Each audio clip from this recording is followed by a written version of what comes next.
Letter 1. To Mrs. Saville, England. St. Petersburg, December 11, 17. You will rejoice to hear that no disaster has accompanied the commencement of an enterprise which you have regarded with such evil forebodings. I arrived here yesterday, and my first task is to assure my dear sister of my welfare and increasing confidence in the success of my undertaking. I am already far north of London, and as I walk in the streets of Petersburg, I feel a cold northern breeze play upon my cheeks, which braces my nerves and fills me with delight. Do you understand this feeling? This breeze, which has traveled from the regions towards which I am advancing, gives me a foretaste of those icy climes. Inspirited by this wind of promise, my daydreams become more fervent and vivid. I try in vain to be persuaded that the pole is the seat of frost and desolation. It ever presents itself to my imagination as the region of beauty and delight. There, Margaret, the sun is forever visible, its broad disk just skirting the horizon and diffusing a perpetual splendor. There, for with your leave, my sister, I will put some trust in preceding navigators, their snow and frost are banished. And, sailing over a calm sea, we may be wafted to a land surpassing in wonders and in beauty every region hitherto discovered on the habitable globe. Its productions and features may be without example, as the phenomena of the heavenly bodies undoubtedly are in those undiscovered solitudes. What may not be expected in a country of eternal light? I may there discover the wondrous power which attracts the needle and may regulate 1,000 celestial observations that require only this voyage to render their seeming eccentricities consistent forever. I shall satiate my ardent curiosity with the sight of a part of the world never before visited, and may tread a land never before imprinted by the foot of man. These are my enticements, and they are sufficient to conquer all fear of danger or death and to induce me to commence this laborious voyage with the joy a child feels when he embarks in a little boat, with his holiday mates, on an expedition of discovery up his native river.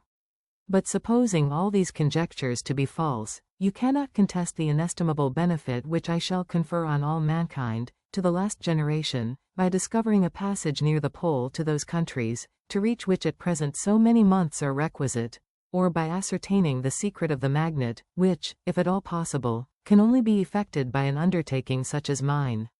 These reflections have dispelled the agitation with which I began my letter, and I feel my heart glow with an enthusiasm which elevates me to heaven, for nothing contributes so much to tranquilize the mind as a steady purpose, a point on which the soul may fix its intellectual eye.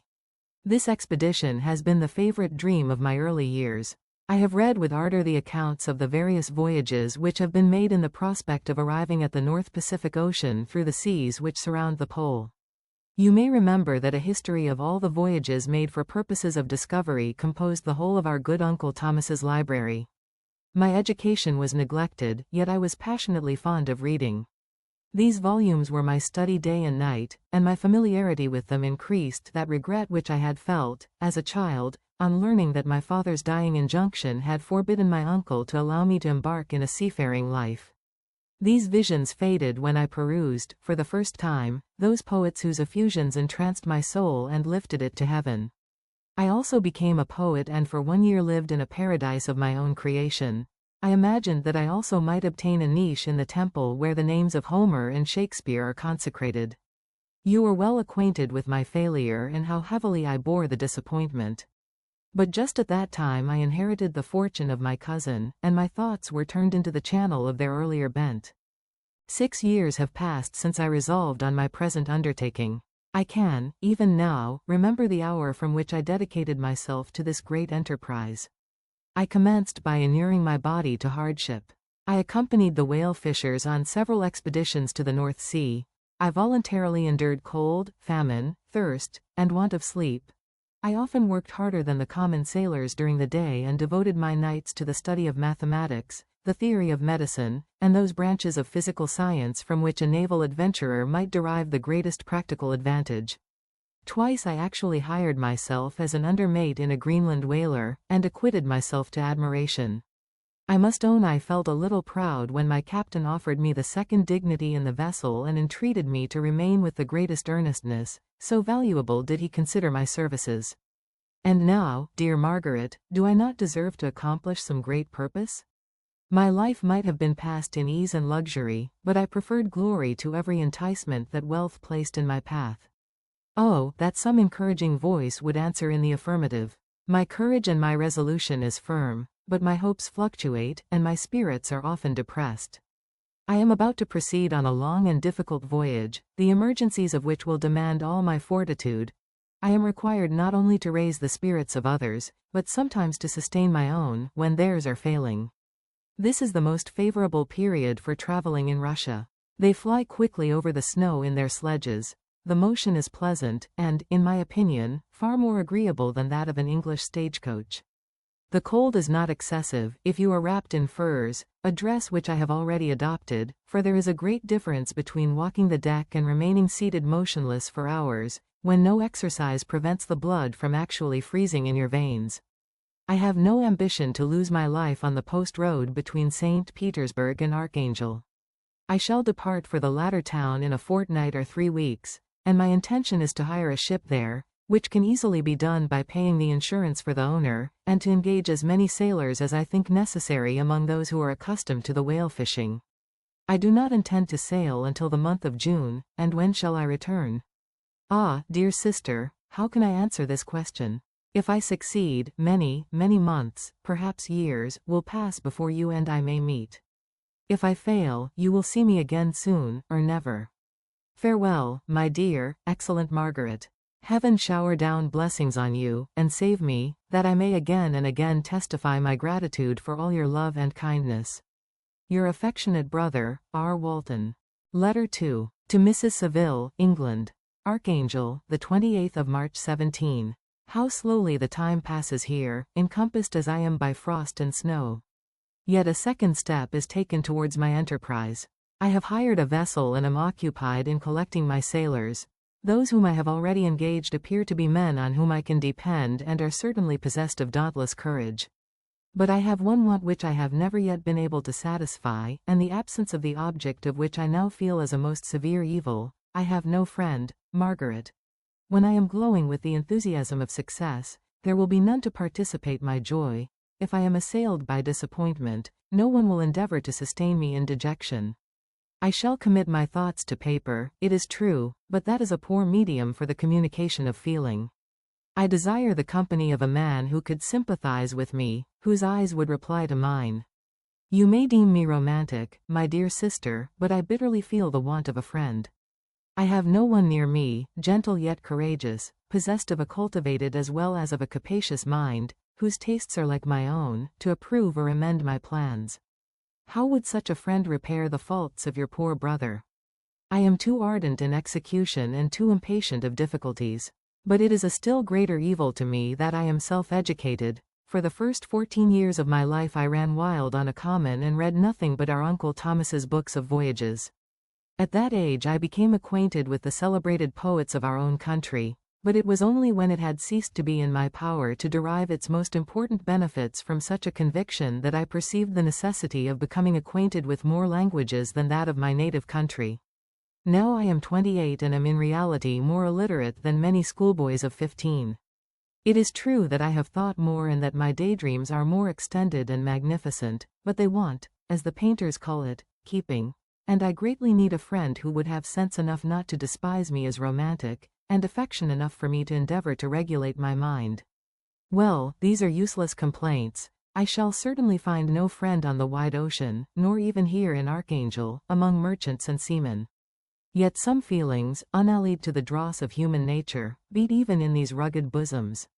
My lieutenant, for instance, is a man of wonderful courage and enterprise. He is madly desirous of glory, or rather, to word my phrase more characteristically, of advancement in his profession. He is an Englishman, and in the midst of national and professional prejudices, unsoftened by cultivation, retains some of the noblest endowments of humanity. I first became acquainted with him on board a whale vessel. Finding that he was unemployed in this city, I easily engaged him to assist in my enterprise. The master is a person of an excellent disposition and is remarkable in the ship for his gentleness and the mildness of his discipline. This circumstance, added to his well-known integrity and dauntless courage, made me very desirous to engage him. A youth passed in solitude, my best years spent under your gentle and feminine fosterage, has so refined the groundwork of my character that I cannot overcome an intense distaste to the usual brutality exercised on board ship. I have never believed it to be necessary, and when I heard of a mariner equally noted for his kindliness of heart and the respect and obedience paid to him by his crew, I felt myself peculiarly fortunate in being able to secure his services. I heard of him first in rather a romantic manner, from a lady who owes to him the happiness of her life. This, briefly, is his story. Some years ago he loved a young Russian lady of moderate fortune, and having amassed a considerable sum in prize money, the father of the girl consented to the match. He saw his mistress once before the destined ceremony, but she was bathed in tears, and throwing herself at his feet, entreated him to spare her, confessing at the same time that she loved another, but that he was poor, and that her father would never consent to the union. My generous friend reassured the suppliant, and on being informed of the name of her lover, instantly abandoned his pursuit.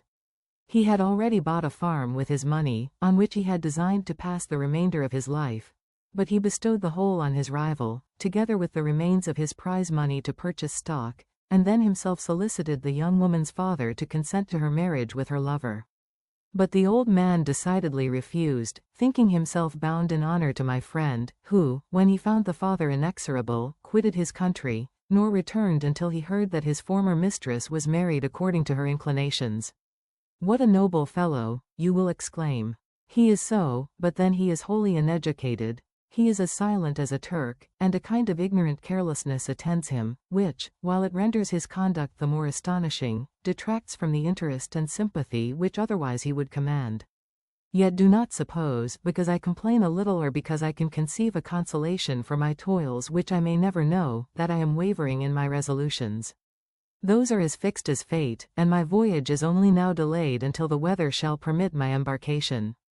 The winter has been dreadfully severe, but the spring promises well, and it is considered as a remarkably early season, so that perhaps I may sail sooner than I expected. I shall do nothing rashly. You know me sufficiently to confide in my prudence and considerateness whenever the safety of others is committed to my care. I cannot describe to you my sensations on the near prospect of my undertaking. It is impossible to communicate to you a conception of the trembling sensation, half pleasurable and half fearful, with which I am preparing to depart. I am going to unexplored regions, to the land of mist and snow, but I shall kill no albatross.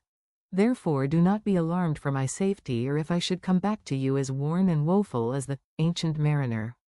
You will smile at my illusion, but I will disclose a secret. I have often attributed my attachment to, my passionate enthusiasm for, the dangerous mysteries of ocean to that production of the most imaginative of modern poets. There is something at work in my soul which I do not understand. I am practically industrious, painstaking, a workman to execute with perseverance and labor, but besides this there is a love for the marvelous, a belief in the marvelous, intertwined in all my projects, which hurries me out of the common pathways of men, even to the wild sea and unvisited regions I am about to explore. But to return to dearer considerations. Shall I meet you again, after having traversed immense seas, and returned by the most southern cape of Africa or America?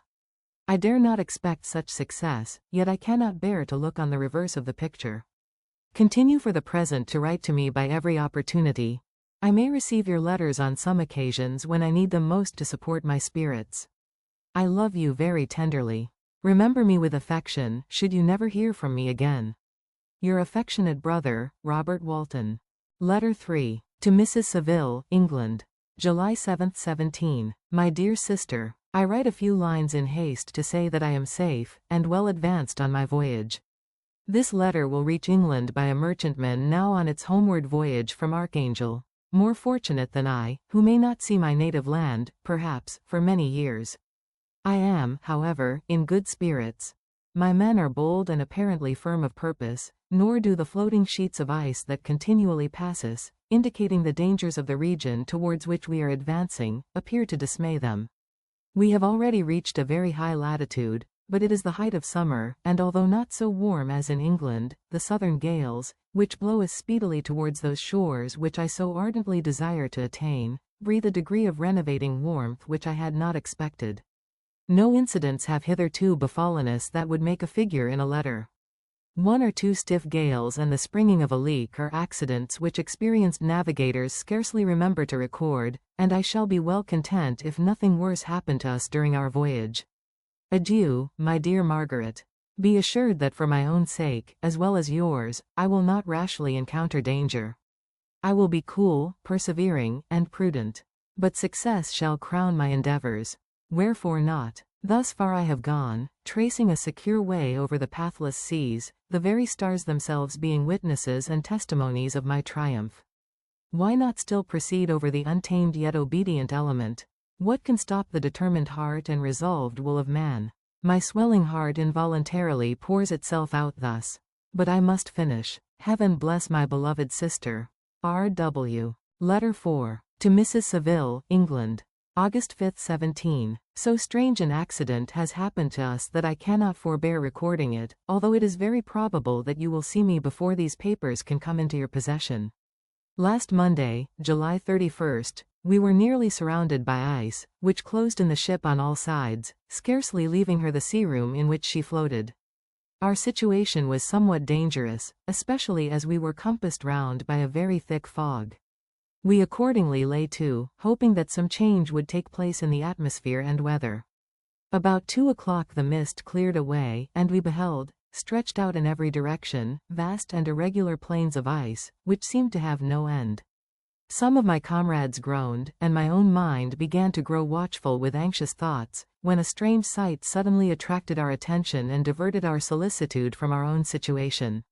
We perceived a low carriage, fixed on a sledge and drawn by dogs, pass on towards the north, at the distance of half a mile. A being which had the shape of a man, but apparently of gigantic stature, sat in the sledge and guided the dogs. We watched the rapid progress of the traveler with our telescopes until he was lost among the distant inequalities of the ice.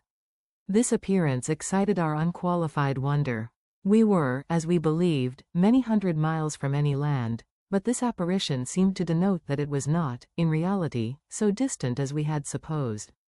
Shut in, however, by ice, it was impossible to follow his track, which we had observed with the greatest attention. About 2 hours after this occurrence we heard the ground sea, and before night the ice broke and freed our ship. We, however, lay to until the morning, fearing to encounter in the dark those large loose masses which float about after the breaking up of the ice. I profited of this time to rest for a few hours. In the morning, however, as soon as it was light, I went upon deck and found all the sailors busy on one side of the vessel, apparently talking to someone in the sea. It was, in fact, a sledge, like that we had seen before, which had drifted towards us in the night on a large fragment of ice. Only one dog remained alive, but there was a human being within it whom the sailors were persuading to enter the vessel. He was not, as the other traveler seemed to be, a savage inhabitant of some undiscovered island, but a European. When I appeared on deck the master said, "Here is our captain, and he will not allow you to perish on the open sea." On perceiving me, the stranger addressed me in English, although with a foreign accent. "Before I come on board your vessel," said he, "will you have the kindness to inform me whither you are bound?"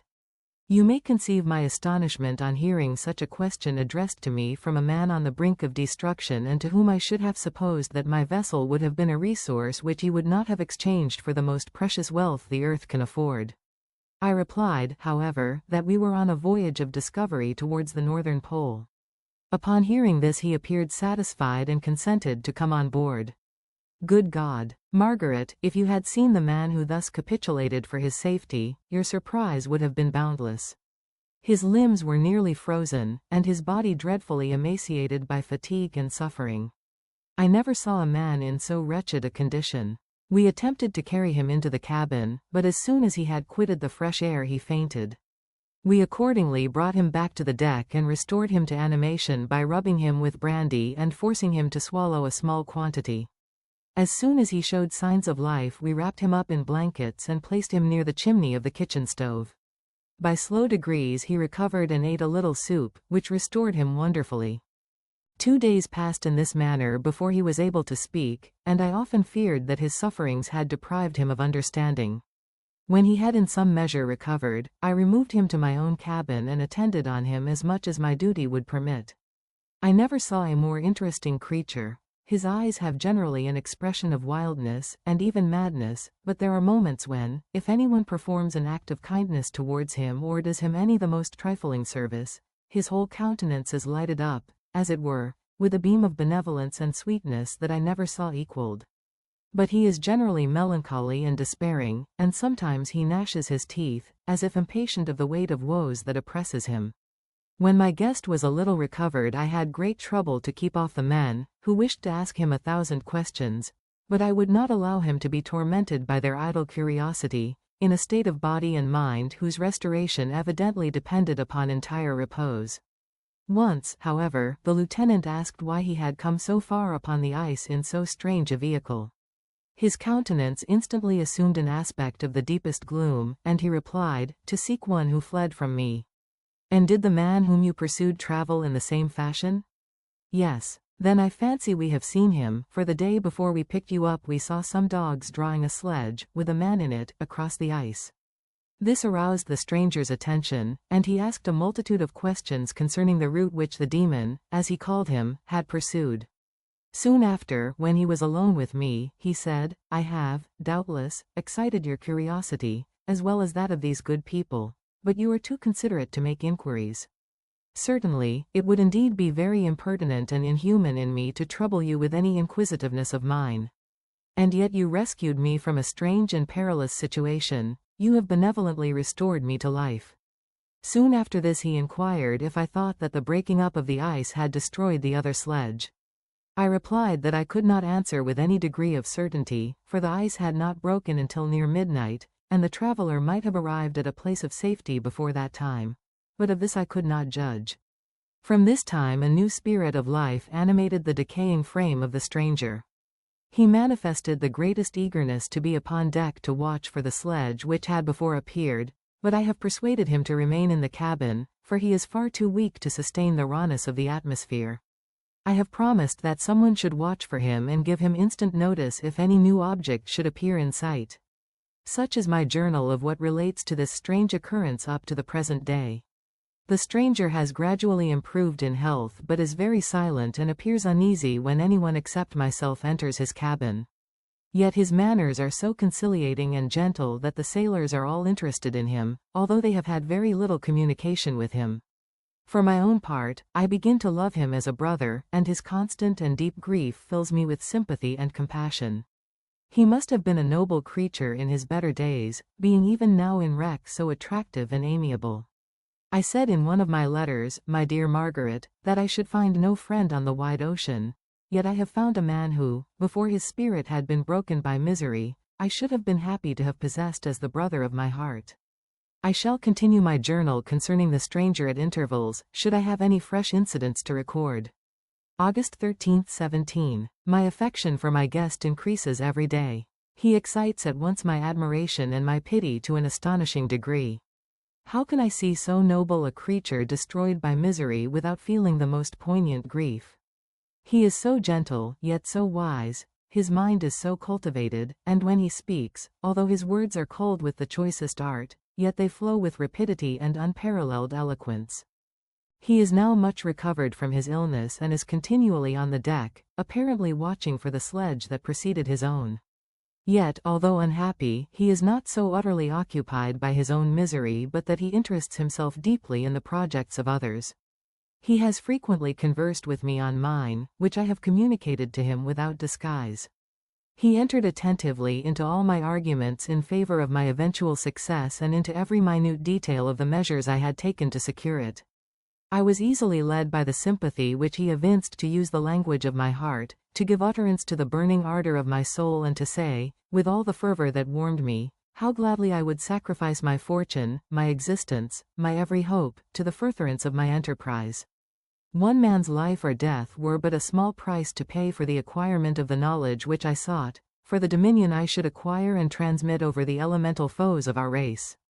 As I spoke, a dark gloom spread over my listener's countenance. At first I perceived that he tried to suppress his emotion. He placed his hands before his eyes, and my voice quivered and failed me as I beheld tears trickle fast from between his fingers.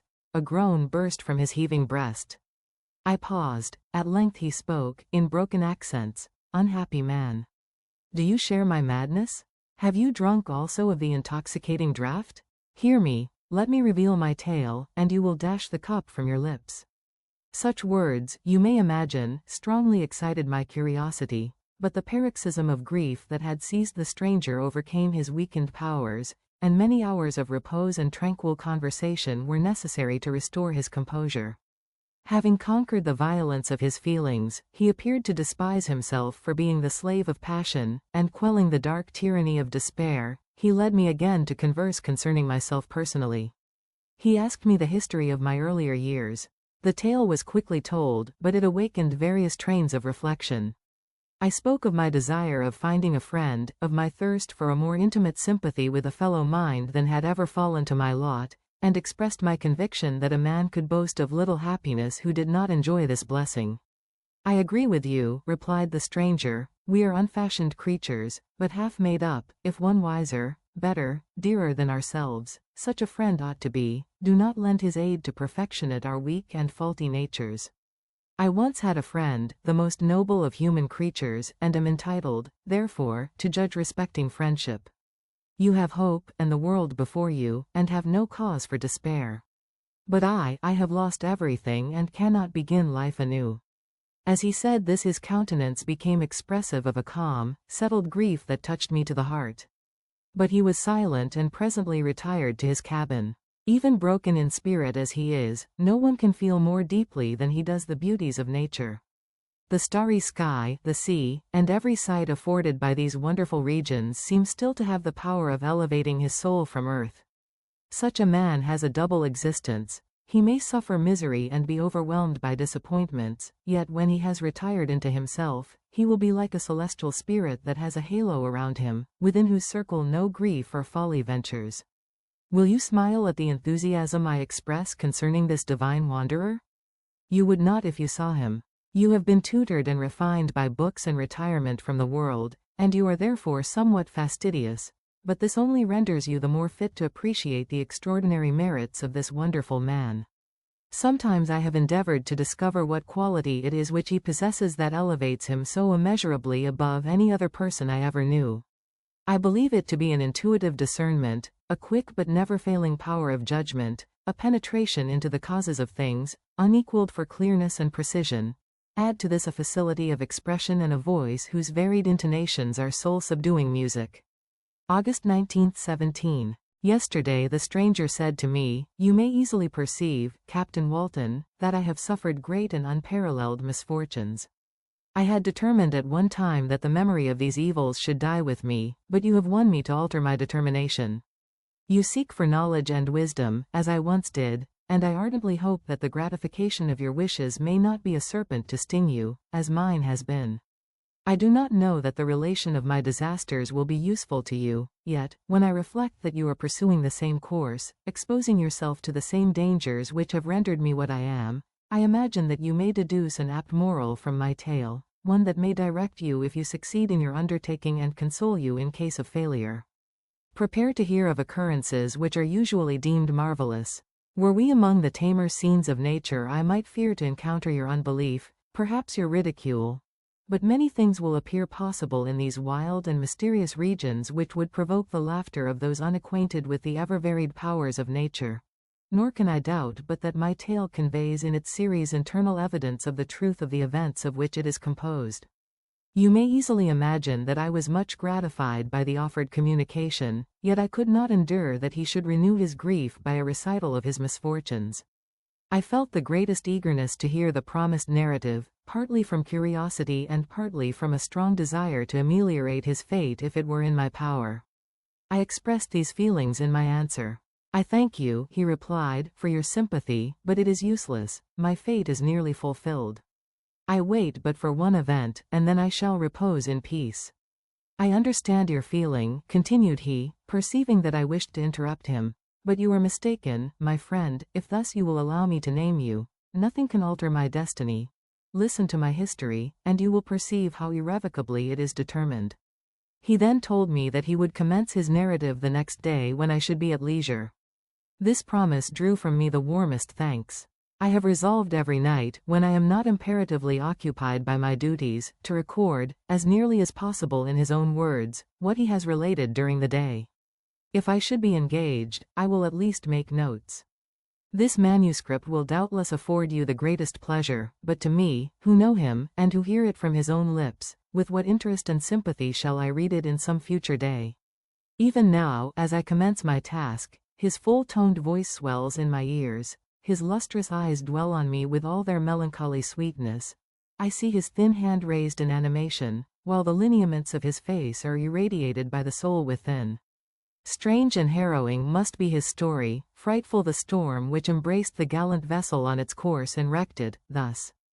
Chapter 1. I am by birth a Genevese, and my family is one of the most distinguished of that republic.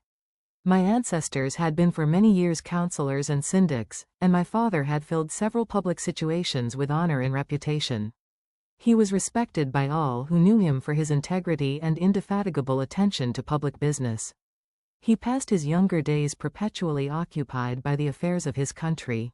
A variety of circumstances had prevented his marrying early, nor was it until the decline of life that he became a husband and the father of a family. As the circumstances of his marriage illustrate his character, I cannot refrain from relating them. One of his most intimate friends was a merchant who, from a flourishing state, fell, through numerous mischances, into poverty. This man, whose name was Beaufort, was of a proud and unbending disposition and could not bear to live in poverty and oblivion in the same country where he had formerly been distinguished for his rank and magnificence. Having paid his debts, therefore, in the most honorable manner, he retreated with his daughter to the town of Lucerne, where he lived unknown and in wretchedness. My father loved Beaufort with the truest friendship and was deeply grieved by his retreat in these unfortunate circumstances. He bitterly deplored the false pride which led his friend to a conduct so little worthy of the affection that united them. He lost no time in endeavoring to seek him out, with the hope of persuading him to begin the world again through his credit and assistance. Beaufort had taken effectual measures to conceal himself, and it was 10 months before my father discovered his abode. Overjoyed at this discovery, he hastened to the house, which was situated in a mean street near the Rue. But when he entered, misery and despair alone welcomed him. Beaufort had saved but a very small sum of money from the wreck of his fortunes, but it was sufficient to provide him with sustenance for some months, and in the meantime he hoped to procure some respectable employment in a merchant's house. The interval was, consequently, spent in inaction. His grief only became more deep and rankling when he had leisure for reflection, and at length it took so fast hold of his mind that at the end of 3 months he lay on a bed of sickness, incapable of any exertion. His daughter attended him with the greatest tenderness, but she saw with despair that their little fund was rapidly decreasing and that there was no other prospect of support. But Caroline Beaufort possessed a mind of an uncommon mold, and her courage rose to support her in her adversity.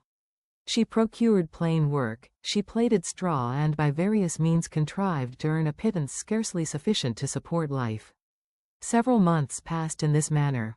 Her father grew worse, her time was more entirely occupied in attending him, her means of subsistence decreased, and in the 10th month her father died in her arms, leaving her an orphan and a beggar. This last blow overcame her, and she knelt by Beaufort's coffin weeping bitterly when my father entered the chamber. He came like a protecting spirit to the poor girl, who committed herself to his care, and after the interment of his friend he conducted her to Geneva and placed her under the protection of a relation. 2 years after this event Caroline became his wife. There was a considerable difference between the ages of my parents, but this circumstance seemed to unite them only closer in bonds of devoted affection. There was a sense of justice in my father's upright mind which rendered it necessary that he should approve highly to love strongly. Perhaps during former years he had suffered from the late discovered unworthiness of one beloved and so was disposed to set a greater value on tried worth. There was a show of gratitude and worship in his attachment to my mother, differing wholly from the doting fondness of age, for it was inspired by reverence for her virtues and a desire to be the means of, in some degree, recompensing her for the sorrows she had endured, but which gave inexpressible grace to his behavior to her. Everything was made to yield to her wishes and her convenience.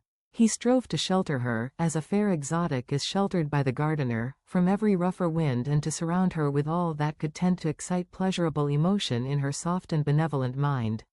Her health, and even the tranquility of her hitherto constant spirit, had been shaken by what she had gone through. During the 2 years that had elapsed previous to their marriage, my father had gradually relinquished all his public functions, and immediately after their union they sought the pleasant climate of Italy, and the change of scene and interest attendant on a tour through that land of wonders, as a restorative for her weakened frame. From Italy they visited Germany and France. I, their eldest child, was born at Naples, and as an infant accompanied them in their rambles. I remained for several years their only child. Much as they were attached to each other, they seemed to draw inexhaustible stores of affection from a very mine of love to bestow them upon me.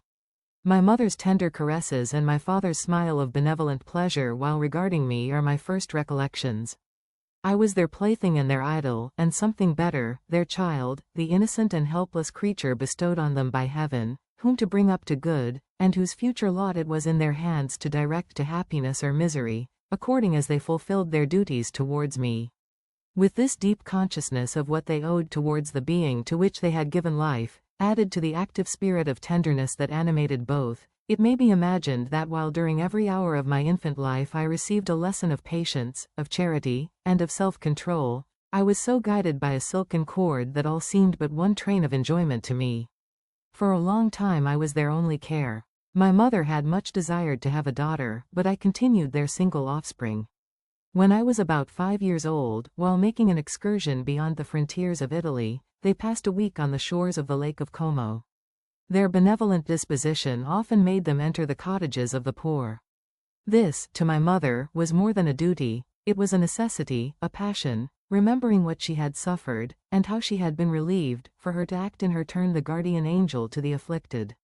During one of their walks a poor cot in the foldings of a veil attracted their notice as being singularly disconsolate, while the number of half-clothed children gathered about it spoke of penury in its worst shape. One day, when my father had gone by himself to Milan, my mother, accompanied by me, visited this abode. She found a peasant and his wife, hard-working, bent down by care and labor, distributing a scanty meal to 5 hungry babes. Among these there was one which attracted my mother far above all the rest. She appeared of a different stock. The 4 others were dark-eyed, hardy little vagrants. This child was thin and very fair. Her hair was the brightest living gold, and despite the poverty of her clothing, seemed to set a crown of distinction on her head. Her brow was clear and ample, her blue eyes cloudless, and her lips and the molding of her face so expressive of sensibility and sweetness that none could behold her without looking on her as of a distinct species, a being heaven-sent, and bearing a celestial stamp in all her features. The peasant woman, perceiving that my mother fixed eyes of wonder and admiration on this lovely girl, eagerly communicated her history.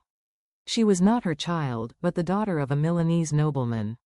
Her mother was a German and had died on giving her birth. The infant had been placed with these good people to nurse. They were better off then. They had not been long married, and their eldest child was but just born.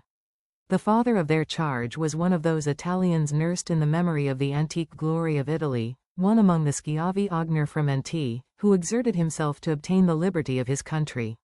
He became the victim of its weakness. Whether he had died or still lingered in the dungeons of Austria was not known. His property was confiscated, his child became an orphan and a beggar.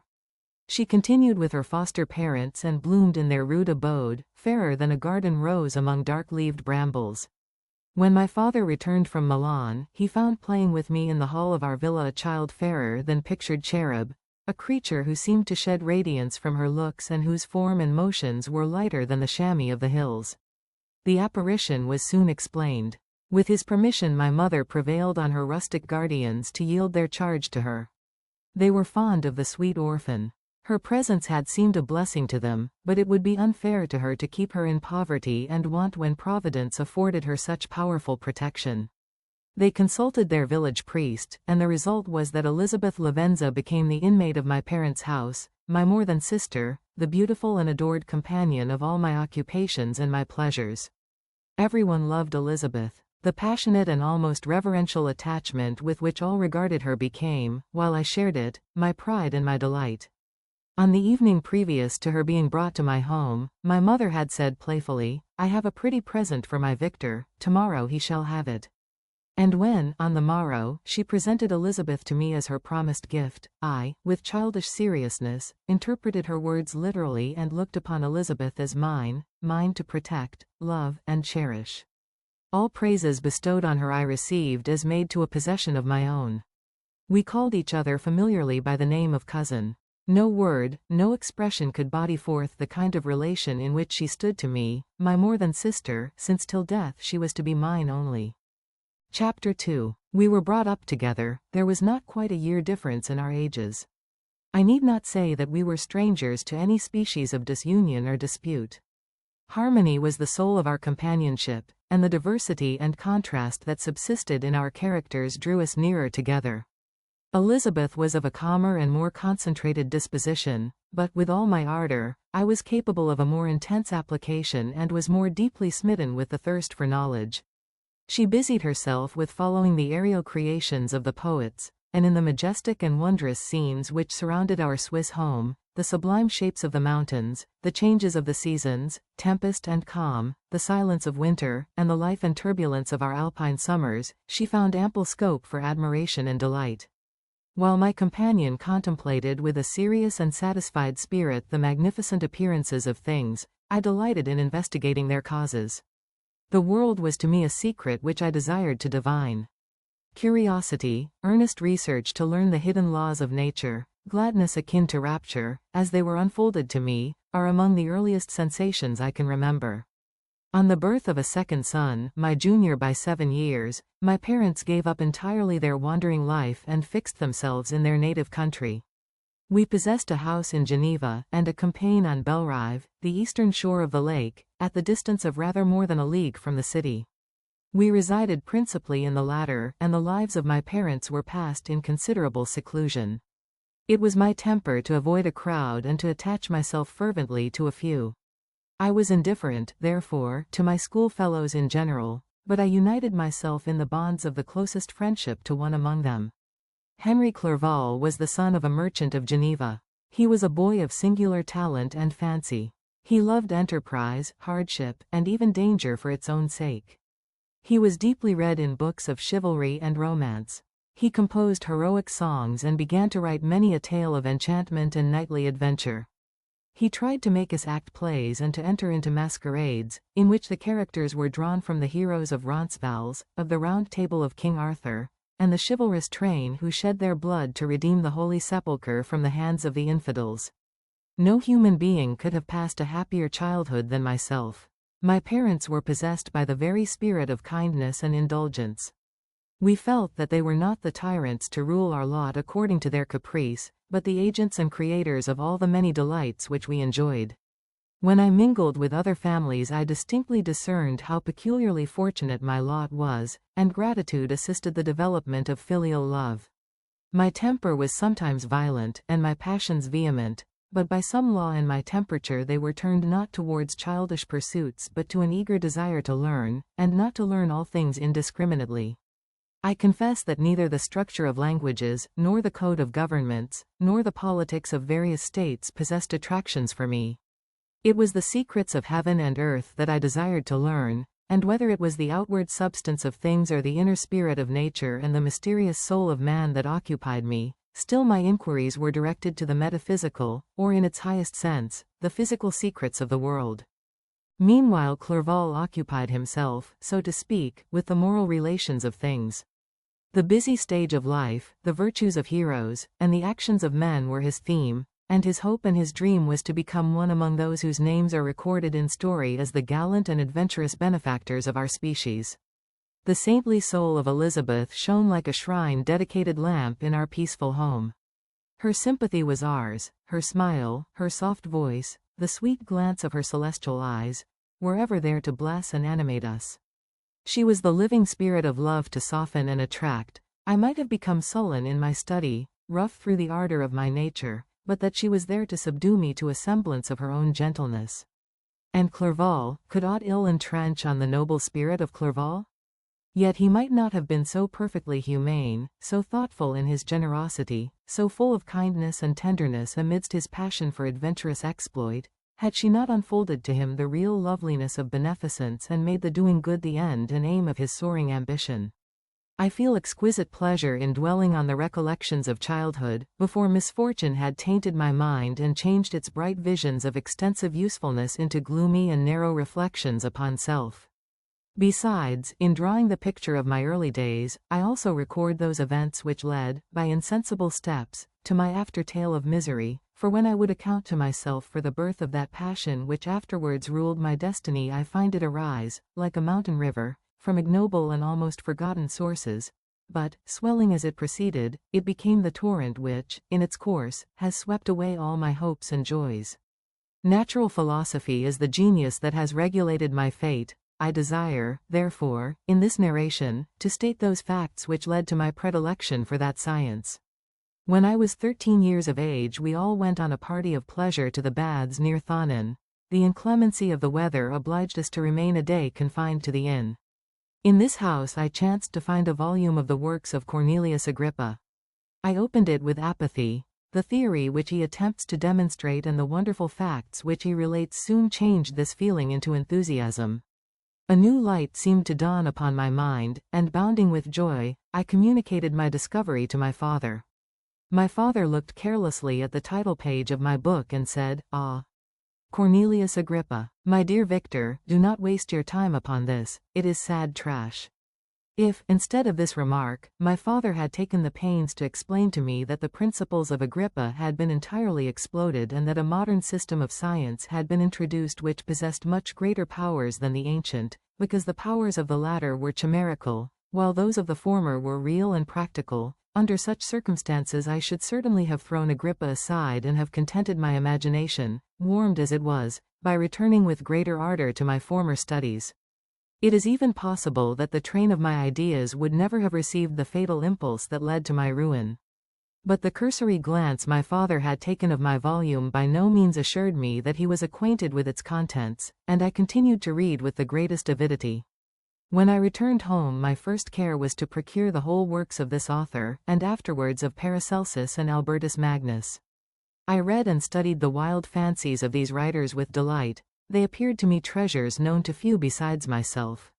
I have described myself as always having been imbued with a fervent longing to penetrate the secrets of nature. In spite of the intense labor and wonderful discoveries of modern philosophers, I always came from my studies discontented and unsatisfied. Sir Isaac Newton is said to have avowed that he felt like a child picking up shells beside the great and unexplored ocean of truth. Those of his successors in each branch of natural philosophy with whom I was acquainted appeared even to my boy's apprehensions as tyros engaged in the same pursuit.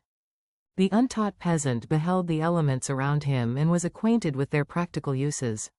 The most learned philosopher knew little more. He had partially unveiled the face of nature, but her immortal lineaments were still a wonder and a mystery.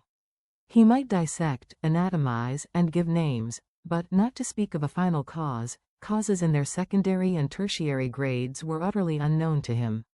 I had gazed upon the fortifications and impediments that seemed to keep human beings from entering the citadel of nature, and rashly and ignorantly I had repined. But here were books, and here were men who had penetrated deeper and knew more. I took their word for all that they averred, and I became their disciple.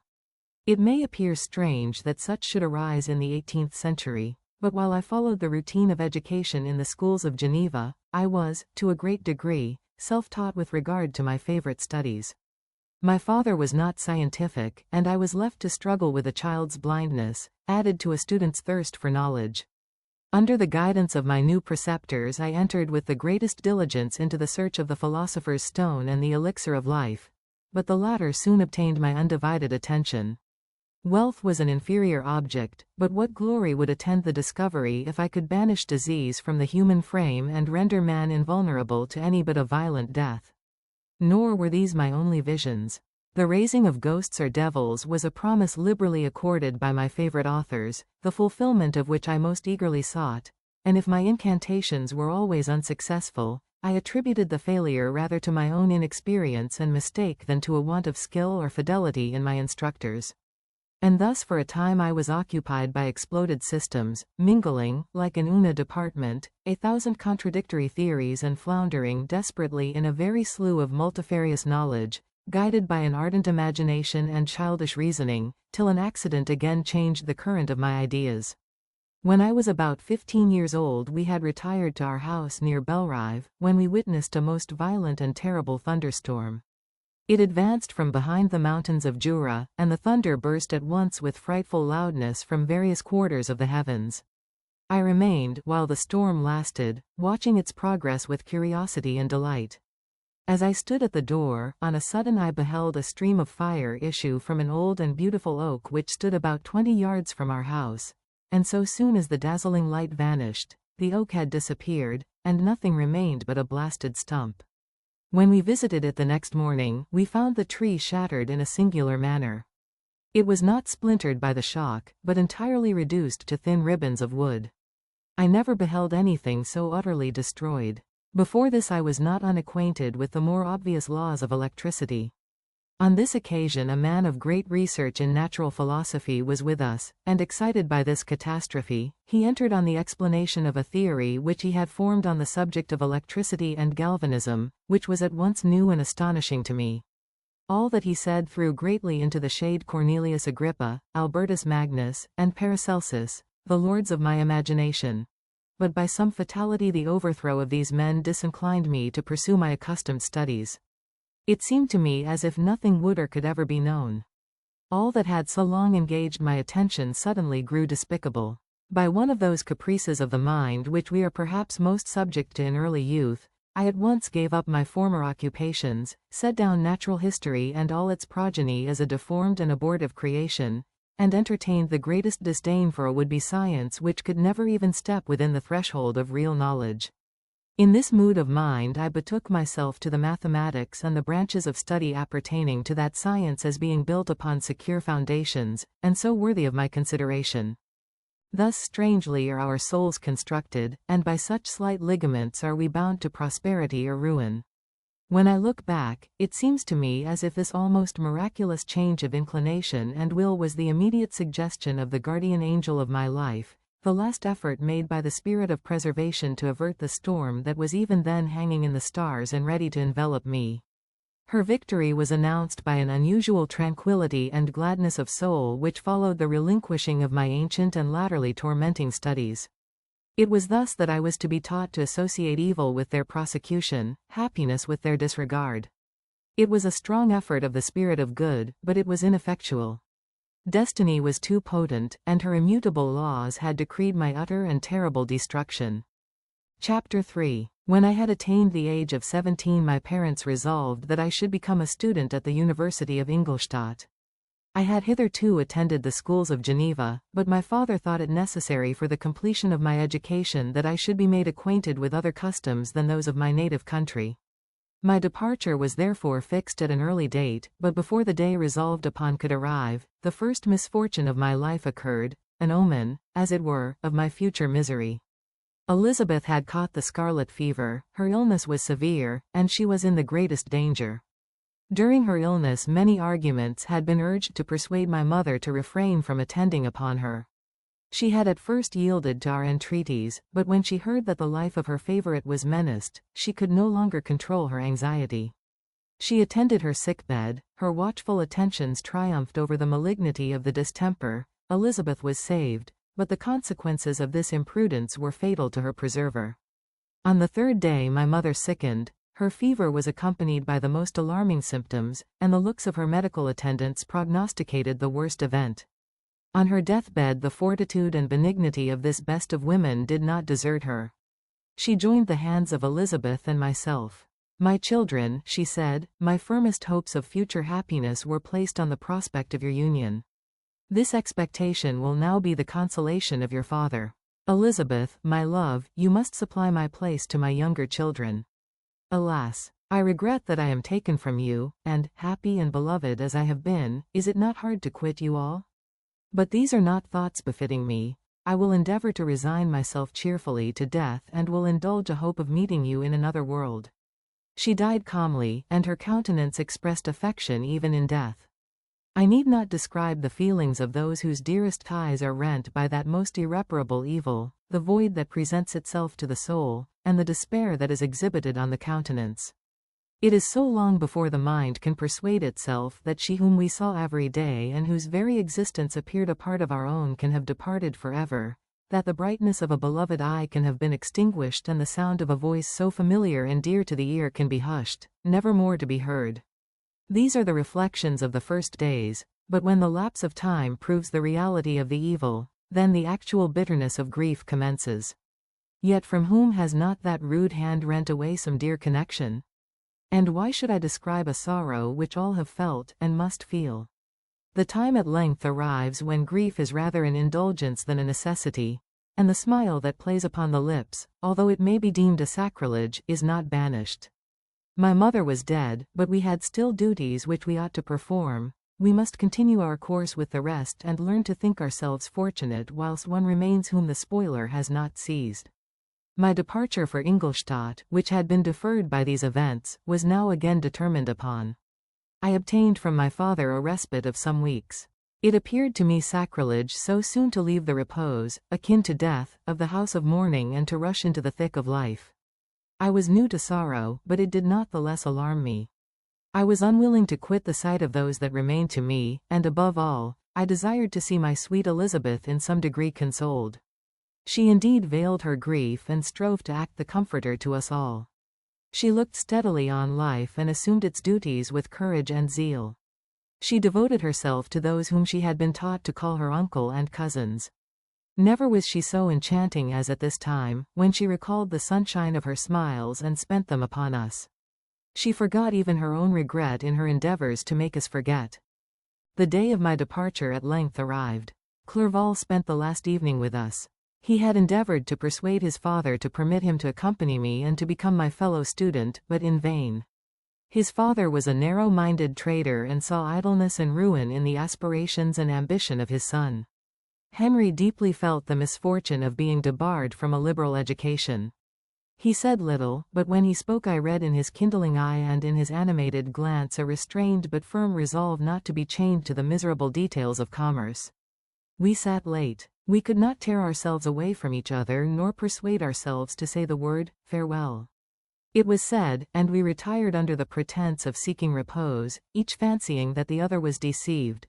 But when at morning's dawn I descended to the carriage which was to convey me away, they were all there, my father again to bless me, Clerval to press my hand once more, my Elizabeth to renew her entreaties that I would write often and to bestow the last feminine attentions on her playmate and friend. I threw myself into the chaise that was to convey me away and indulged in the most melancholy reflections. I, who had ever been surrounded by amiable companions, continually engaged in endeavoring to bestow mutual pleasure, I was now alone. In the university whither I was going I must form my own friends and be my own protector. My life had hitherto been remarkably secluded and domestic, and this had given me invincible repugnance to new countenances. I loved my brothers, Elizabeth, and Clerval. These were old familiar faces, but I believed myself totally unfitted for the company of strangers. Such were my reflections as I commenced my journey, but as I proceeded, my spirits and hopes rose. I ardently desired the acquisition of knowledge. I had often, when at home, thought it hard to remain during my youth cooped up in one place and had longed to enter the world and take my station among other human beings. Now my desires were complied with, and it would, indeed, have been folly to repent. I had sufficient leisure for these and many other reflections during my journey to Ingolstadt, which was long and fatiguing. At length the high white steeple of the town met my eyes. I alighted and was conducted to my solitary apartment to spend the evening as I pleased. The next morning I delivered my letters of introduction and paid a visit to some of the principal professors.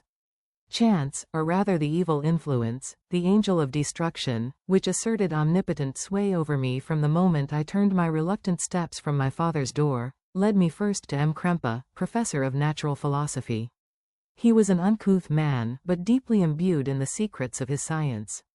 He asked me several questions concerning my progress in the different branches of science appertaining to natural philosophy. I replied carelessly, and partly in contempt, mentioned the names of my alchemists as the principal authors I had studied. The professor stared. "Have you," he said, "really spent your time in studying such nonsense?" I replied in the affirmative. "Every minute," continued M. Krempe with warmth, "every instant that you have wasted on those books is utterly and entirely lost. You have burdened your memory with exploded systems and useless names. Good God! In what desert land have you lived, where no one was kind enough to inform you that these fancies which you have so greedily imbibed are 1,000 years old and as musty as they are ancient? I little expected, in this enlightened and scientific age, to find a disciple of Albertus Magnus and Paracelsus. My dear sir, you must begin your studies entirely anew." So saying, he stepped aside and wrote down a list of several books treating of natural philosophy which he desired me to procure, and dismissed me after mentioning that in the beginning of the following week he intended to commence a course of lectures upon natural philosophy in its general relations, and that M. Waldman, a fellow professor, would lecture upon chemistry the alternate days that he omitted. I returned home not disappointed, for I have said that I had long considered those authors useless whom the professor reprobated, but I returned not at all the more inclined to recur to these studies in any shape. M. Krempe was a little squat man with a gruff voice and a repulsive countenance. The teacher, therefore, did not prepossess me in favor of his pursuits. In rather a too philosophical and connected a strain, perhaps, I have given an account of the conclusions I had come to concerning them in my early years. As a child I had not been content with the results promised by the modern professors of natural science. With a confusion of ideas only to be accounted for by my extreme youth and my want of a guide on such matters, I had retrod the steps of knowledge along the paths of time and exchanged the discoveries of recent inquirers for the dreams of forgotten alchemists. Besides, I had a contempt for the uses of modern natural philosophy. It was very different when the masters of the science sought immortality and power. Such views, although futile, were grand, but now the scene was changed. The ambition of the inquirer seemed to limit itself to the annihilation of those visions on which my interest in science was chiefly founded. I was required to exchange chimeras of boundless grandeur for realities of little worth. Such were my reflections during the first 2 or 3 days of my residence at Ingolstadt, which were chiefly spent in becoming acquainted with the localities and the principal residents in my new abode. But as the ensuing week commenced, I thought of the information which M. Krempe had given me concerning the lectures. And although I could not consent to go and hear that little conceited fellow deliver sentences out of a pulpit, I recollected what he had said of M. Waldman, whom I had never seen, as he had hitherto been out of town. Partly from curiosity and partly from idleness, I went into the lecturing room, which M. Waldman entered shortly after. This professor was very unlike his colleague. He appeared about 50 years of age, but with an aspect expressive of the greatest benevolence. A few gray hairs covered his temples, but those at the back of his head were nearly black. His person was short but remarkably erect and his voice the sweetest I had ever heard. He began his lecture by a recapitulation of the history of chemistry and the various improvements made by different men of learning, pronouncing with fervor the names of the most distinguished discoverers. He then took a cursory view of the present state of the science and explained many of its elementary terms. After having made a few preparatory experiments, he concluded with a panegyric upon modern chemistry, the terms of which I shall never forget. The ancient teachers of this science, said he, promised impossibilities and performed nothing. The modern masters promise very little. They know that metals cannot be transmuted and that the elixir of life is a chimera, but these philosophers, whose hands seem only made to dabble in dirt, and their eyes to pore over the microscope or crucible, have indeed performed miracles. They penetrate into the recesses of nature and show how she works in her hiding places. They ascend into the heavens. They have discovered how the blood circulates, and the nature of the air we breathe. They have acquired new and almost unlimited powers. They can command the thunders of heaven, mimic the earthquake, and even mock the invisible world with its own shadows. Such were the professor's words, rather let me say such the words of the fate, enounced to destroy me. As he went on I felt as if my soul were grappling with a palpable enemy. One by one the various keys were touched which formed the mechanism of my being.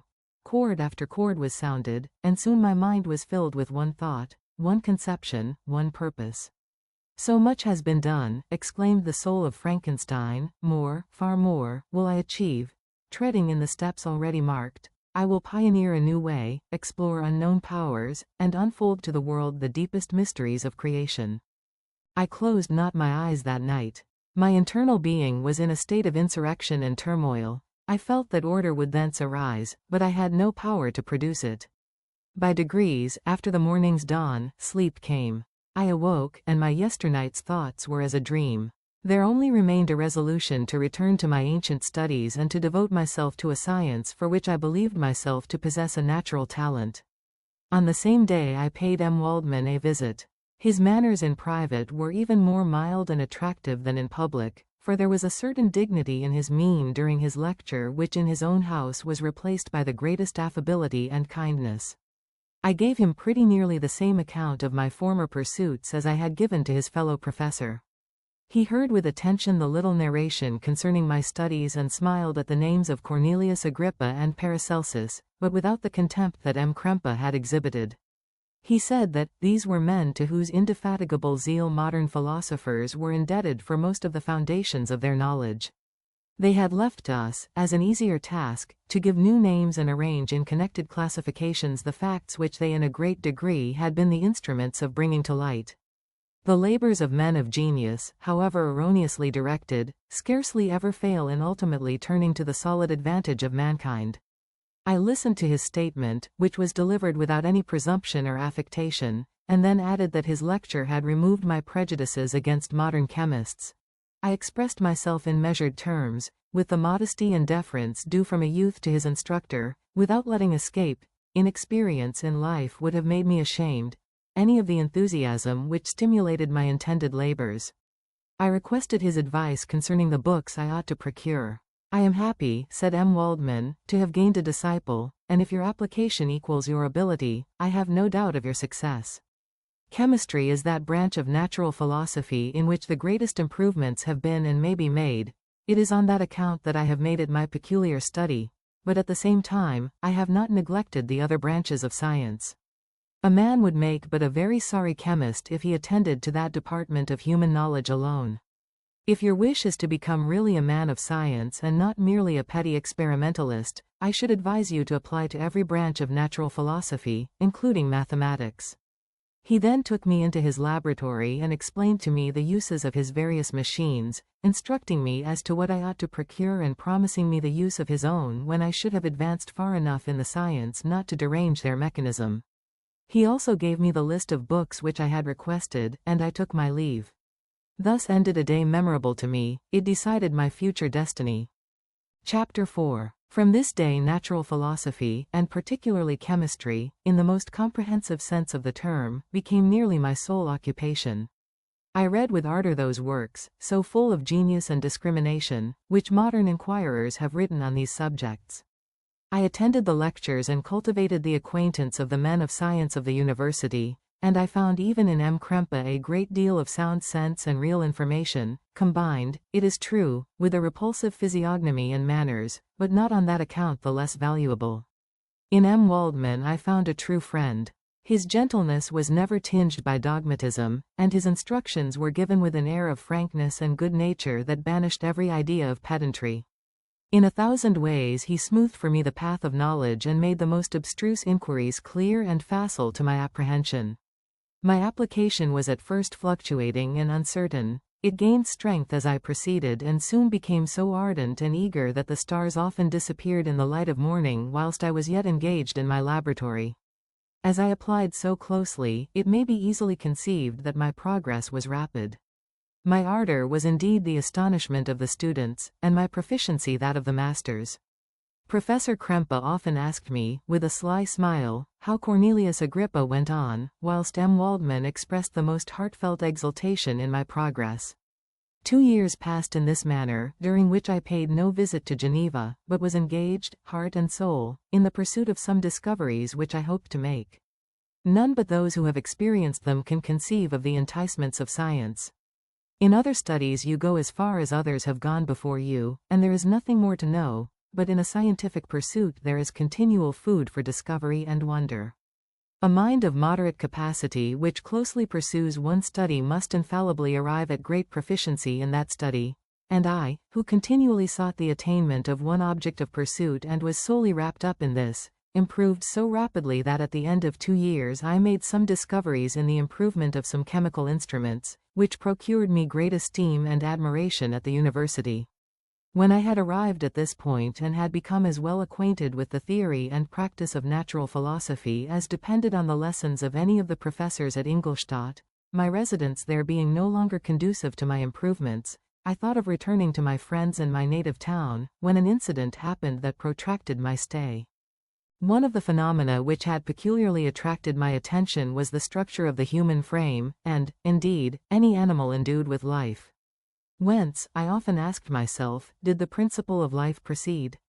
It was a bold question, and one which has ever been considered as a mystery, yet with how many things are we upon the brink of becoming acquainted, if cowardice or carelessness did not restrain our inquiries. I revolved these circumstances in my mind and determined thenceforth to apply myself more particularly to those branches of natural philosophy which relate to physiology. Unless I had been animated by an almost supernatural enthusiasm, my application to this study would have been irksome and almost intolerable. To examine the causes of life, we must first have recourse to death. I became acquainted with the science of anatomy, but this was not sufficient. I must also observe the natural decay and corruption of the human body. In my education my father had taken the greatest precautions that my mind should be impressed with no supernatural horrors.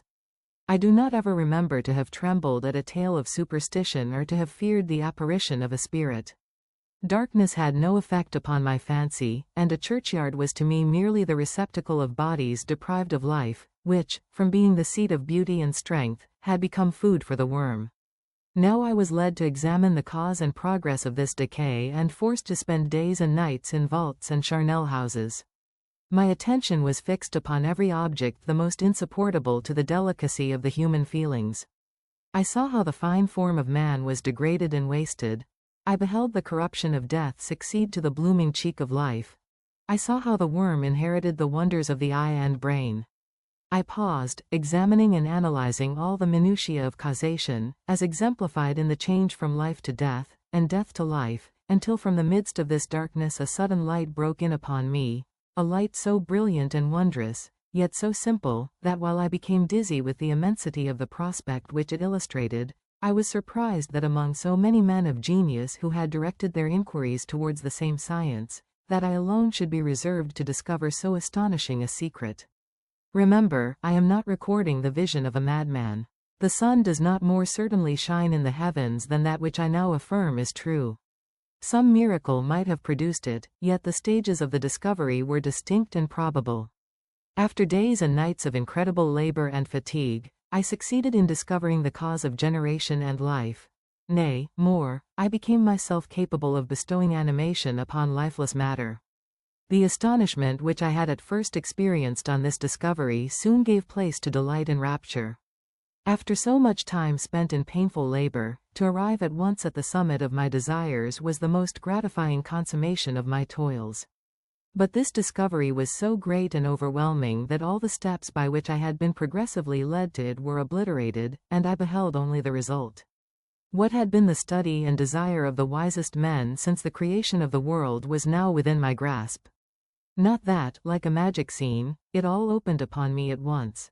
The information I had obtained was of a nature rather to direct my endeavors so soon as I should point them towards the object of my search than to exhibit that object already accomplished. I was like the Arabian who had been buried with the dead and found a passage to life, aided only by one glimmering and seemingly ineffectual light. I see by your eagerness and the wonder and hope which your eyes express, my friend, that you expect to be informed of the secret with which I am acquainted. That cannot be. Listen patiently until the end of my story, and you will easily perceive why I am reserved upon that subject. I will not lead you on, unguarded and ardent as I then was, to your destruction and infallible misery. Learn from me, if not by my precepts, at least by my example, how dangerous is the acquirement of knowledge and how much happier that man is who believes his native town to be the world, than he who aspires to become greater than his nature will allow. When I found so astonishing a power placed within my hands, I hesitated a long time concerning the manner in which I should employ it. Although I possessed the capacity of bestowing animation, yet to prepare a frame for the reception of it, with all its intricacies of fibers, muscles, and veins, still remained a work of inconceivable difficulty and labor. I doubted at first whether I should attempt the creation of a being like myself, or one of simpler organization, but my imagination was too much exalted by my first success to permit me to doubt of my ability to give life to an animal as complex and wonderful as man. The materials at present within my command hardly appeared adequate to so arduous an undertaking, but I doubted not that I should ultimately succeed. I prepared myself for a multitude of reverses. My operations might be incessantly baffled, and at last my work be imperfect, yet when I considered the improvement which every day takes place in science and mechanics, I was encouraged to hope my present attempts would at least lay the foundations of future success. Nor could I consider the magnitude and complexity of my plan as any argument of its impracticability. It was with these feelings that I began the creation of a human being. As the minuteness of the parts formed a great hindrance to my speed, I resolved, contrary to my first intention, to make the being of a gigantic stature, that is to say, about 8 feet in height, and proportionably large. After having formed this determination and having spent some months in successfully collecting and arranging my materials, I began. No one can conceive the variety of feelings which bore me onwards, like a hurricane, in the first enthusiasm of success. Life and death appeared to me ideal bounds, which I should first break through, and pour a torrent of light into our dark world. A new species would bless me as its creator and source. Many happy and excellent natures would owe their being to me. No father could claim the gratitude of his child so completely as I should deserve theirs. Pursuing these reflections, I thought that if I could bestow animation upon lifeless matter, I might in process of time, although I now found it impossible, renew life where death had apparently devoted the body to corruption. These thoughts supported my spirits, while I pursued my undertaking with unremitting ardor. My cheek had grown pale with study, and my person had become emaciated with confinement. Sometimes, on the very brink of certainty, I failed, yet still I clung to the hope which the next day or the next hour might realize. One secret which I alone possessed was the hope to which I had dedicated myself, and the moon gazed on my midnight labors, while, with unrelaxed and breathless eagerness, I pursued nature to her hiding places. Who shall conceive the horrors of my secret toil as I dabbled among the unhallowed damps of the grave or tortured the living animal to animate the lifeless clay? My limbs now tremble, and my eyes swim with the remembrance, but then a resistless and almost frantic impulse urged me forward. I seemed to have lost all soul or sensation but for this one pursuit. It was indeed but a passing trance, that only made me feel with renewed acuteness so soon as, the unnatural stimulus ceasing to operate, I had returned to my old habits. I collected bones from charnel houses and disturbed, with profane fingers, the tremendous secrets of the human frame. In a solitary chamber, or rather cell, at the top of the house, and separated from all the other apartments by a gallery and staircase, I kept my workshop of filthy creation. My eyeballs were starting from their sockets in attending to the details of my employment. The dissecting room and the slaughterhouse furnished many of my materials, and often did my human nature turn with loathing from my occupation, whilst, still urged on by an eagerness which perpetually increased, I brought my work near to a conclusion. The summer months passed while I was thus engaged, heart and soul, in one pursuit. It was a most beautiful season. Never did the fields bestow a more plentiful harvest or the vines yield a more luxuriant vintage, but my eyes were insensible to the charms of nature. And the same feelings which made me neglect the scenes around me caused me also to forget those friends who were so many miles absent, and whom I had not seen for so long a time. I knew my silence disquieted them, and I well remembered the words of my father. I know that while you are pleased with yourself you will think of us with affection, and we shall hear regularly from you. You must pardon me if I regard any interruption in your correspondence as a proof that your other duties are equally neglected. I knew well therefore what would be my father's feelings, but I could not tear my thoughts from my employment, loathsome in itself, but which had taken an irresistible hold of my imagination. I wished, as it were, to procrastinate all that related to my feelings of affection until the great object, which swallowed up every habit of my nature, should be completed. I then thought that my father would be unjust if he ascribed my neglect to vice or faultiness on my part, but I am now convinced that he was justified in conceiving that I should not be altogether free from blame. A human being in perfection ought always to preserve a calm and peaceful mind and never to allow passion or a transitory desire to disturb his tranquility. I do not think that the pursuit of knowledge is an exception to this rule. If the study to which you apply yourself has a tendency to weaken your affections and to destroy your taste for those simple pleasures in which no alloy can possibly mix, then that study is certainly unlawful, that is to say, not befitting the human mind.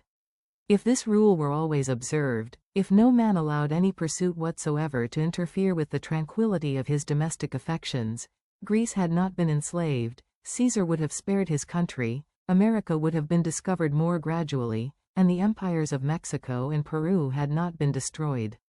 But I forget that I am moralizing in the most interesting part of my tale, and your looks remind me to proceed. My father made no reproach in his letters and only took notice of my silence by inquiring into my occupations more particularly than before.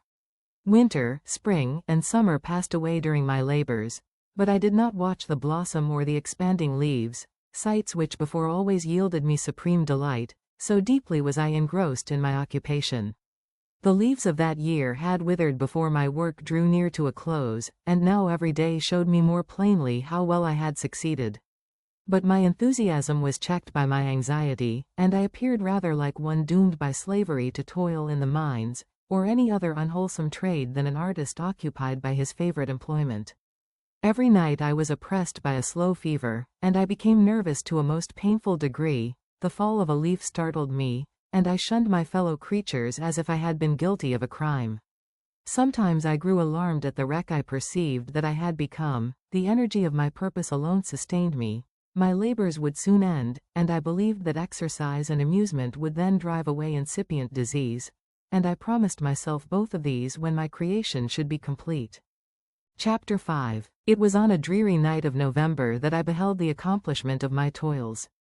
With an anxiety that almost amounted to agony, I collected the instruments of life around me, that I might infuse a spark of being into the lifeless thing that lay at my feet. It was already 1 in the morning, the rain pattered dismally against the panes, and my candle was nearly burnt out, when, by the glimmer of the half-extinguished light, I saw the dull yellow eye of the creature open. It breathed hard, and a convulsive motion agitated its limbs. How can I describe my emotions at this catastrophe, or how delineate the wretch whom with such infinite pains and care I had endeavored to form?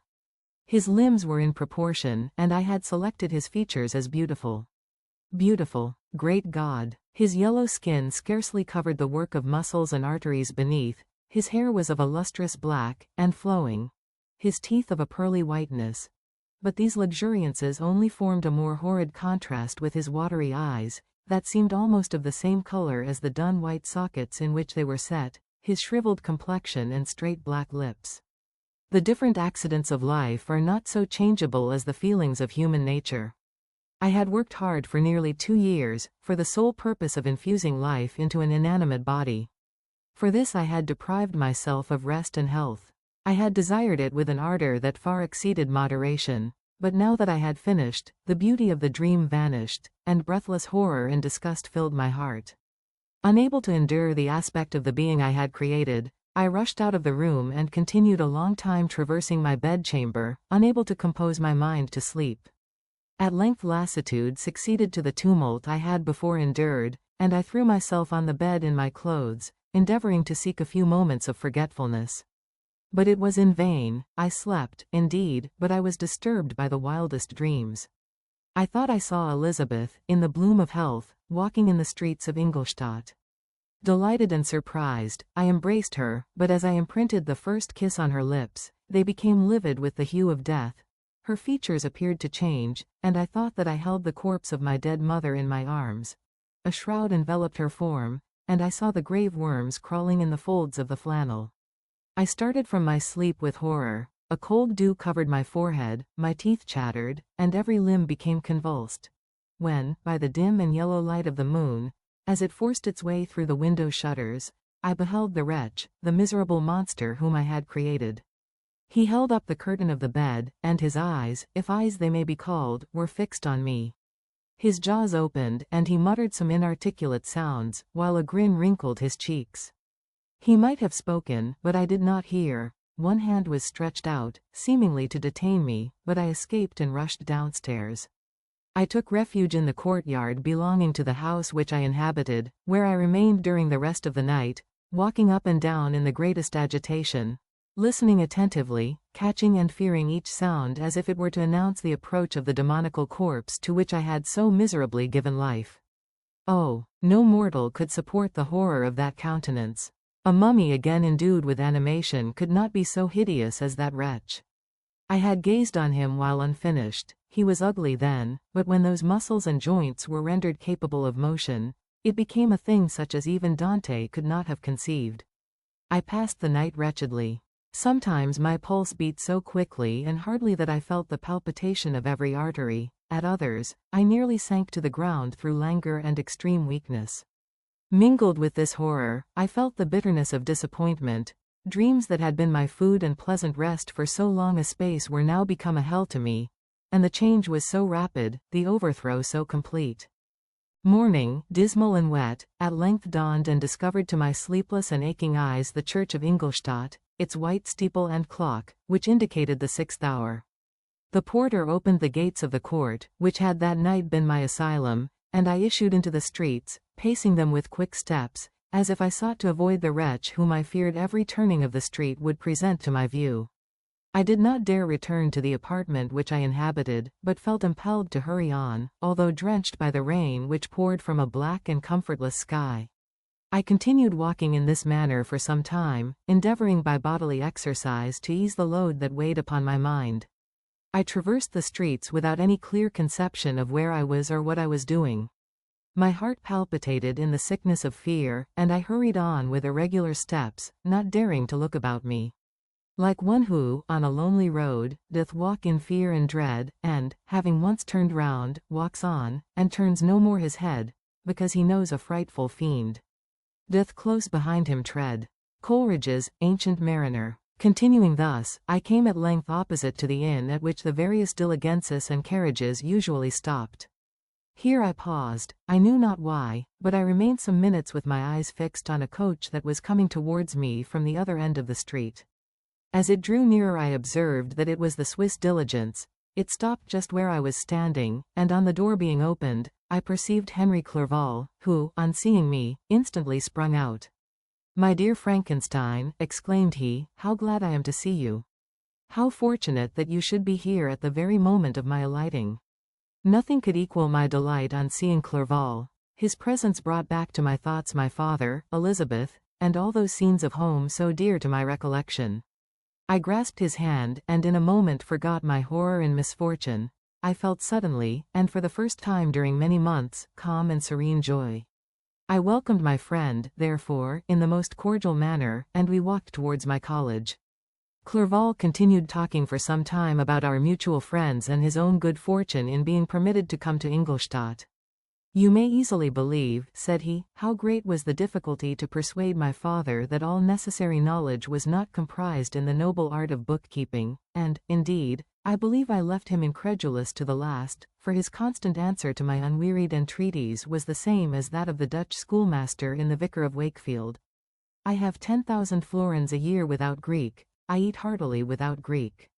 But his affection for me at length overcame his dislike of learning, and he has permitted me to undertake a voyage of discovery to the land of knowledge. It gives me the greatest delight to see you, but tell me how you left my father, brothers, and Elizabeth. "Very well, and very happy, only a little uneasy that they hear from you so seldom. By the by, I mean to lecture you a little upon their account myself. But, my dear Frankenstein," continued he, stopping short and gazing full in my face, "I did not before remark how very ill you appear, so thin and pale. You look as if you had been watching for several nights." "You have guessed right. I have lately been so deeply engaged in one occupation that I have not allowed myself sufficient rest, as you see, but I sincerely hope, that all these employments are now at an end and that I am at length free." I trembled excessively. I could not endure to think of, and far less to allude to, the occurrences of the preceding night.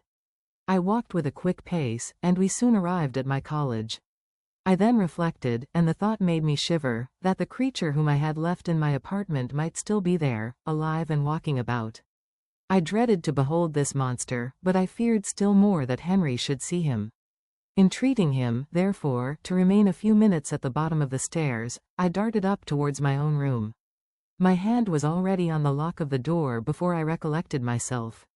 I then paused, and a cold shivering came over me. I threw the door forcibly open, as children are accustomed to do when they expect a spectre to stand in waiting for them on the other side, but nothing appeared. I stepped fearfully in. The apartment was empty, and my bedroom was also freed from its hideous guest. I could hardly believe that so great a good fortune could have befallen me, but when I became assured that my enemy had indeed fled, I clapped my hands for joy and ran down to Clerval. We ascended into my room, and the servant presently brought breakfast, but I was unable to contain myself. It was not joy only that possessed me. I felt my flesh tingle with excessive sensitiveness, and my pulse beat rapidly. I was unable to remain for a single instant in the same place. I jumped over the chairs, clapped my hands, and laughed aloud. Clerval at first attributed my unusual spirits to joy on his arrival, but when he observed me more attentively, he saw a wildness in my eyes for which he could not account, and my loud, unrestrained, heartless laughter frightened and astonished him. "My dear Victor," cried he, "what, for God's sake, is the matter? Do not laugh in that manner. How ill you are! What is the cause of all this?" "Do not ask me," cried I, putting my hands before my eyes, for I thought I saw the dreaded spectre glide into the room. "He can tell. Oh, save me, save me." I imagined that the monster seized me. I struggled furiously and fell down in a fit. Poor Clerval! What must have been his feelings? A meeting, which he anticipated with such joy, so strangely turned to bitterness. But I was not the witness of his grief, for I was lifeless and did not recover my senses for a long, long time. This was the commencement of a nervous fever which confined me for several months. During all that time Henry was my only nurse. I afterwards learned that, knowing my father's advanced age and unfitness for so long a journey, and how wretched my sickness would make Elizabeth, he spared them this grief by concealing the extent of my disorder. He knew that I could not have a more kind and attentive nurse than himself, and, firm in the hope he felt of my recovery, he did not doubt that, instead of doing harm, he performed the kindest action that he could towards them. But I was in reality very ill, and surely nothing but the unbounded and unremitting attentions of my friend could have restored me to life. The form of the monster on whom I had bestowed existence was forever before my eyes, and I raved incessantly concerning him.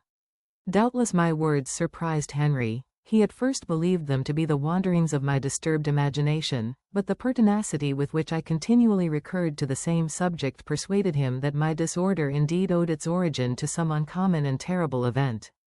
By very slow degrees, and with frequent relapses that alarmed and grieved my friend, I recovered. I remember the first time I became capable of observing outward objects with any kind of pleasure. I perceived that the fallen leaves had disappeared and that the young buds were shooting forth from the trees that shaded my window.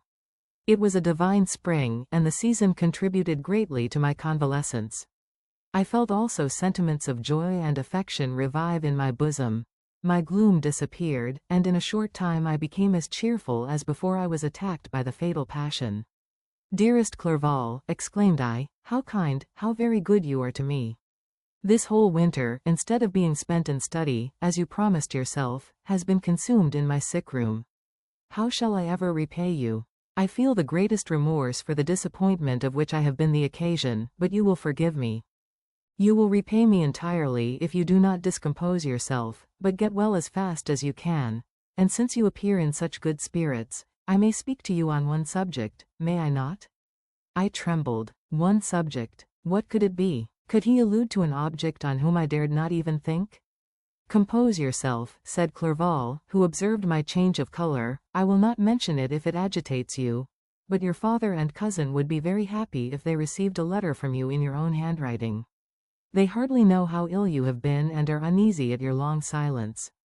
Is that all, my dear Henry? How could you suppose that my first thought would not fly towards those dear, dear friends whom I love and who are so deserving of my love? If this is your present temper, my friend, you will perhaps be glad to see a letter that has been lying here some days for you. It is from your cousin, I believe." Chapter 6. Clerval then put the following letter into my hands. It was from my own Elizabeth. My dearest cousin, you have been ill, very ill, and even the constant letters of dear kind Henry are not sufficient to reassure me on your account. You are forbidden to write, to hold a pen, yet one word from you, dear Victor, is necessary to calm our apprehensions.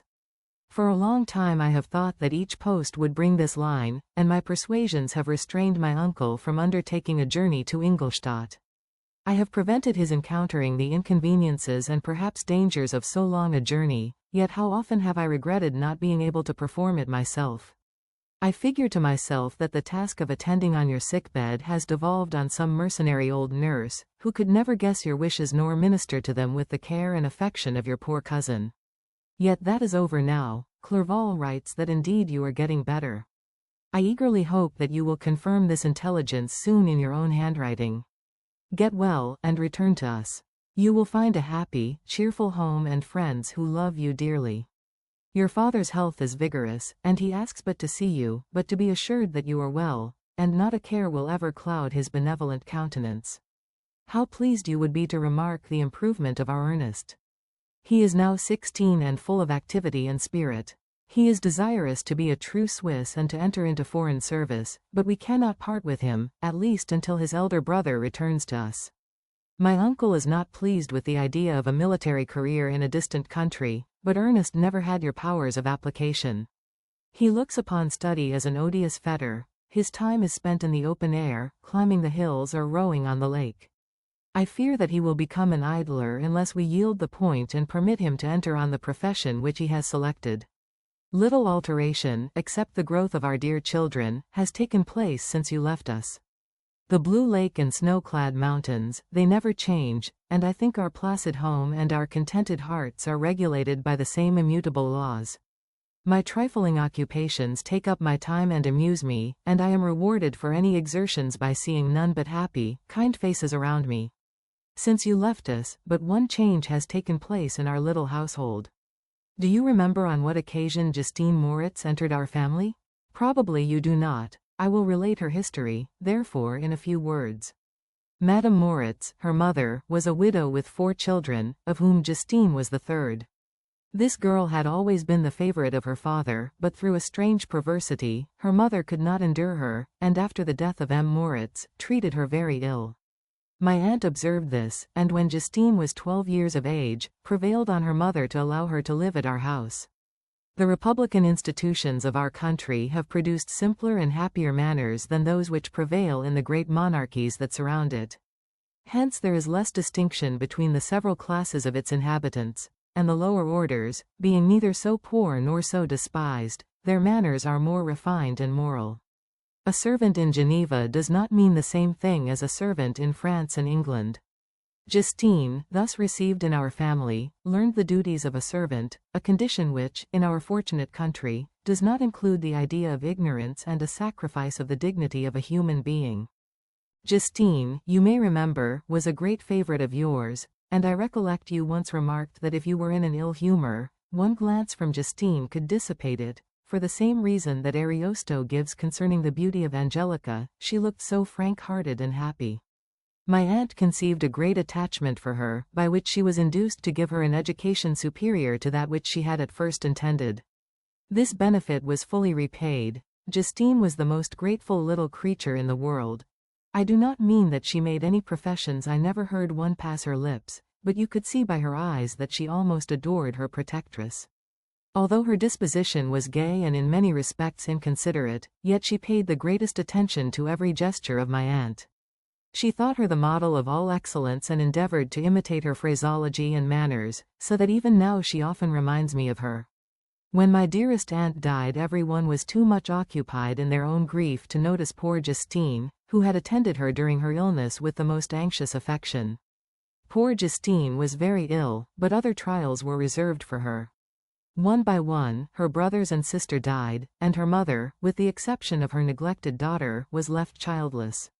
The conscience of the woman was troubled. She began to think that the deaths of her favorites was a judgment from heaven to chastise her partiality. She was a Roman Catholic, and I believe her confessor confirmed the idea which she had conceived. Accordingly, a few months after your departure for Ingolstadt, Justine was called home by her repentant mother. Poor girl! She wept when she quitted our house. She was much altered since the death of my aunt. Grief had given softness and a winning mildness to her manners, which had before been remarkable for vivacity. Nor was her residence at her mother's house of a nature to restore her gaiety. The poor woman was very vacillating in her repentance.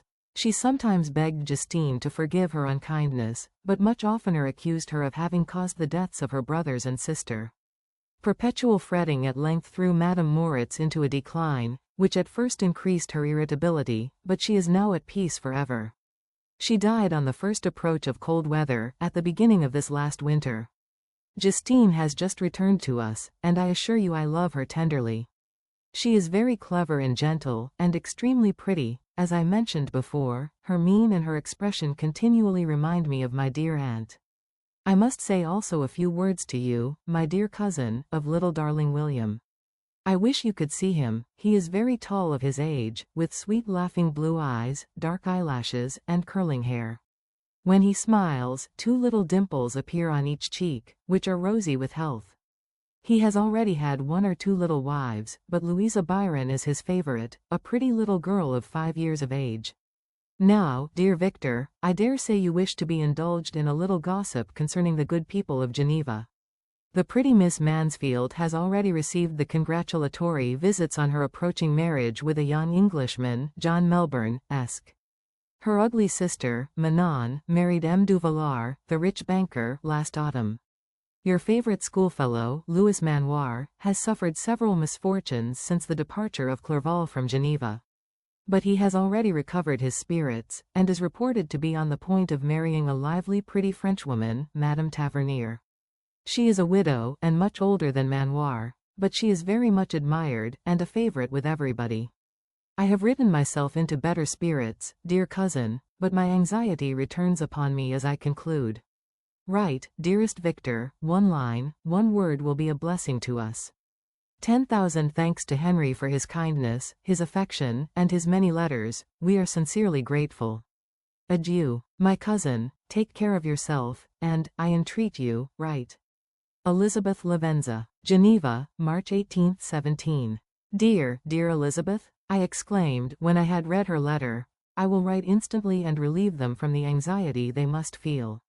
I wrote, and this exertion greatly fatigued me, but my convalescence had commenced, and proceeded regularly. In another fortnight I was able to leave my chamber. One of my first duties on my recovery was to introduce Clerval to the several professors of the university. In doing this, I underwent a kind of rough usage, ill-befitting the wounds that my mind had sustained. Ever since the fatal night, the end of my labors, and the beginning of my misfortunes, I had conceived a violent antipathy even to the name of natural philosophy.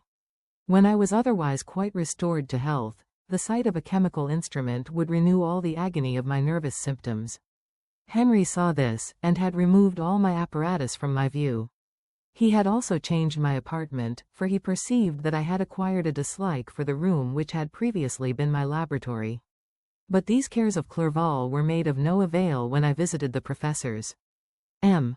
Waldman inflicted torture when he praised, with kindness and warmth, the astonishing progress I had made in the sciences. He soon perceived that I disliked the subject, but not guessing the real cause, he attributed my feelings to modesty, and changed the subject from my improvement, to the science itself, with a desire, as I evidently saw, of drawing me out. What could I do? He meant to please, and he tormented me.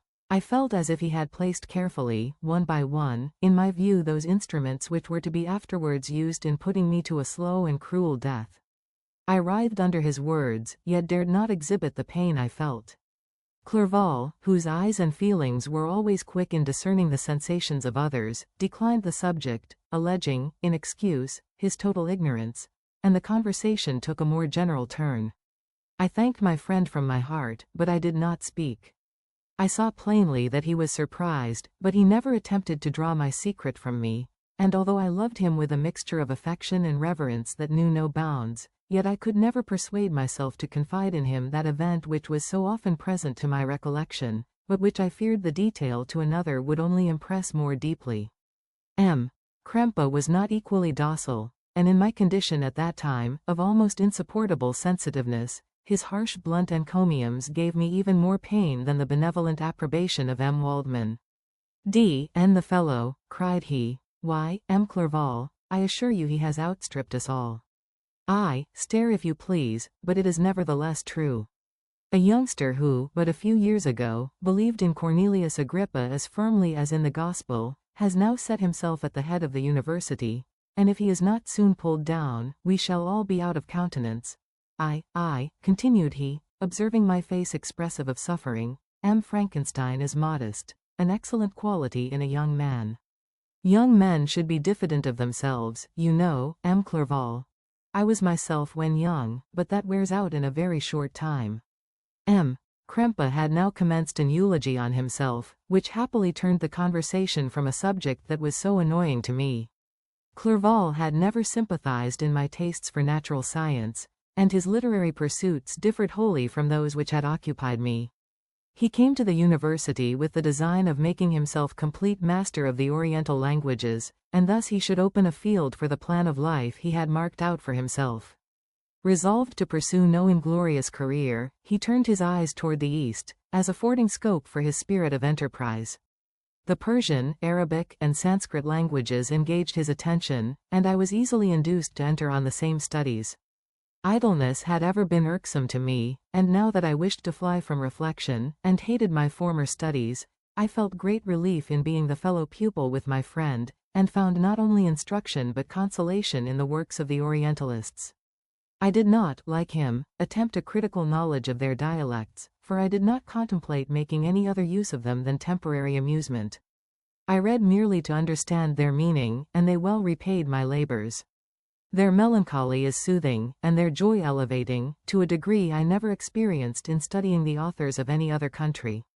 When you read their writings, life appears to consist in a warm sun and a garden of roses, in the smiles and frowns of a fair enemy, and the fire that consumes your own heart. How different from the manly and heroical poetry of Greece and Rome. Summer passed away in these occupations, and my return to Geneva was fixed for the latter end of autumn, but being delayed by several accidents, winter and snow arrived, the roads were deemed impassable, and my journey was retarded until the ensuing spring. I felt this delay very bitterly, for I longed to see my native town and my beloved friends. My return had only been delayed so long, from an unwillingness to leave Clerval in a strange place, before he had become acquainted with any of its inhabitants. The winter, however, was spent cheerfully, and although the spring was uncommonly late, when it came its beauty compensated for its dilatoriness. The month of May had already commenced, and I expected the letter daily which was to fix the date of my departure, when Henry proposed a pedestrian tour in the environs of Ingolstadt, that I might bid a personal farewell to the country I had so long inhabited. I acceded with pleasure to this proposition. I was fond of exercise, and Clerval had always been my favorite companion in the ramble of this nature that I had taken among the scenes of my native country. We passed a fortnight in these perambulations. My health and spirits had long been restored, and they gained additional strength from the salubrious air I breathed, the natural incidents of our progress, and the conversation of my friend. Study had before secluded me from the intercourse of my fellow creatures, and rendered me unsocial, but Clerval called forth the better feelings of my heart. He again taught me to love the aspect of nature, and the cheerful faces of children. Excellent friend, how sincerely you did love me, and endeavor to elevate my mind until it was on a level with your own. A selfish pursuit had cramped and narrowed me, until your gentleness and affection warmed and opened my senses. I became the same happy creature who, a few years ago, loved and beloved by all, had no sorrow or care. When happy, inanimate nature had the power of bestowing on me the most delightful sensations. A serene sky and verdant fields filled me with ecstasy. The present season was indeed divine. The flowers of spring bloomed in the hedges, while those of summer were already in bud. I was undisturbed by thoughts which during the preceding year had pressed upon me, notwithstanding my endeavors to throw them off, with an invincible burden. Henry rejoiced in my gaiety, and sincerely sympathized in my feelings. He exerted himself to amuse me, while he expressed the sensations that filled his soul. The resources of his mind on this occasion were truly astonishing. His conversation was full of imagination, and very often, in imitation of the Persian and Arabic writers, he invented tales of wonderful fancy and passion. At other times he repeated my favorite poems or drew me out into arguments, which he supported with great ingenuity. We returned to our college on a Sunday afternoon. The peasants were dancing, and everyone we met appeared gay and happy. My own spirits were high, and I abounded along with feelings of unbridled joy and hilarity. Chapter 7. On my return, I found the following letter from my father.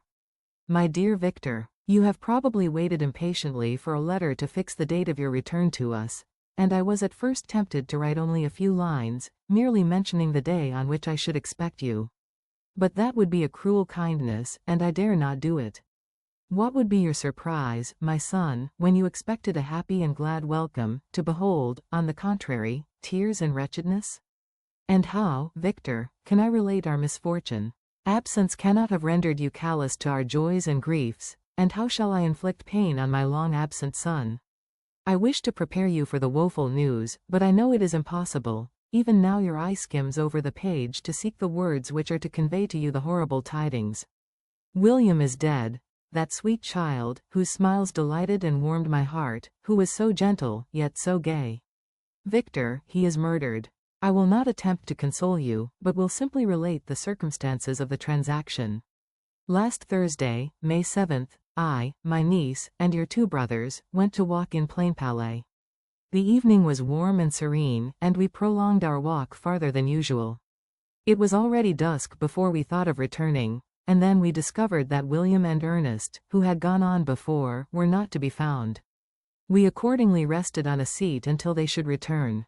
Presently Ernest came, and inquired if we had seen his brother. He said, that he had been playing with him, that William had run away to hide himself, and that he vainly sought for him, and afterwards waited for a long time, but that he did not return. This account rather alarmed us, and we continued to search for him until night fell, when Elizabeth conjectured that he might have returned to the house. He was not there. We returned again, with torches, for I could not rest, when I thought that my sweet boy had lost himself, and was exposed to all the damps and dews of night. Elizabeth also suffered extreme anguish. About 5 in the morning I discovered my lovely boy, whom the night before I had seen blooming and active in health, stretched on the grass livid and motionless. The print of the murderer's finger was on his neck. He was conveyed home, and the anguish that was visible in my countenance betrayed the secret to Elizabeth. She was very earnest to see the corpse.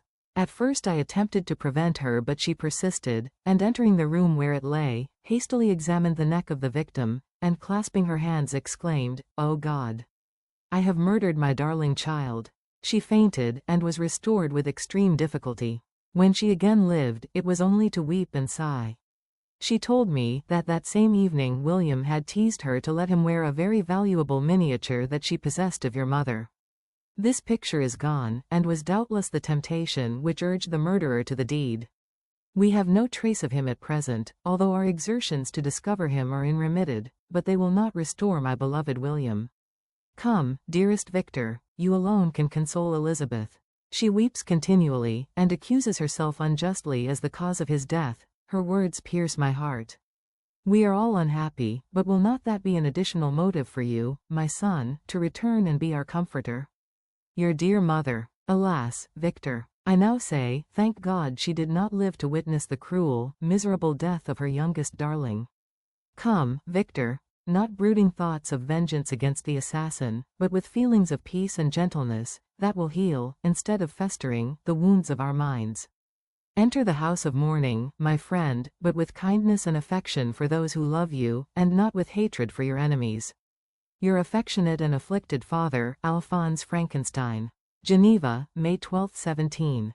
Clerval, who had watched my countenance as I read this letter, was surprised to observe the despair that succeeded the joy I at first expressed on receiving news from my friends. I threw the letter on the table, and covered my face with my hands. My dear Frankenstein, exclaimed Henry, when he perceived me weep with bitterness, are you always to be unhappy? My dear friend, what has happened? I motioned him to take up the letter, while I walked up and down the room in the extremest agitation. Tears also gushed from the eyes of Clerval, as he read the account of my misfortune. I can offer you no consolation, my friend, said he, your disaster is irreparable. What do you intend to do? To go instantly to Geneva. Come with me, Henry, to order the horses." During our walk, Clerval endeavored to say a few words of consolation. He could only express his heartfelt sympathy. "Poor William," said he, "dear lovely child, he now sleeps with his angel mother. Who that had seen him bright and joyous in his young beauty, but must weep over his untimely loss? To die so miserably, to feel the murderer's grasp. How much more a murdered that could destroy radiant innocence? Poor little fellow, one only consolation have we, his friends mourn and weep, but he is at rest. The pang is over, his sufferings are at an end forever. A sod covers his gentle form, and he knows no pain. He can no longer be a subject for pity, we must reserve that for his miserable survivors." Clerval spoke thus as we hurried through the streets. The words impressed themselves on my mind, and I remembered them afterwards in solitude.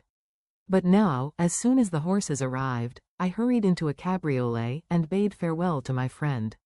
My journey was very melancholy. At first I wished to hurry on, for I longed to console and sympathize with my loved and sorrowing friends. But when I drew near my native town, I slackened my progress. I could hardly sustain the multitude of feelings that crowded into my mind. I passed through scenes familiar to my youth, but which I had not seen for nearly 6 years. How altered everything might be during that time!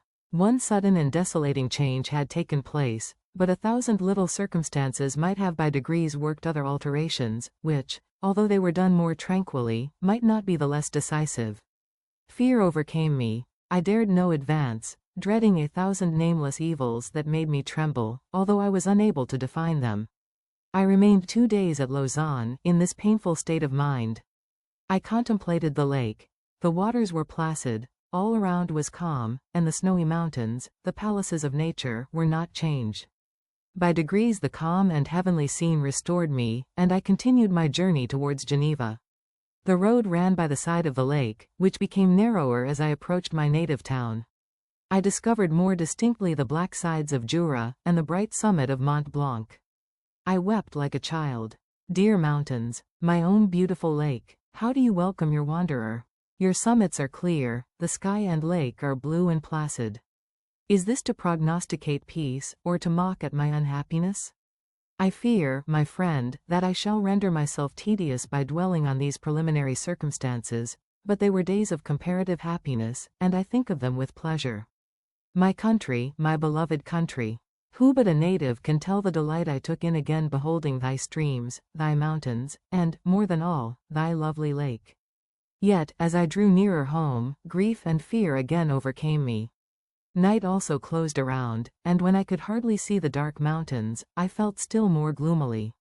The picture appeared a vast and dim scene of evil, and I foresaw obscurely that I was destined to become the most wretched of human beings. Alas! I prophesied truly, and failed only in one single circumstance, that in all the misery I imagined and dreaded, I did not conceive the 100th part of the anguish I was destined to endure. It was completely dark when I arrived in the environs of Geneva. The gates of the town were already shut, and I was obliged to pass the night at Secherin, a village at the distance of half a league from the city. The sky was serene, and, as I was unable to rest, I resolved to visit the spot where my poor William had been murdered. As I could not pass through the town, I was obliged to cross the lake in a boat to arrive at Plainpalais. During this short voyage I saw the lightning playing on the summit of Mont Blanc in the most beautiful figures. The storm appeared to approach rapidly, and, on landing, I ascended a low hill, that I might observe its progress. It advanced, the heavens were clouded, and I soon felt the rain coming slowly in large drops, but its violence quickly increased. I quitted my seat, and walked on, although the darkness and storm increased every minute, and the thunder burst with a terrific crash over my head.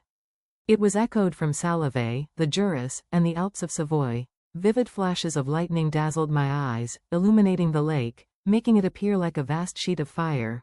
Then for an instant everything seemed of a pitchy darkness, until the eye recovered itself from the preceding flash.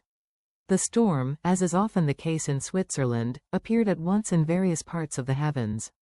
The most violent storm hung exactly north of the town, over the part of the lake which lies between the promontory of Bellerive and the village of Copet. Another storm enlightened Jura with faint flashes, and another darkened and sometimes disclosed the mole, a peaked mountain to the east of the lake. While I watched the tempest, so beautiful yet terrific, I wandered on with a hasty step. This noble war in the sky elevated my spirits. I clasped my hands, and exclaimed aloud, "William, dear angel! This is thy funeral, this thy dirge." As I said these words, I perceived in the gloom a figure which stole from behind a clump of trees near me. I stood fixed, gazing intently. I could not be mistaken. A flash of lightning illuminated the object, and discovered its shape plainly to me. Its gigantic stature, and the deformity of its aspect more hideous than belongs to humanity, instantly informed me that it was the wretch, the filthy demon, to whom I had given life. What did he there? Could he be, I shuddered at the conception, the murderer of my brother? No sooner did that idea cross my imagination, than I became convinced of its truth. My teeth chattered, and I was forced to lean against a tree for support. The figure passed me quickly, and I lost it in the gloom. Nothing in human shape could have destroyed the fair child. He was the murderer. I could not doubt it. The mere presence of the idea was an irresistible proof of the fact. I thought of pursuing the devil, but it would have been in vain, for another flash discovered him to me hanging among the rocks of the nearly perpendicular ascent of Mont Salve, a hill that bounds Plainpalais on the south. He soon reached the summit and disappeared. I remained motionless. The thunder ceased, but the rain still continued, and the scene was enveloped in an impenetrable darkness. I revolved in my mind the events which I had until now sought to forget, the whole train of my progress toward the creation, the appearance of the works of my own hands at my bedside, its departure. 2 years had now nearly elapsed since the night on which he first received life, and was this his first crime? Alas! I had turned loose into the world a depraved wretch, whose delight was in carnage and misery, had he not murdered my brother. No one can conceive the anguish I suffered during the remainder of the night, which I spent, cold and wet, in the open air. But I did not feel the inconvenience of the weather. My imagination was busy in scenes of evil and despair. I considered the being whom I had cast among mankind, and endowed with the will and power to effect purposes of horror, such as the deed which he had now done, nearly in the light of my own vampire, my own spirit let loose from the grave, and forced to destroy all that was dear to me. Day dawned, and I directed my steps towards the town. The gates were open, and I hastened to my father's house. My first thought was to discover what I knew of the murderer, and cause instant pursuit to be made. But I paused when I reflected on the story that I had to tell. A being whom I myself had formed, and endued with life, had met me at midnight among the precipices of an inaccessible mountain. I remembered also the nervous fever with which I had been seized just at the time that I dated my creation, and which would give an air of delirium to a tale otherwise so utterly improbable. I well knew that if any other had communicated such a relation to me, I should have looked upon it as the ravings of insanity. Besides, the strange nature of the animal would elude all pursuit, even if I were so far credited as to persuade my relatives to commence it. And then of what use would be pursuit? Who could arrest a creature capable of scaling the overhanging sides of Mont Salve? These reflections determined me, and I resolved to remain silent. It was about 5 in the morning when I entered my father's house. I told the servants not to disturb the family, and went into the library to attend their usual hour of rising. 6 years had elapsed, passed in a dream but for one indelible trace, and I stood in the same place where I had last embraced my father before my departure for Ingolstadt. Beloved and venerable parent, he still remained to me. I gazed on the picture of my mother, which stood over the mantelpiece. It was an historical subject, painted at my father's desire, and represented Caroline Beaufort in an agony of despair, kneeling by the coffin of her dead father. Her garb was rustic, and her cheek pale, but there was an air of dignity and beauty that hardly permitted the sentiment of pity. Below this picture was a miniature of William, and my tears flowed when I looked upon it. While I was thus engaged, Ernest entered. He had heard me arrive, and hastened to welcome me. "Welcome, my dearest Victor," said he. "Ah, I wish you had come 3 months ago, and then you would have found us all joyous and delighted. You come to us now to share a misery which nothing can alleviate, yet your presence will, I hope, revive our father, who seems sinking under his misfortune, and your persuasions will induce poor Elizabeth to cease her vain and tormenting self-accusations. Poor William! He was our darling and our pride. Tears, unrestrained, fell from my brother's eyes, a sense of mortal agony crept over my frame. Before, I had only imagined the wretchedness of my desolated home. The reality came on me as a new, and a not less terrible, disaster. I tried to calm Ernest. I inquired more minutely concerning my father, and here I named my cousin. She most of all, said Ernest, requires consolation. She accused herself of having caused the death of my brother, and that made her very wretched. But since the murderer has been discovered. The murderer discovered. Good God, how can that be? Who could attempt to pursue him? It is impossible. One might as well try to overtake the winds, or confine a mountain stream with a straw. I saw him too, he was free last night. I do not know what you mean, replied my brother, in accents of wonder, but just the discovery we have made completes our misery. No one would believe it at first, and even now Elizabeth will not be convinced, notwithstanding all the evidence. Indeed, who would credit that Justine Moritz, who was so amiable, and fond of all the family, could suddenly become so capable of so frightful, so appalling a crime? Justine Moritz. Poor girl, is she the accused? But it is wrongfully, everyone knows that, no one believes it, surely, Ernest?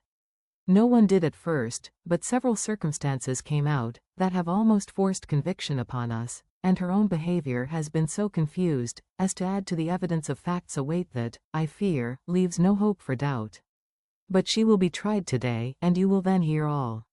He then related that, the morning on which the murder of poor William had been discovered, Justine had been taken ill, and confined to her bed for several days. During this interval, one of the servants, happening to examine the apparel she had worn on the night of the murder, had discovered in her pocket the picture of my mother, which had been judged to be the temptation of the murderer. The servant instantly showed it to one of the others, who, without saying a word to any of the family, went to a magistrate, and, upon their deposition, Justine was apprehended. On being charged with the fact, the poor girl confirmed the suspicion in a great measure by her extreme confusion of manner. This was a strange tale, but it did not shake my faith, and I replied earnestly, you are all mistaken, I know the murderer. Justine, poor, good Justine, is innocent. At that instant my father entered. I saw unhappiness deeply impressed on his countenance, but he endeavored to welcome me cheerfully, and, after we had exchanged our mournful greeting, would have introduced some other topic than that of our disaster, had not Ernest exclaimed, Good God, Papa! Victor says that he knows who was the murderer of poor William. We do also, unfortunately, replied my father, for indeed I had rather have been forever ignorant than have discovered so much depravity and ungratitude in one I valued so highly. My dear father, you are mistaken, Justine is innocent. If she is, God forbid that she should suffer as guilty. She is to be tried today, and I sincerely hope, that she will be acquitted. This speech calmed me. I was firmly convinced in my own mind that Justine, and indeed every human being, was guiltless of this murder. I had no fear, therefore, that any circumstantial evidence could be brought forward strong enough to convict her. My tale was not one to announce publicly. Its astounding horror would be looked upon as madness by the vulgar.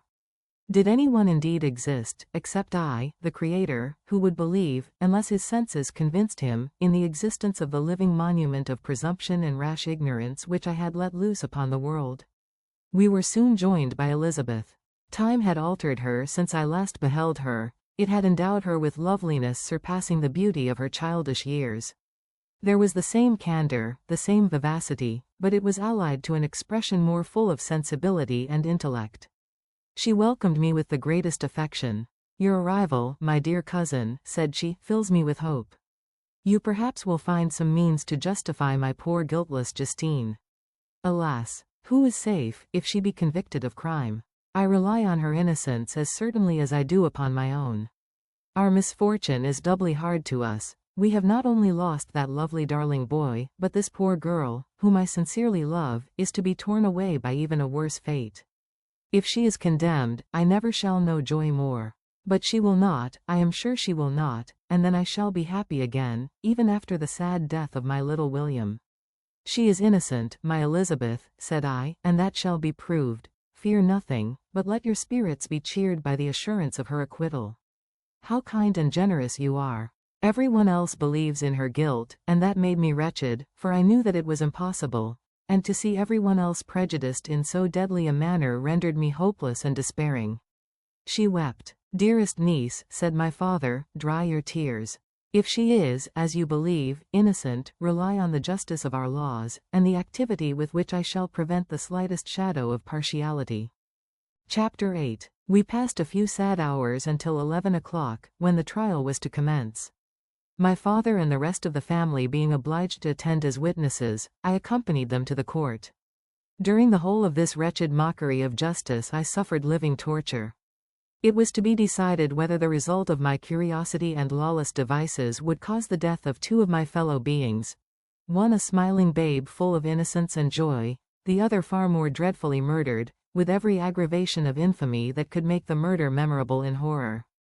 Justine also was a girl of merit and possessed qualities which promised to render her life happy. Now all was to be obliterated in an ignominious grave, and I the cause. 1,000 times rather would I have confessed myself guilty of the crime ascribed to Justine, but I was absent when it was committed, and such a declaration would have been considered as the ravings of a madman and would not have exculpated her who suffered through me. The appearance of Justine was calm. She was dressed in mourning, and her countenance, always engaging, was rendered, by the solemnity of her feelings, exquisitely beautiful.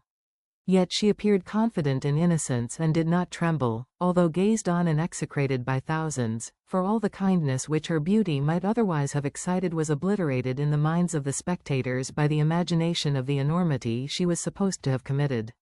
She was tranquil, yet her tranquillity was evidently constrained, and as her confusion had before been adduced as a proof of her guilt, she worked up her mind to an appearance of courage. When she entered the court she threw her eyes round it and quickly discovered where we were seated.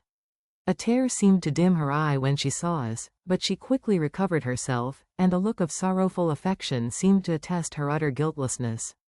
The trial began, and after the advocate against her had stated the charge, several witnesses were called. Several strange facts combined against her, which might have staggered anyone who had not such proof of her innocence as I had. She had been out the whole of the night on which the murder had been committed and towards morning had been perceived by a market woman not far from the spot where the body of the murdered child had been afterwards found. The woman asked her what she did there, but she looked very strangely and only returned a confused and unintelligible answer. She returned to the house about 8 o'clock, and when one inquired where she had passed the night, she replied that she had been looking for the child and demanded earnestly if anything had been heard concerning him. When shown the body, she fell into violent hysterics and kept her bed for several days. The picture was then produced which the servant had found in her pocket, and when Elizabeth, in a faltering voice, proved that it was the same which, an hour before the child had been missed, she had placed round his neck, a murmur of horror and indignation filled the court. Justine was called on for her defense. As the trial had proceeded, her countenance had altered. Surprise, horror, and misery were strongly expressed.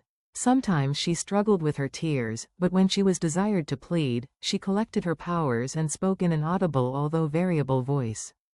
"God knows," she said, "how entirely I am innocent. But I do not pretend that my protestations should acquit me. I rest my innocence on a plain and simple explanation of the facts which have been adduced against me, and I hope the character I have always borne will incline my judges to a favorable interpretation where any circumstance appears doubtful or suspicious." She then related that, by the permission of Elizabeth, she had passed the evening of the night on which the murder had been committed at the house of an aunt at Chain, a village situated at about a league from Geneva. On her return, at about 9 o'clock, she met a man who asked her if she had seen anything of the child who was lost.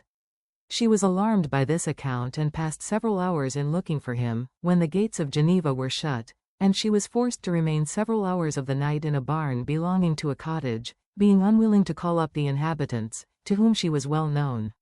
Most of the night she spent here watching. Towards morning she believed that she slept for a few minutes. Some steps disturbed her, and she awoke. It was dawn, and she quitted her asylum, that she might again endeavor to find my brother. If she had gone near the spot where his body lay, it was without her knowledge. That she had been bewildered when questioned by the market woman was not surprising, since she had passed a sleepless night and the fate of poor William was yet uncertain. Concerning the picture she could give no account. I know, continued the unhappy victim, how heavily and fatally this one circumstance weighs against me, but I have no power of explaining it, and when I have expressed my utter ignorance, I am only left to conjecture concerning the probabilities by which it might have been placed in my pocket. But here also I am checked. I believe that I have no enemy on earth, and none surely would have been so wicked as to destroy me wantonly. Did the murderer place it there? I know of no opportunity afforded him for so doing, or, if I had, why should he have stolen the jewel, to part with it again so soon? I commit my cause to the justice of my judges, yet I see no room for hope. I beg permission to have a few witnesses examined concerning my character, and if their testimony shall not overweigh my supposed guilt, I must be condemned, although I would pledge my salvation on my innocence. Several witnesses were called who had known her for many years, and they spoke well of her, but fear and hatred of the crime of which they supposed her guilty rendered them timorous and unwilling to come forward. Elizabeth saw even this last resource, her excellent dispositions and irreproachable conduct, about to fail the accused, when, although violently agitated, she desired permission to address the court. I am, said she, the cousin of the unhappy child who was murdered, or rather his sister, for I was educated by and have lived with his parents ever since and even long before his birth. It may therefore be judged indecent in me to come forward on this occasion, but when I see a fellow creature about to perish through the cowardice of her pretended friends, I wish to be allowed to speak, that I may say what I know of her character. I am well acquainted with the accused. I have lived in the same house with her, at one time for 5 and at another for nearly 2 years. During all that period she appeared to me the most amiable and benevolent of human creatures. She nursed Madame Frankenstein, my aunt, in her last illness, with the greatest affection and care, and afterwards attended her own mother during a tedious illness, in a manner that excited the admiration of all who knew her, after which she again lived in my uncle's house, where she was beloved by all the family. She was warmly attached to the child who is now dead and acted towards him like a most affectionate mother. For my own part, I do not hesitate to say that, notwithstanding all the evidence produced against her, I believe and rely on her perfect innocence. She had no temptation for such an action. As to the bauble on which the chief proof rests, if she had earnestly desired it, I should have willingly given it to her, so much do I esteem and value her. A murmur of approbation followed Elizabeth's simple and powerful appeal, but it was excited by her generous interference, and not in favor of poor Justine, on whom the public indignation was turned with renewed violence, charging her with the blackest ingratitude. She herself wept as Elizabeth spoke, but she did not answer. My own agitation and anguish was extreme during the whole trial. I believed in her innocence, I knew it. Could the demon who had, I did not for a minute doubt, murdered my brother also in his hellish sport have betrayed the innocent to death and ignominy? I could not sustain the horror of my situation, and when I perceived that the popular voice and the countenances of the judges had already condemned my unhappy victim, I rushed out of the court in agony. The tortures of the accused did not equal mine. She was sustained by innocence, but the fangs of remorse tore my bosom and would not forego their hold. I passed a night of unmingled wretchedness. In the morning I went to the court, my lips and throat were parched. I dared not ask the fatal question, but I was known, and the officer guessed the cause of my visit. The ballots had been thrown, they were all black, and Justine was condemned. I cannot pretend to describe what I then felt. I had before experienced sensations of horror, and I have endeavored to bestow upon them adequate expressions, but words cannot convey an idea of the heart-sickening despair that I then endured. The person to whom I addressed myself added that Justine had already confessed her guilt. That evidence, he observed, was hardly required in so glaring a case, but I am glad of it, and, indeed, none of our judges like to condemn a criminal upon circumstantial evidence, be it ever so decisive. This was strange and unexpected intelligence. What could it mean? Had my eyes deceived me? And was I really as mad as the whole world would believe me to be if I disclosed the object of my suspicions? I hastened to return home, and Elizabeth eagerly demanded the result. My cousin, replied I, it is decided as you may have expected. All judges had rather that 10 innocent should suffer than that 1 guilty should escape. But she has confessed. This was a dire blow to poor Elizabeth, who had relied with firmness upon Justine's innocence. Alas, said she, how shall I ever again believe in human goodness? Justine, whom I loved and esteemed as my sister, how could she put on those smiles of innocence only to betray? Her mild eyes seemed incapable of any severity or guile, and yet she has committed a murder. Soon after we heard that the poor victim had expressed a desire to see my cousin. My father wished her not to go but said that he left it to her own judgment and feelings to decide. Yes, said Elizabeth, I will go, although she is guilty, and you, Victor, shall accompany me. I cannot go alone. The idea of this visit was torture to me, yet I could not refuse. We entered the gloomy prison chamber and beheld Justine sitting on some straw at the farther end. Her hands were manacled, and her head rested on her knees.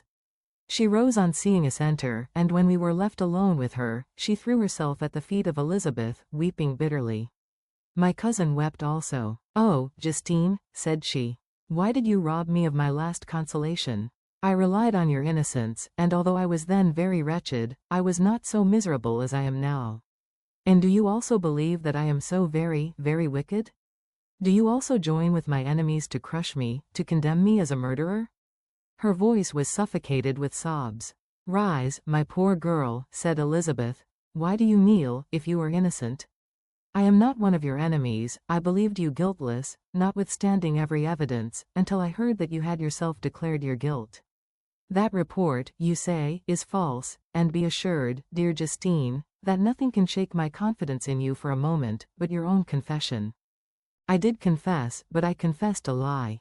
I confessed that I might obtain absolution, but now that falsehood lies heavier at my heart than all my other sins. The God of heaven forgive me. Ever since I was condemned, my confessor has besieged me. He threatened and menaced, until I almost began to think that I was the monster that he said I was. He threatened excommunication and hellfire in my last moments if I continued obdurate. Dear lady, I had none to support me. All looked on me as a wretch doomed to ignominy and perdition.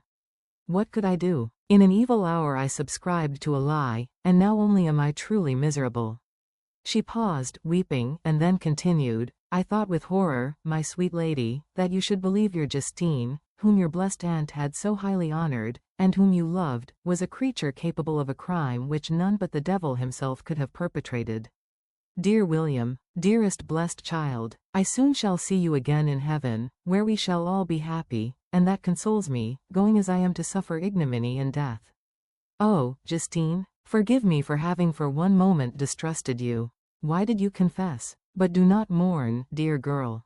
Do not fear. I will proclaim, I will prove your innocence. I will melt the stony hearts of your enemies by my tears and prayers. You shall not die. You, my playfellow, my companion, my sister, perish on the scaffold. No, no, I never could survive so horrible a misfortune. Justine shook her head mournfully. I do not fear to die, she said, that pang is past. God raises my weakness and gives me courage to endure the worst. I leave a sad and bitter world, and if you remember me and think of me as of one unjustly condemned, I am resigned to the fate awaiting me. Learn from me, dear lady, to submit in patience to the will of heaven. During this conversation I had retired to a corner of the prison room, where I could conceal the horrid anguish that possessed me. Despair. Who dared talk of that? The poor victim, who on the morrow was to pass the awful boundary between life and death, felt not, as I did, such deep and bitter agony. I gnashed my teeth and ground them together, uttering a groan that came from my inmost soul. Justine started. When she saw who it was, she approached me and said, Dear sir, you are very kind to visit me. You, I hope, do not believe that I am guilty? I could not answer. No, Justine, said Elizabeth, he is more convinced of your innocence than I was, for even when he heard that you had confessed, he did not credit it. I truly thank him. In these last moments I feel the sincerest gratitude towards those who think of me with kindness. How sweet is the affection of others to such a wretch as I am. It removes more than half my misfortune, and I feel as if I could die in peace now that my innocence is acknowledged by you, dear lady, and your cousin. Thus the poor sufferer tried to comfort others and herself. She indeed gained the resignation she desired. But I, the true murderer, felt the never-dying worm alive in my bosom, which allowed of no hope or consolation. Elizabeth also wept and was unhappy, but hers also was the misery of innocence, which, like a cloud that passes over the fair moon, for a while hides but cannot tarnish its brightness.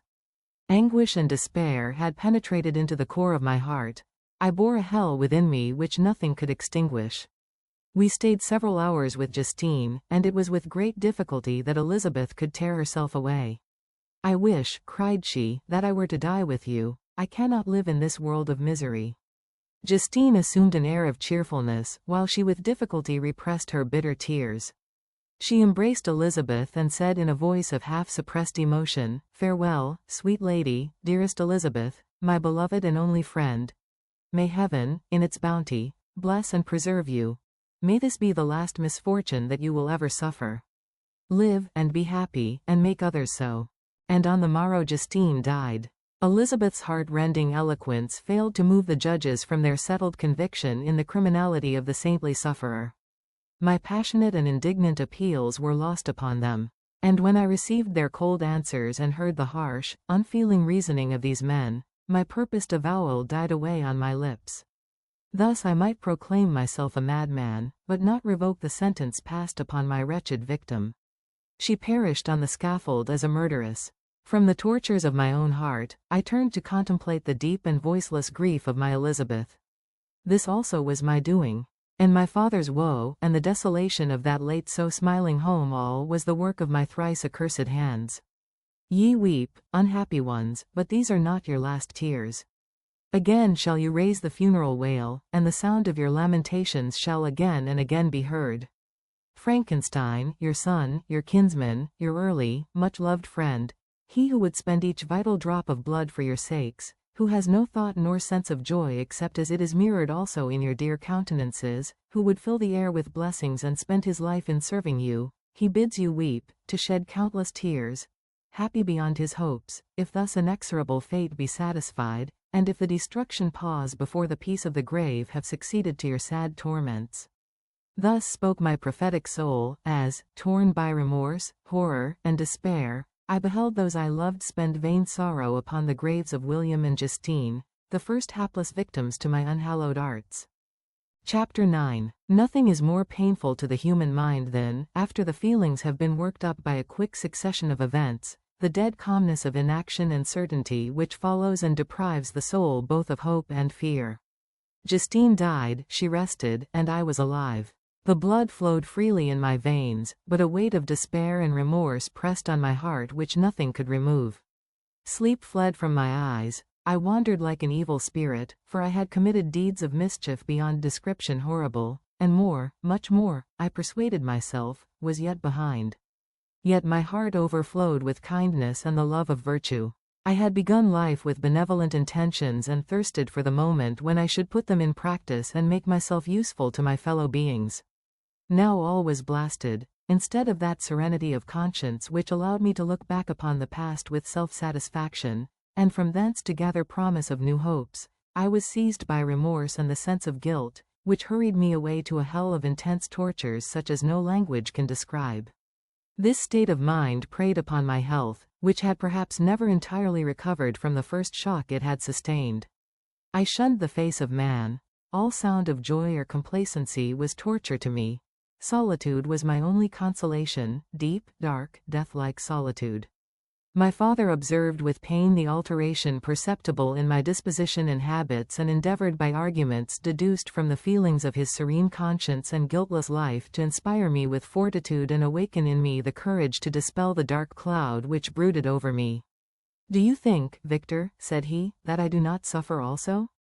No one could love a child more than I loved your brother." Tears came into his eyes as he spoke. "But is it not a duty to the survivors that we should refrain from augmenting their unhappiness by an appearance of a moderate grief? It is also a duty owed to yourself, for excessive sorrow prevents improvement or enjoyment, or even the discharge of daily usefulness, without which no man is fit for society." This advice, although good, was totally inapplicable to my case. I should have been the first to hide my grief and console my friends if remorse had not mingled its bitterness, and terror its alarm, with my other sensations. Now I could only answer my father with a look of despair and endeavor to hide myself from his view. About this time we retired to our house at Belrive. This change was particularly agreeable to me.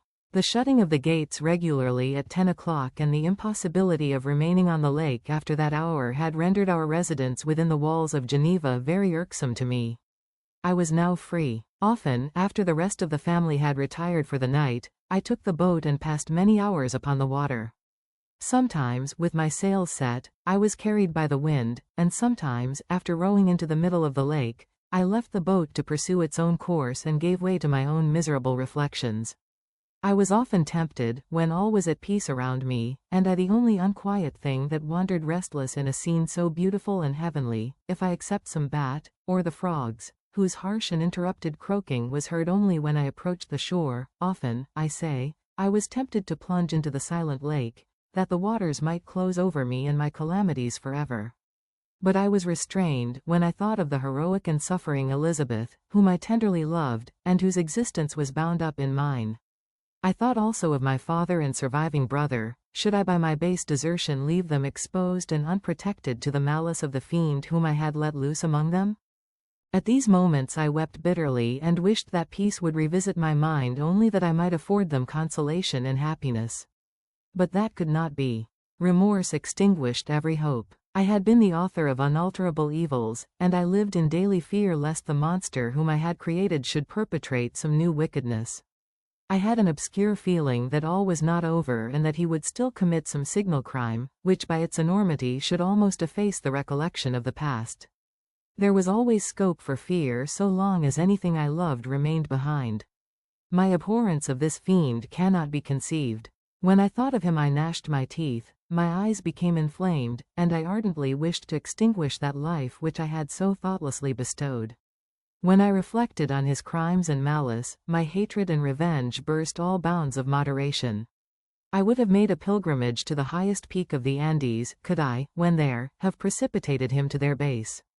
I wished to see him again, that I might wreak the utmost extent of abhorrence on his head and avenge the deaths of William and Justine. Our house was the house of mourning. My father's health was deeply shaken by the horror of the recent events. Elizabeth was sad and desponding. She no longer took delight in her ordinary occupations. All pleasure seemed to her sacrilege toward the dead. Eternal woe and tears she then thought was the just tribute she should pay to innocence so blasted and destroyed.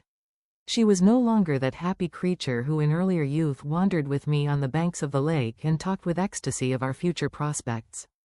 The first of those sorrows which are sent to wean us from the earth had visited her, and its dimming influence quenched her dearest smiles.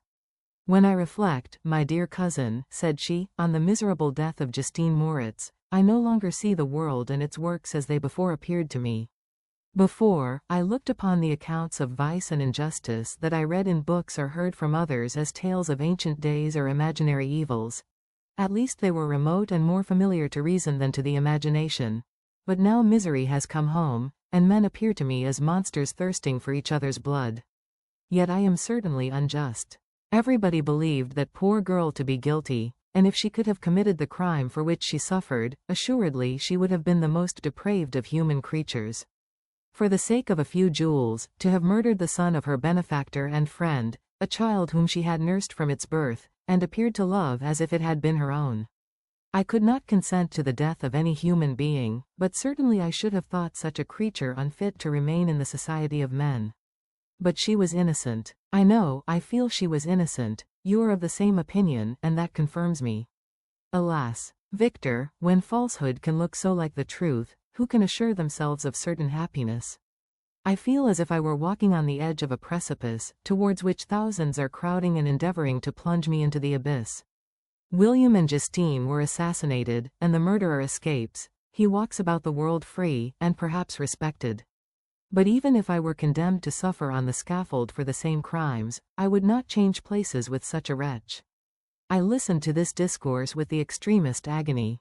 I, not indeed, but in effect, was the true murderer. Elizabeth read my anguish in my countenance, and kindly taking my hand, said, "My dearest friend, you must calm yourself. These events have affected me, God knows how deeply, but I am not so wretched as you are. There is an expression of despair, and sometimes of revenge, in your countenance that makes me tremble. Dear Victor, banish these dark passions. Remember the friends around you, who center all their hopes in you. Have we lost the power of rendering you happy? Ah, while we love, while we are true to each other, here in this land of peace and beauty, your native country, we may reap every tranquil blessing, what can disturb our peace? And could not such words from her whom I fondly prized before every other gift of fortune suffice to chase away the fiend that lurked in my heart? Even as she spoke I drew near to her, as if in terror, lest at that very moment the destroyer had been near to rob me of her. Thus not the tenderness of friendship, nor the beauty of earth, nor of heaven, could redeem my soul from woe. The very accents of love were ineffectual. I was encompassed by a cloud which no beneficial influence could penetrate.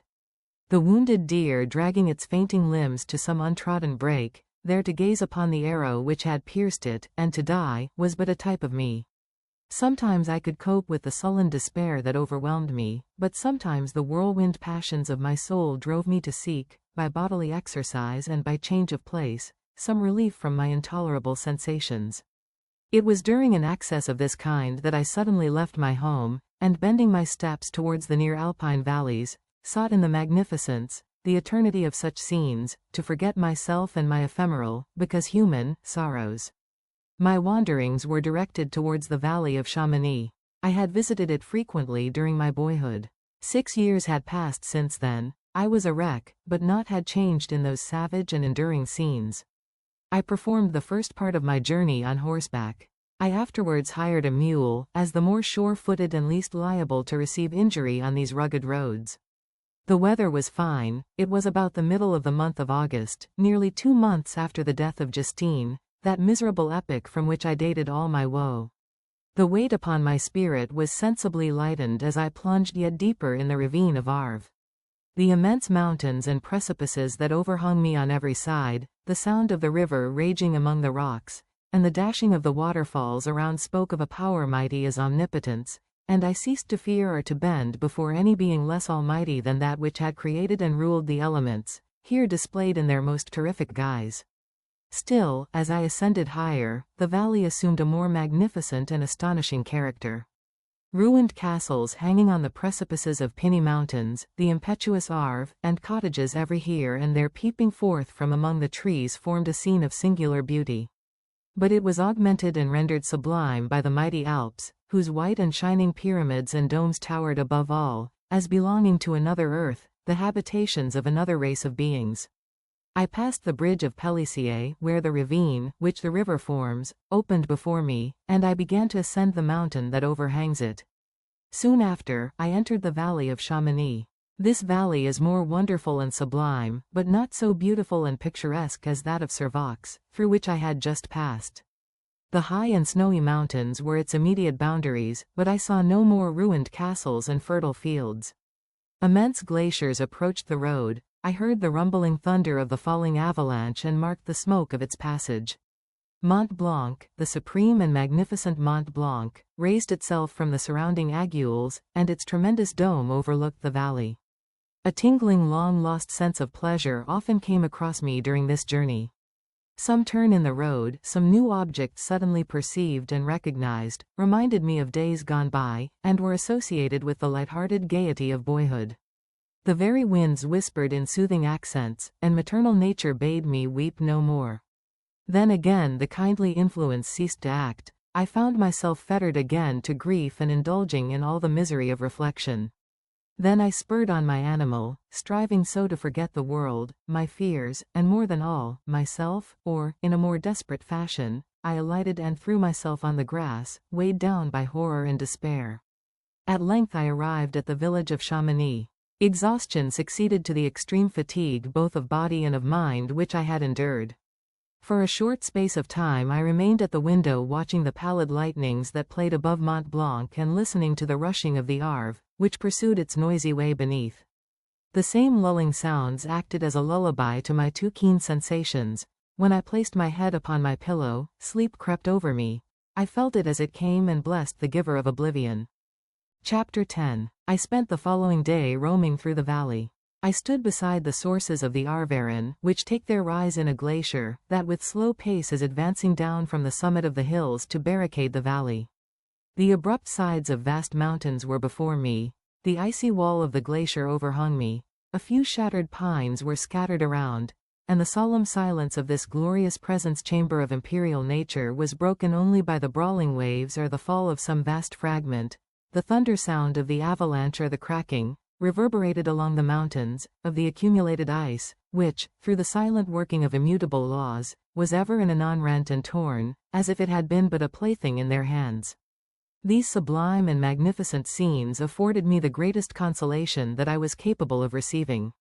They elevated me from all littleness of feeling, and although they did not remove my grief, they subdued and tranquilized it. In some degree, also, they diverted my mind from the thoughts over which it had brooded for the last month. I retired to rest at night, my slumbers, as it were, waited on and ministered to by the assemblance of grand shapes which I had contemplated during the day. They congregated round me, the unstained snowy mountain top, the glittering pinnacle, the pine woods, and ragged bare ravine, the eagle, soaring amidst the clouds, they all gathered round me and bade me be at peace. Where had they fled when the next morning I awoke? All of soul inspiriting fled with sleep, and dark melancholy clouded every thought. The rain was pouring in torrents, and thick mists hid the summits of the mountains, so that I even saw not the faces of those mighty friends. Still I would penetrate their misty veil and seek them in their cloudy retreats. What were rain and storm to me? My mule was brought to the door, and I resolved to ascend to the summit of Montanvert. I remembered the effect that the view of the tremendous and ever-moving glacier had produced upon my mind when I first saw it. It had then filled me with a sublime ecstasy that gave wings to the soul and allowed it to soar from the obscure world to light and joy. The sight of the awful and majestic in nature had indeed always the effect of solemnizing my mind and causing me to forget the passing cares of life. I determined to go without a guide, for I was well acquainted with the path, and the presence of another would destroy the solitary grandeur of the scene. The ascent is precipitous, but the path is cut into continual and short windings, which enable you to surmount the perpendicularity of the mountain. It is a scene terrifically desolate. In 1,000 spots the traces of the winter avalanche may be perceived, where trees lie broken and strewed on the ground, some entirely destroyed, others bent, leaning upon the jutting rocks of the mountain or transversely upon other trees. The path, as you ascend higher, is intersected by ravines of snow, down which stones continually roll from above. One of them is particularly dangerous, as the slightest sound, such as even speaking in a loud voice, produces a concussion of air sufficient to draw destruction upon the head of the speaker. The pines are not tall or luxuriant, but they are somber and add an air of severity to the scene. I looked on the valley beneath. Vast mists were rising from the rivers which ran through it and curling in thick wreaths around the opposite mountains, whose summits were hid in the uniform clouds, while rain poured from the dark sky and added to the melancholy impression I received from the objects around me. Alas! Why does man boast of sensibilities superior to those apparent in the brute? It only renders them more necessary beings. If our impulses were confined to hunger, thirst, and desire, we might be nearly free, but now we are moved by every wind that blows and a chance word or scene that word may convey to us. We rest. A dream has power to poison sleep. We rise. One wandering thought pollutes the day. We feel, conceive, or reason, laugh or weep, embrace fond woe, or cast our cares away. It is the same, for, be it joy or sorrow, the path of its departure still is free. Man's yesterday may ne'er be like his morrow, naught may endure but mutability. It was nearly noon when I arrived at the top of the ascent. For some time I sat upon the rock that overlooks the sea of ice. A mist covered both that and the surrounding mountains. Presently a breeze dissipated the cloud, and I descended upon the glacier. The surface is very uneven, rising like the waves of a troubled sea, descending low, and interspersed by rifts that sink deep. The field of ice is almost a league in width, but I spent nearly 2 hours in crossing it. The opposite mountain is a bare perpendicular rock. From the side where I now stood Montanvert was exactly opposite, at the distance of a league, and above it rose Mont Blanc, in awful majesty. I remained in a recess of the rock, gazing on this wonderful and stupendous scene. The sea, or rather the vast river of ice, wound among its dependent mountains, whose aerial summits hung over its recesses. Their icy and glittering peaks shone in the sunlight over the clouds. My heart, which was before sorrowful, now swelled with something like joy. I exclaimed, wandering spirits, if indeed ye wander, and do not rest in your narrow beds, allow me this faint happiness, or take me, as your companion, away from the joys of life. As I said this I suddenly beheld the figure of a man, at some distance, advancing towards me with superhuman speed. He bounded over the crevices in the ice, among which I had walked with caution. His stature, also, as he approached, seemed to exceed that of man. I was troubled, a mist came over my eyes, and I felt a faintness seize me, but I was quickly restored by the cold gale of the mountains. I perceived, as the shape came nearer, sight tremendous and abhorred, that it was the wretch whom I had created. I trembled with rage and horror, resolving to wait his approach and then close with him in mortal combat. He approached, his countenance bespoke bitter anguish, combined with disdain and malignity, while its unearthly ugliness rendered it almost too horrible for human eyes. But I scarcely observed this. Rage and hatred had at first deprived me of utterance, and I recovered only to overwhelm him with words expressive of furious detestation and contempt. "Devil," I exclaimed, "do you dare approach me? And do not you fear the fierce vengeance of my arm wreaked on your miserable head? Begone, vile insect, or rather, stay, that I may trample you to dust. And, oh, that I could, with the extinction of your miserable existence, restore those victims whom you have so diabolically murdered." "I expected this reception," said the demon. "All men hate the wretched. How, then, must I be hated, who am miserable beyond all living things? Yet you, my Creator, detest and spurn me, thy creature, to whom thou art bound by ties only dissoluble by the annihilation of one of us. You purpose to kill me. How dare you sport thus with life? Do your duty towards me, and I will do mine towards you and the rest of mankind. If you will comply with my conditions, I will leave them and you at peace, but if you refuse, I will glut the maw of death, until it be satiated with the blood of your remaining friends. Abhorred monster! Fiend that thou art, the tortures of hell are too mild a vengeance for thy crimes. Wretched devil, you reproach me with your creation, come on, then, that I may extinguish the spark which I so negligently bestowed." My rage was without bounds. I sprang on him, impelled by all the feelings which can arm one being against the existence of another. He easily eluded me and said, "Be calm. I entreat you to hear me before you give vent to your hatred on my devoted head. Have I not suffered enough, that you seek to increase my misery? Life, although it may only be an accumulation of anguish, is dear to me, and I will defend it. Remember, thou hast made me more powerful than thyself. My height is superior to thine, my joints more supple. But I will not be tempted to set myself in opposition to thee. I am thy creature, and I will be even mild and docile to my natural lord and king if thou wilt also perform thy part, the which thou owest me. Oh, Frankenstein, be not equitable to every other and trample upon me alone, to whom thy justice, and even thy clemency and affection, is most due. Remember that I am thy creature. I ought to be thy Adam, but I am rather the fallen angel, whom thou drivest from joy for no misdeed. Everywhere I see bliss, from which I alone am irrevocably excluded. I was benevolent and good, misery made me a fiend. Make me happy, and I shall again be virtuous. Begone, I will not hear you. There can be no community between you and me, we are enemies. Begone, or let us try our strength in a fight, in which one must fall. How can I move thee? Will no entreaties cause thee to turn a favorable eye upon thy creature, who implores thy goodness and compassion? Believe me, Frankenstein, I was benevolent.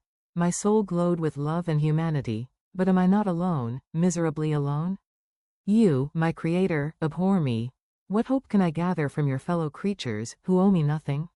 They spurn and hate me. The desert mountains and dreary glaciers are my refuge. I have wandered here many days. The caves of ice, which I only do not fear, are a dwelling to me, and the only one which man does not grudge. These bleak skies I hail, for they are kinder to me than your fellow beings. If the multitude of mankind knew of my existence, they would do as you do, and arm themselves for my destruction. Shall I not then hate them who abhor me? I will keep no terms with my enemies. I am miserable, and they shall share my wretchedness. Yet it is in your power to recompense me, and deliver them from an evil which it only remains for you to make so great, that not only you and your family, but thousands of others shall be swallowed up in the whirlwinds of its rage. Let your compassion be moved, and do not disdain me. Listen to my tale. When you have heard that, abandon or commiserate me, as you shall judge that I deserve. But hear me. The guilty are allowed, by human laws, bloody as they are, to speak in their own defense before they are condemned. Listen to me, Frankenstein. You accuse me of murder, and yet you would, with a satisfied conscience, destroy your own creature. Oh, praise the eternal justice of man. Yet I ask you not to spare me. Listen to me, and then, if you can, and if you will, destroy the work of your hands. Why do you call to my remembrance, I rejoined, circumstances of which I shudder to reflect, that I have been the miserable origin and author? Cursed be the day, abhorred devil, in which you first saw light. Cursed, although I curse myself, be the hands that formed you. You have made me wretched beyond expression. You have left me no power to consider whether I am just to you or not. Be gone. Relieve me from the sight of your detested form. Thus I relieve thee, my Creator, he said, and placed his hated hands before my eyes, which I flung from me with violence. Thus I take from thee a sight which you abhor. Still thou canst listen to me and grant me thy compassion. By the virtues that I once possessed, I demand this from you. Hear my tale. It is long and strange, and the temperature of this place is not fitting to your fine sensations. Come to the hut upon the mountain. The sun is yet high in the heavens. Before it descends to hide itself behind your snowy precipices and illuminate another world, you will have heard my story and can decide. On you it rests, whether I quit forever the neighborhood of man and lead a harmless life, or become the scourge of your fellow creatures and the author of your own speedy ruin. As he said this he led the way across the ice. I followed. My heart was full, and I did not answer him, but as I proceeded, I weighed the various arguments that he had used and determined at least to listen to his tale. I was partly urged by curiosity, and compassion confirmed my resolution. I had hitherto supposed him to be the murderer of my brother, and I eagerly sought a confirmation or denial of this opinion. For the first time, also, I felt what the duties of a creator towards his creature were, and that I ought to render him happy before I complained of his wickedness. These motives urged me to comply with his demand. We crossed the ice, therefore, and ascended the opposite rock. The air was cold, and the rain again began to descend. We entered the hut, the fiend with an air of exultation, I with a heavy heart and depressed spirits. But I consented to listen, and seating myself by the fire which my odious companion had lighted, he thus began his tale. Chapter 11. It is with considerable difficulty that I remember the original era of my being. All the events of that period appear confused and indistinct. A strange multiplicity of sensations seized me, and I saw, felt, heard, and smelt at the same time, and it was, indeed, a long time before I learned to distinguish between the operations of my various senses. By degrees, I remember, a stronger light pressed upon my nerves, so that I was obliged to shut my eyes. Darkness then came over me and troubled me, but hardly had I felt this when, by opening my eyes, as I now suppose, the light poured in upon me again. I walked and, I believe, descended, but I presently found a great alteration in my sensations. Before, dark and opaque bodies had surrounded me, impervious to my touch or sight, but I now found that I could wander on at liberty, with no obstacles which I could not either surmount or avoid. The light became more and more oppressive to me, and the heat wearying me as I walked, I sought a place where I could receive shade. This was the forest near Ingolstadt, and here I lay by the side of a brook resting from my fatigue, until I felt tormented by hunger and thirst. This roused me from my nearly dormant state, and I ate some berries which I found hanging on the trees or lying on the ground. I slaked my thirst at the brook, and then lying down, was overcome by sleep. It was dark when I awoke. I felt cold also, and half frightened, as it were, instinctively, finding myself so desolate. Before I had quitted your apartment, on a sensation of cold, I had covered myself with some clothes, but these were insufficient to secure me from the dews of night. I was a poor, helpless, miserable wretch. I knew, and could distinguish, nothing, but feeling pain invade me on all sides, I sat down and wept. Soon a gentle light stole over the heavens and gave me a sensation of pleasure. I started up and beheld a radiant form rise from among the trees. The moon, I gazed with a kind of wonder. It moved slowly, but it enlightened my path, and I again went out in search of berries. I was still cold when under one of the trees I found a huge cloak, with which I covered myself, and sat down upon the ground. No distinct ideas occupied my mind, all was confused. I felt light, and hunger, and thirst, and darkness. Innumerable sounds rang in my ears, and on all sides various scents saluted me. The only object that I could distinguish was the bright moon, and I fixed my eyes on that with pleasure. Several changes of day and night passed, and the orb of night had greatly lessened, when I began to distinguish my sensations from each other. I gradually saw plainly the clear stream that supplied me with drink and the trees that shaded me with their foliage. I was delighted when I first discovered that a pleasant sound, which often saluted my ears, proceeded from the throats of the little winged animals who had often intercepted the light from my eyes. I began also to observe, with greater accuracy, the forms that surrounded me and to perceive the boundaries of the radiant roof of light which canopied me. Sometimes I tried to imitate the pleasant songs of the birds but was unable. Sometimes I wished to express my sensations in my own mode, but the uncouth and inarticulate sounds which broke from me frightened me into silence again. The moon had disappeared from the night, and again, with a lessened form, showed itself, while I still remained in the forest. My sensations had by this time become distinct, and my mind received every day additional ideas. My eyes became accustomed to the light and to perceive objects in their right forms. I distinguished the insect from the herb, and by degrees, one herb from another. I found that the sparrow uttered none but harsh notes, whilst those of the blackbird and thrush were sweet and enticing. One day, when I was oppressed by cold, I found a fire which had been left by some wandering beggars, and was overcome with delight at the warmth I experienced from it. In my joy I thrust my hand into the live embers, but quickly drew it out again with a cry of pain. How strange, I thought, that the same cause should produce such opposite effects. I examined the materials of the fire, and to my joy found it to be composed of wood. I quickly collected some branches, but they were wet and would not burn. I was pained at this and sat still watching the operation of the fire. The wet wood which I had placed near the heat dried and itself became inflamed. I reflected on this, and by touching the various branches, I discovered the cause and busied myself in collecting a great quantity of wood, that I might dry it and have a plentiful supply of fire.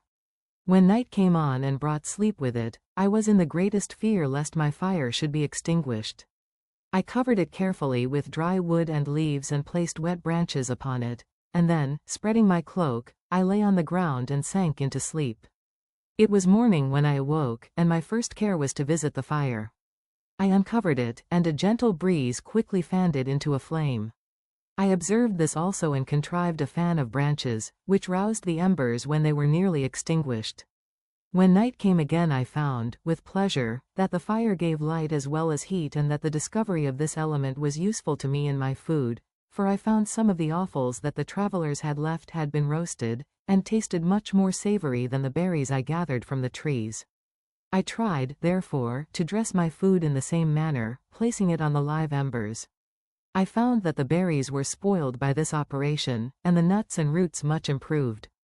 Food, however, became scarce, and I often spent the whole day searching in vain for a few acorns to assuage the pangs of hunger. When I found this, I resolved to quit the place that I had hitherto inhabited, to seek for one where the few wants I experienced would be more easily satisfied. In this emigration I exceedingly lamented the loss of the fire which I had obtained through accident and knew not how to reproduce it. I gave several hours to the serious consideration of this difficulty, but I was obliged to relinquish all attempt to supply it, and wrapping myself up in my cloak, I struck across the wood towards the setting sun. I passed 3 days in these rambles and at length discovered the open country. A great fall of snow had taken place the night before, and the fields were of one uniform white. The appearance was disconsolate, and I found my feet chilled by the cold damp substance that covered the ground. It was about 7 in the morning, and I longed to obtain food and shelter. At length I perceived a small hut, on a rising ground, which had doubtless been built for the convenience of some shepherd. This was a new sight to me, and I examined the structure with great curiosity. Finding the door open, I entered. An old man sat in it, near a fire, over which he was preparing his breakfast. He turned on hearing a noise, and perceiving me, shrieked loudly, and quitting the hut, ran across the fields with a speed of which his debilitated form hardly appeared capable. His appearance, different from any I had ever before seen, and his flight somewhat surprised me. But I was enchanted by the appearance of the hut. Here the snow and rain could not penetrate, the ground was dry, and it presented to me then as exquisite and divine a retreat as pandemonium appeared to the demons of hell after their sufferings in the lake of fire. I greedily devoured the remnants of the shepherd's breakfast, which consisted of bread, cheese, milk, and wine. The latter, however, I did not like. Then, overcome by fatigue, I lay down among some straw and fell asleep. It was noon when I awoke, and allured by the warmth of the sun, which shone brightly on the white ground, I determined to recommence my travels, and, depositing the remains of the peasant's breakfast in a wallet I found, I proceeded across the fields for several hours, until at sunset I arrived at a village. How miraculous did this appear! The huts, the neater cottages, and stately houses engaged my admiration by turns. The vegetables in the gardens, the milk and cheese that I saw placed at the windows of some of the cottages, allured my appetite. One of the best of these I entered, but I had hardly placed my foot within the door before the children shrieked, and one of the women fainted. The whole village was roused. Some fled, some attacked me, until, grievously bruised by stones and many other kinds of missile weapons, I escaped to the open country and fearfully took refuge in a low hovel, quite bare, and making a wretched appearance after the palaces I had beheld in the village. This hovel, however, joined a cottage of a neat and pleasant appearance, but after my late dearly bought experience, I dared not enter it. My place of refuge was constructed of wood, but so low that I could with difficulty sit upright in it. No wood, however, was placed on the earth, which formed the floor, but it was dry, and although the wind entered it by innumerable chinks, I found it an agreeable asylum from the snow and rain. Here, then, I retreated and lay down happy to have found a shelter, however miserable, from the inclemency of the season, and still more from the barbarity of man. As soon as morning dawned I crept from my kennel, that I might view the adjacent cottage and discover if I could remain in the habitation I had found. It was situated against the back of the cottage and surrounded on the sides which were exposed by a pigsty and a clear pool of water. One part was open, and by that I had crept in, but now I covered every crevice by which I might be perceived with stones and wood, yet in such a manner that I might move them on occasion to pass out. All the light I enjoyed came through the sty, and that was sufficient for me. Having thus arranged my dwelling and carpeted it with clean straw, I retired, for I saw the figure of a man at a distance, and I remembered too well my treatment the night before to trust myself in his power. I had first, however, provided for my sustenance for that day by a loaf of coarse bread, which I purloined, and a cup with which I could drink more conveniently than from my hand of the pure water which flowed by my retreat. The floor was a little raised, so that it was kept perfectly dry, and by its vicinity to the chimney of the cottage it was tolerably warm. Being thus provided, I resolved to reside in this hovel until something should occur which might alter my determination. It was indeed a paradise compared to the bleak forest, my former residence, the rain-dropping branches, and dank earth. I ate my breakfast with pleasure and was about to remove a plank to procure myself a little water when I heard a step, and looking through a small chink, I beheld a young creature, with a pail on her head, passing before my hovel. The girl was young and of gentle demeanor, unlike what I have since found cottagers and farmhouse servants to be. Yet she was meanly dressed, a coarse blue petticoat and a linen jacket being her only garb. Her fair hair was plaited but not adorned. She looked patient yet sad. I lost sight of her, and in about a quarter of an hour she returned bearing the pail, which was now partly filled with milk. As she walked along, seemingly incommoded by the burden, a young man met her, whose countenance expressed a deeper despondence. Uttering a few sounds with an air of melancholy, he took the pail from her head and bore it to the cottage himself. She followed, and they disappeared. Presently I saw the young man again, with some tools in his hand, cross the field behind the cottage, and the girl was also busied, sometimes in the house and sometimes in the yard. On examining my dwelling, I found that one of the windows of the cottage had formerly occupied a part of it, but the panes had been filled up with wood. In one of these was a small and almost imperceptible chink through which the eye could just penetrate. Through this crevice a small room was visible, whitewashed and clean but very bare of furniture. In one corner, near a small fire, sat an old man, leaning his head on his hands in a disconsolate attitude. The young girl was occupied in arranging the cottage, but presently she took something out of a drawer, which employed her hands, and she sat down beside the old man, who, taking up an instrument, began to play and to produce sounds sweeter than the voice of the thrush or the nightingale. It was a lovely sight, even to me, poor wretch who had never beheld aught beautiful before. The silver hair and benevolent countenance of the aged cottager won my reverence, while the gentle manners of the girl enticed my love. He played a sweet mournful air which I perceived drew tears from the eyes of his amiable companion, of which the old man took no notice, until she sobbed audibly. He then pronounced a few sounds, and the fair creature, leaving her work, knelt at his feet. He raised her and smiled with such kindness and affection that I felt sensations of a peculiar and overpowering nature. They were a mixture of pain and pleasure, such as I had never before experienced, either from hunger or cold, warmth or food, and I withdrew from the window, unable to bear these emotions. Soon after this the young man returned, bearing on his shoulders a load of wood. The girl met him at the door, helped to relieve him of his burden, and taking some of the fuel into the cottage, placed it on the fire. Then she and the youth went apart into a nook of the cottage, and he showed her a large loaf and a piece of cheese. She seemed pleased and went into the garden for some roots and plants, which she placed in water and then upon the fire. She afterwards continued her work, whilst the young man went into the garden and appeared busily employed in digging and pulling up roots. After he had been employed thus about an hour, the young woman joined him and they entered the cottage together. The old man had, in the meantime, been pensive, but on the appearance of his companions he assumed a more cheerful air, and they sat down to eat. The meal was quickly dispatched. The young woman was again occupied in arranging the cottage. The old man walked before the cottage in the sun for a few minutes, leaning on the arm of the youth. Nothing could exceed in beauty the contrast between these two excellent creatures. One was old, with silver hairs and a countenance beaming with benevolence and love. The younger was slight and graceful in his figure, and his features were molded with the finest symmetry, yet his eyes and attitude expressed the utmost sadness and despondency.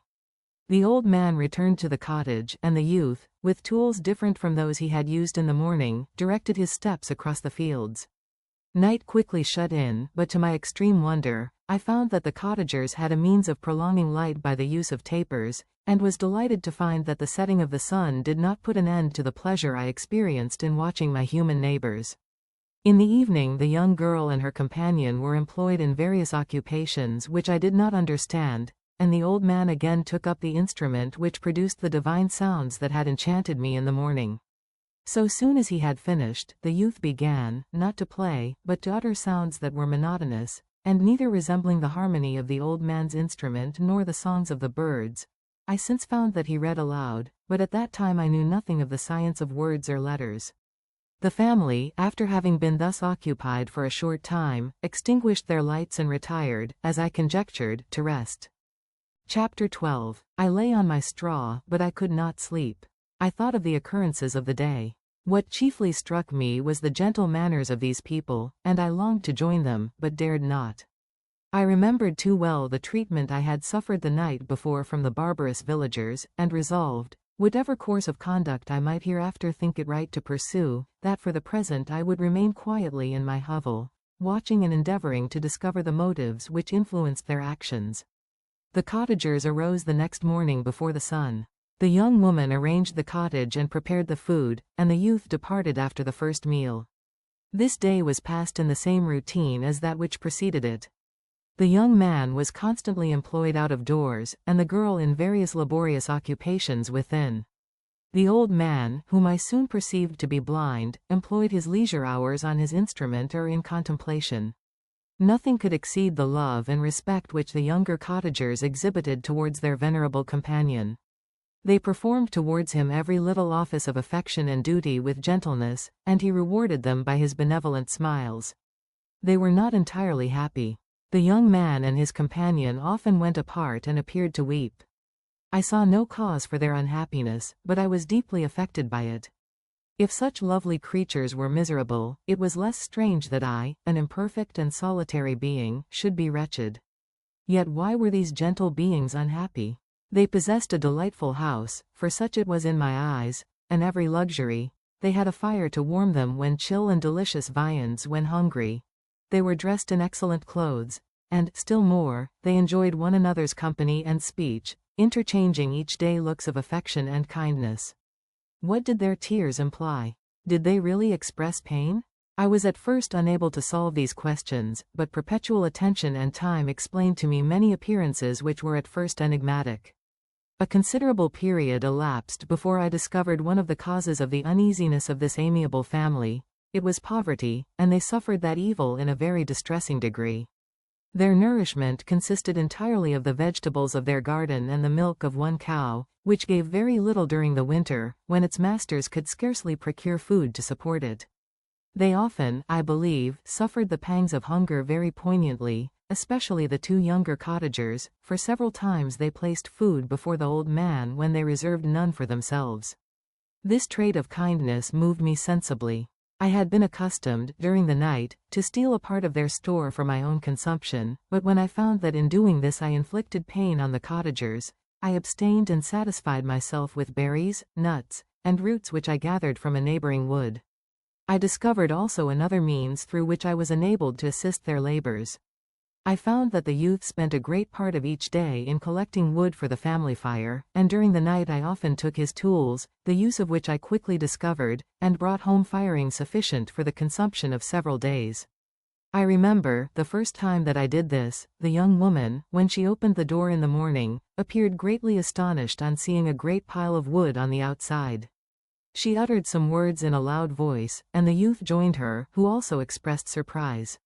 I observed, with pleasure, that he did not go to the forest that day, but spent it in repairing the cottage and cultivating the garden. By degrees I made a discovery of still greater moment. I found that these people possessed a method of communicating their experience and feelings to one another by articulate sounds. I perceived that the words they spoke sometimes produced pleasure or pain, smiles or sadness, in the minds and countenances of the hearers. This was indeed a godlike science, and I ardently desired to become acquainted with it. But I was baffled in every attempt I made for this purpose. Their pronunciation was quick, and the words they uttered, not having any apparent connection with visible objects, I was unable to discover any clue by which I could unravel the mystery of their reference. By great application, however, and after having remained during the space of several revolutions of the moon in my hovel, I discovered the names that were given to some of the most familiar objects of discourse. I learned and applied the words, fire, milk, bread, and wood. I learned also the names of the cottagers themselves. The youth and his companion had each of them several names, but the old man had only one, which was father. The girl was called sister or Agatha, and the youth Felix, brother or son. I cannot describe the delight I felt when I learned the ideas appropriated to each of these sounds and was able to pronounce them. I distinguished several other words without being able as yet to understand or apply them, such as good, dearest, unhappy. I spent the winter in this manner. The gentle manners and beauty of the cottagers greatly endeared them to me. When they were unhappy, I felt depressed. When they rejoiced, I sympathized in their joys. I saw few human beings besides them, and if any other happened to enter the cottage, their harsh manners and rude gait only enhanced to me the superior accomplishments of my friends. The old man, I could perceive, often endeavored to encourage his children, as sometimes I found that he called them, to cast off their melancholy. He would talk in a cheerful accent, with an expression of goodness that bestowed pleasure even upon me. Agatha listened with respect, her eyes sometimes filled with tears, which she endeavored to wipe away unperceived, but I generally found that her countenance and tone were more cheerful after having listened to the exhortations of her father. It was not thus with Felix. He was always the saddest of the group, and even to my unpracticed senses, he appeared to have suffered more deeply than his friends. But if his countenance was more sorrowful, his voice was more cheerful than that of his sister, especially when he addressed the old man. I could mention innumerable instances which, although slight, marked the dispositions of these amiable cottagers. In the midst of poverty and want, Felix carried with pleasure to his sister the first little white flower that peeped out from beneath the snowy ground. Early in the morning, before she had risen, he cleared away the snow that obstructed her path to the milk-house, drew water from the well, and brought the wood from the outhouse, where, to his perpetual astonishment, he found his store always replenished by an invisible hand. In the day, I believe, he worked sometimes for a neighboring farmer, because he often went forth and did not return until dinner, yet brought no wood with him. At other times he worked in the garden, but as there was little to do in the frosty season, he read to the old man and Agatha. This reading had puzzled me extremely at first, but by degrees I discovered that he uttered many of the same sounds when he read as when he talked. I conjectured, therefore, that he found on the paper signs for speech which he understood, and I ardently longed to comprehend these also. But how was that possible when I did not even understand the sounds for which they stood as signs? I improved, however, sensibly in this science, but not sufficiently to follow up any kind of conversation, although I applied my whole mind to the endeavor, for I easily perceived that, although I eagerly longed to discover myself to the cottagers, I ought not to make the attempt until I had first become master of their language, which knowledge might enable me to make them overlook the deformity of my figure, for with this also the contrast perpetually presented to my eyes had made me acquainted. I had admired the perfect forms of my cottagers, their grace, beauty, and delicate complexions, but how was I terrified when I viewed myself in a transparent pool. At first I started back, unable to believe that it was indeed I who was reflected in the mirror, and when I became fully convinced that I was in reality the monster that I am, I was filled with the bitterest sensations of despondence and mortification. Alas! I did not yet entirely know the fatal effects of this miserable deformity. As the sun became warmer and the light of day longer, the snow vanished, and I beheld the bare trees and the black earth. From this time Felix was more employed, and the heart-moving indications of impending famine disappeared. Their food, as I afterwards found, was coarse, but it was wholesome, and they procured a sufficiency of it. Several new kinds of plants sprang up in the garden, which they dressed, and these signs of comfort increased daily as the season advanced. The old man, leaning on his son, walked each day at noon, when it did not rain, as I found it was called when the heavens poured forth its waters. This frequently took place, but a high wind quickly dried the earth, and the season became far more pleasant than it had been. My mode of life in my hovel was uniform. During the morning I attended the motions of the cottagers, and when they were dispersed in various occupations, I slept. The remainder of the day was spent in observing my friends. When they had retired to rest, if there was any moon or the night was starlight, I went into the woods and collected my own food and fuel for the cottage. When I returned, as often as it was necessary, I cleared their path from the snow and performed those offices that I had seen done by Felix. I afterwards found that these labors, performed by an invisible hand, greatly astonished them, and once or twice I heard them, on these occasions, utter the words good spirit, wonderful. But I did not then understand the signification of these terms. My thoughts now became more active, and I longed to discover the motives and feelings of these lovely creatures.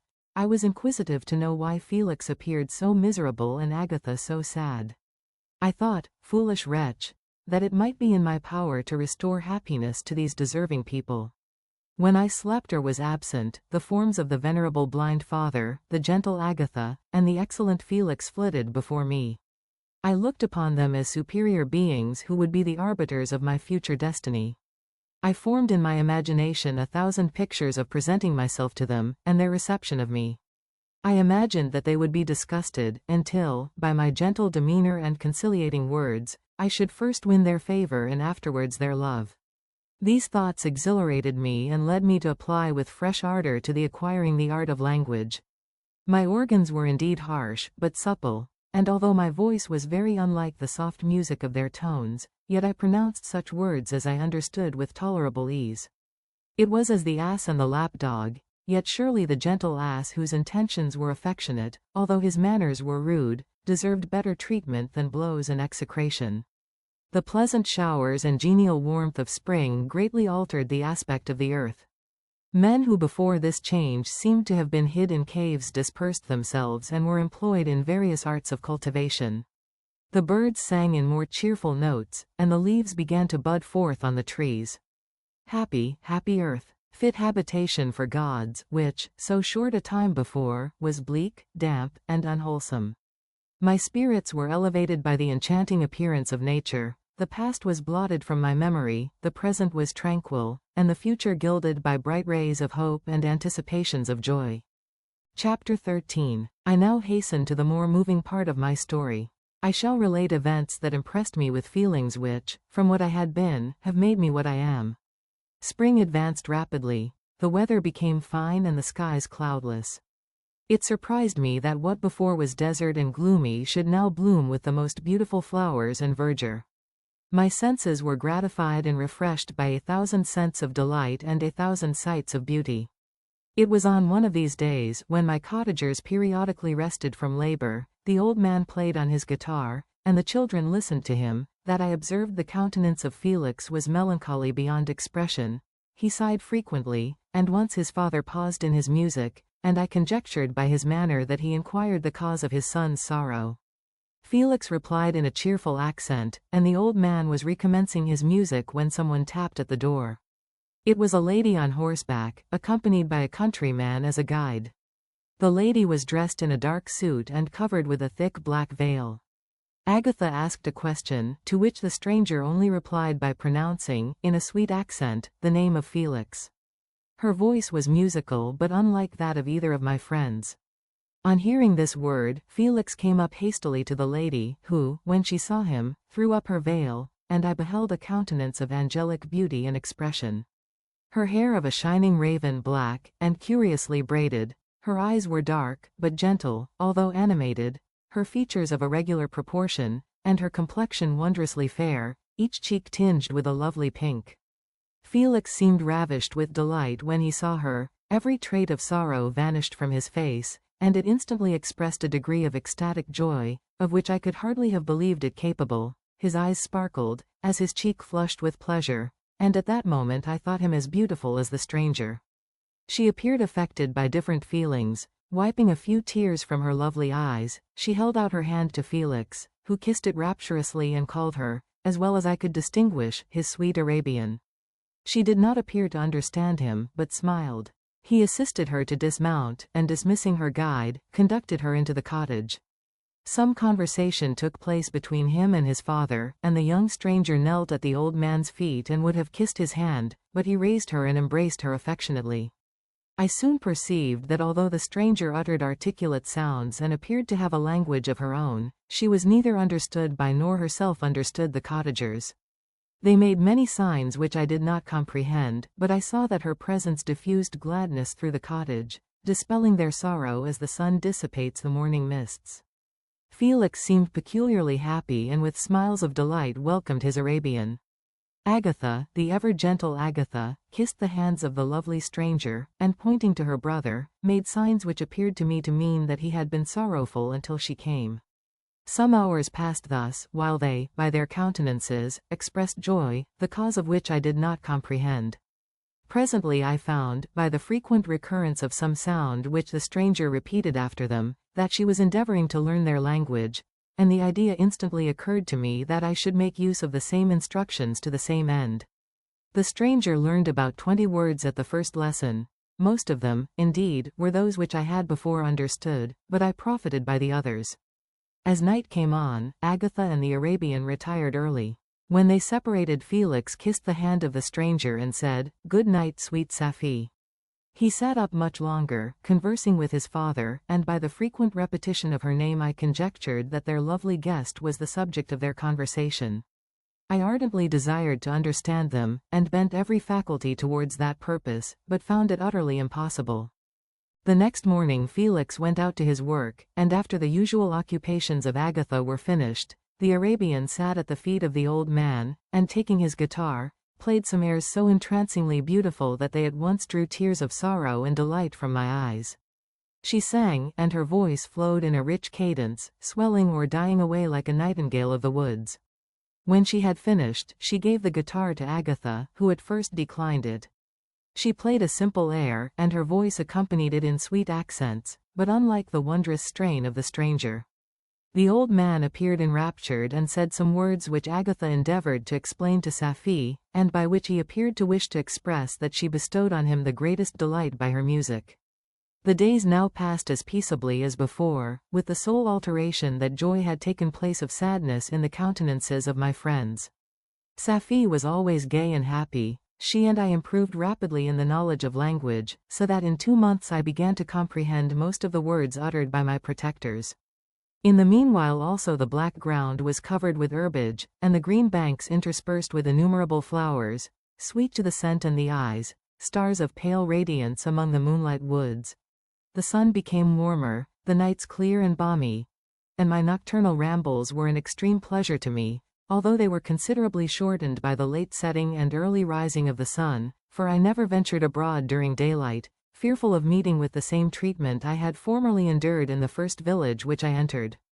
My days were spent in close attention, that I might more speedily master the language, and I may boast that I improved more rapidly than the Arabian, who understood very little and conversed in broken accents, whilst I comprehended and could imitate almost every word that was spoken. While I improved in speech, I also learned the science of letters as it was taught to the stranger, and this opened before me a wide field for wonder and delight. The book from which Felix instructed Safie was Volney's Ruins of Empires.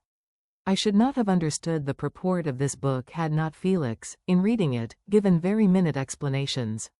He had chosen this work, he said, because the declamatory style was framed in imitation of the Eastern authors. Through this work I obtained a cursory knowledge of history and a view of the several empires at present existing in the world. It gave me an insight into the manners, governments, and religions of the different nations of the earth. I heard of the slothful Asiatics, of the stupendous genius and mental activity of the Grecians, of the wars and wonderful virtue of the early Romans, of their subsequent degenerating, of the decline of that mighty empire, of chivalry, Christianity, and kings. I heard of the discovery of the American hemisphere and wept with Safie over the hapless fate of its original inhabitants. These wonderful narrations inspired me with strange feelings. Was man, indeed, at once so powerful, so virtuous and magnificent, yet so vicious and base? He appeared at one time a mere scion of the evil principle and at another as all that can be conceived of noble and godlike. To be a great and virtuous man appeared the highest honor that can befall a sensitive being. To be base and vicious, as many on record have been, appeared the lowest degradation, a condition more abject than that of the blind mole or harmless worm. For a long time I could not conceive how one man could go forth to murder his fellow, or even why there were laws and governments. But when I heard details of vice and bloodshed, my wonder ceased and I turned away with disgust and loathing. Every conversation of the cottagers now opened new wonders to me. While I listened to the instructions which Felix bestowed upon the Arabian, the strange system of human society was explained to me. I heard of the division of property, of immense wealth and squalid poverty, of rank, descent, and noble blood. The words induced me to turn towards myself. I learned that the possessions most esteemed by your fellow creatures were high and unsullied descent united with riches. A man might be respected with only one of these advantages, but without either he was considered, except in very rare instances, as a vagabond and a slave, doomed to waste his powers for the profits of the chosen few. And what was I? Of my creation and creator I was absolutely ignorant, but I knew that I possessed no money, no friends, no kind of property. I was, besides, endued with a figure hideously deformed and loathsome. I was not even of the same nature as man. I was more agile than they and could subsist upon coarser diet. I bore the extremes of heat and cold with less injury to my frame. My stature far exceeded theirs. When I looked around I saw and heard of none like me. Was I, then, a monster, a blot upon the earth, from which all men fled and whom all men disowned? I cannot describe to you the agony that these reflections inflicted upon me. I tried to dispel them, but sorrow only increased with knowledge. Oh, that I had forever remained in my native wood, nor known nor felt beyond the sensations of hunger, thirst, and heat. Of what a strange nature is knowledge! It clings to the mind when it has once seized on it like a lichen on the rock. I wished sometimes to shake off all thought and feeling, but I learned that there was but one means to overcome the sensation of pain, and that was death, a state which I feared yet did not understand. I admired virtue and good feelings and loved the gentle manners and amiable qualities of my cottagers, but I was shut out from intercourse with them, except through means which I obtained by stealth, when I was unseen and unknown, and which rather increased than satisfied the desire I had of becoming one among my fellows. The gentle words of Agatha and the animated smiles of the charming Arabian were not for me. The mild exhortations of the old man and the lively conversation of the loved Felix were not for me. Miserable, unhappy wretch. Other lessons were impressed upon me even more deeply. I heard of the difference of sexes, and the birth and growth of children, how the father doted on the smiles of the infant, and the lively sallies of the older child, how all the life and cares of the mother were wrapped up in the precious charge, how the mind of youth expanded and gained knowledge, of brother, sister, and all the various relationships which bind one human being to another in mutual bonds. But where were my friends and relations? No father had watched my infant days, no mother had blessed me with smiles and caresses, or if they had, all my past life was now a blot, a blind vacancy in which I distinguished nothing. From my earliest remembrance I had been as I then was in height and proportion. I had never yet seen a being resembling me or who claimed any intercourse with me. What was I? The question again recurred, to be answered only with groans. I will soon explain to what these feelings tended, but allow me now to return to the cottagers, whose story excited in me such various feelings of indignation, delight, and wonder, but which all terminated in additional love and reverence for my protectors, for so I loved, in an innocent, half-painful self-deceit, to call them. Chapter 14. Some time elapsed before I learned the history of my friends. It was one which could not fail to impress itself deeply on my mind, unfolding as it did a number of circumstances, each interesting and wonderful to one so utterly inexperienced as I was. The name of the old man was de Lacy. He was descended from a good family in France, where he had lived for many years in affluence, respected by his superiors and beloved by his equals. His son was bred in the service of his country, and Agatha had ranked with ladies of the highest distinction. A few months before my arrival they had lived in a large and luxurious city called Paris, surrounded by friends and possessed of every enjoyment which virtue, refinement of intellect, or taste, accompanied by a moderate fortune, could afford. The father of Safie had been the cause of their ruin. He was a Turkish merchant and had inhabited Paris for many years, when, for some reason which I could not learn, he became obnoxious to the government. He was seized and cast into prison the very day that Safie arrived from Constantinople to join him. He was tried and condemned to death. The injustice of his sentence was very flagrant, all Paris was indignant, and it was judged that his religion and wealth rather than the crime alleged against him had been the cause of his condemnation.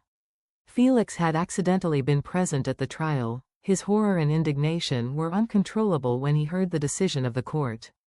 He made, at that moment, a solemn vow to deliver him and then looked around for the means. After many fruitless attempts to gain admittance to the prison, he found a strongly grated window in an unguarded part of the building, which lighted the dungeon of the unfortunate Muhammadan, who, loaded with chains, waited in despair the execution of the barbarous sentence. Felix visited the grate at night and made known to the prisoner his intentions in his favor. The Turk, amazed and delighted, endeavored to kindle the zeal of his deliverer by promises of reward and wealth. Felix rejected his offers with contempt, yet when he saw the lovely Safie, who was allowed to visit her father and who by her gestures expressed her lively gratitude, the youth could not help owning to his own mind that the captive possessed a treasure which would fully reward his toil and hazard. The Turk quickly perceived the impression that his daughter had made on the heart of Felix and endeavored to secure him more entirely in his interests by the promise of her hand in marriage so soon as he should be conveyed to a place of safety. Felix was too delicate to accept this offer, yet he looked forward to the probability of the event as to the consummation of his happiness. During the ensuing days, while the preparations were going forward for the escape of the merchant, the zeal of Felix was warmed by several letters that he received from this lovely girl, who found means to express her thoughts in the language of her lover by the aid of an old man, a servant of her father who understood French. She thanked him in the most ardent terms for his intended services towards her parent, and at the same time she gently deplored her own fate. I have copies of these letters, for I found means, during my residence in the hovel, to procure the implements of writing, and the letters were often in the hands of Felix or Agatha. Before I depart I will give them to you. They will prove the truth of my tale, but at present, as the sun is already far declined, I shall only have time to repeat the substance of them to you. Safi related that her mother was a Christian Arab, seized and made a slave by the Turks. Recommended by her beauty, she had won the heart of the father of Safi, who married her.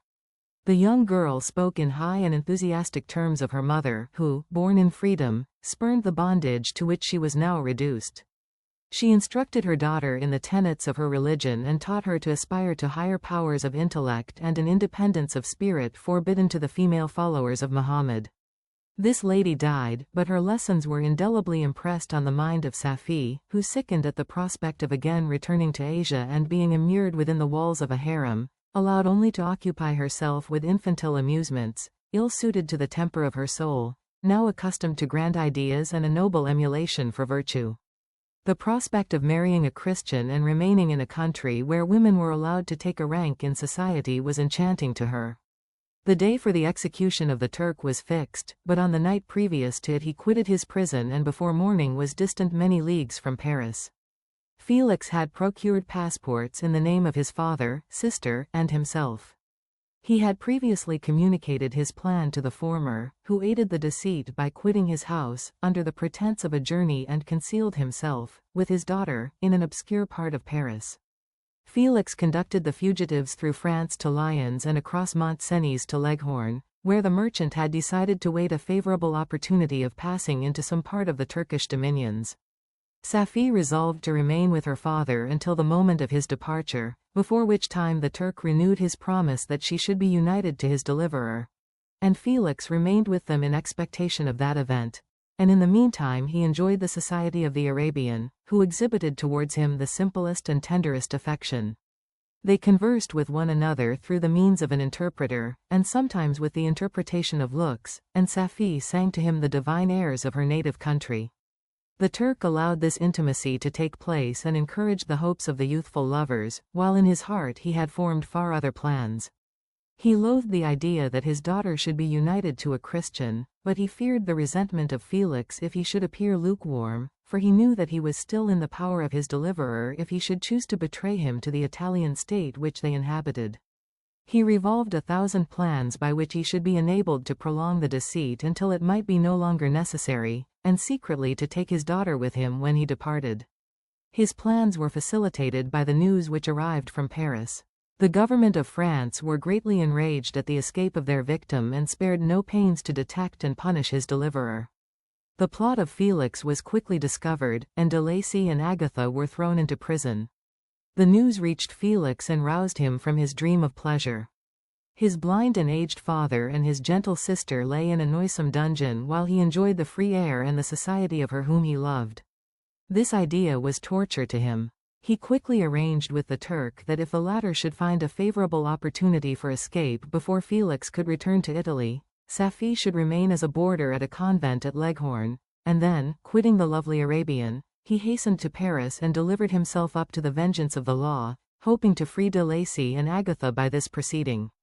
He did not succeed. They remained confined for 5 months before the trial took place, the result of which deprived them of their fortune and condemned them to a perpetual exile from their native country.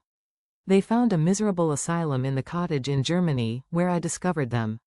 Felix soon learned that the treacherous Turk, for whom he and his family endured such unheard of oppression, on discovering that his deliverer was thus reduced to poverty and ruin, became a traitor to good feeling and honor and had quitted Italy with his daughter, insultingly sending Felix a pittance of money to aid him, as he said, in some plan of future maintenance. Such were the events that preyed on the heart of Felix and rendered him, when I first saw him, the most miserable of his family. He could have endured poverty, and while this distress had been the meed of his virtue, he gloried in it. But the ingratitude of the Turk and the loss of his beloved Safi were misfortunes more bitter and irreparable. The arrival of the Arabian now infused new life into his soul. When the news reached Leghorn that Felix was deprived of his wealth and rank, the merchant commanded his daughter to think no more of her lover, but to prepare to return to her native country. The generous nature of Safi was outraged by this command. She attempted to expostulate with her father, but he left her angrily, reiterating his tyrannical mandate. A few days after, the Turk entered his daughter's apartment and told her hastily that he had reason to believe that his residence at Leghorn had been divulged and that he should speedily be delivered up to the French government. He had consequently hired a vessel to convey him to Constantinople, for which city he should sail in a few hours. He intended to leave his daughter under the care of a confidential servant, to follow at her leisure with the greater part of his property, which had not yet arrived at Leghorn.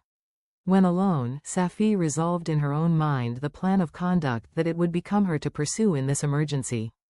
A residence in Turkey was abhorrent to her. Her religion and her feelings were alike averse to it. By some papers of her father which fell into her hands she heard of the exile of her lover and learnt the name of the spot where he then resided. She hesitated some time, but at length she formed her determination. Taking with her some jewels that belonged to her and a sum of money, she quitted Italy with an attendant, a native of Leghorn, but who understood the common language of Turkey, and departed for Germany. She arrived in safety at a town about 20 leagues from the cottage of de Lacy, when her attendant fell dangerously ill. Safie nursed her with the most devoted affection, but the poor girl died, and the Arabian was left alone, unacquainted with the language of the country and utterly ignorant of the customs of the world. She fell, however, into good hands. The Italian had mentioned the name of the spot for which they were bound, and after her death the woman of the house in which they had lived took care that Safie should arrive in safety at the cottage of her lover. Chapter 15. Such was the history of my beloved cottagers. It impressed me deeply. I learned, from the views of social life which it developed, to admire their virtues and to deprecate the vices of mankind.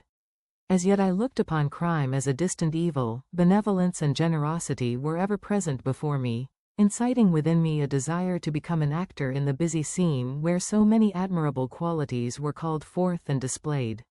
But in giving an account of the progress of my intellect, I must not omit a circumstance which occurred in the beginning of the month of August of the same year. One night during my accustomed visit to the neighboring wood where I collected my own food and brought home firing for my protectors, I found on the ground a leathern portmanteau containing several articles of dress and some books. I eagerly seized the prize and returned with it to my hovel. Fortunately the books were written in the language, the elements of which I had acquired at the cottage. They consisted of Paradise Lost, a volume of Plutarch's Lives, and the Sorrows of Werther.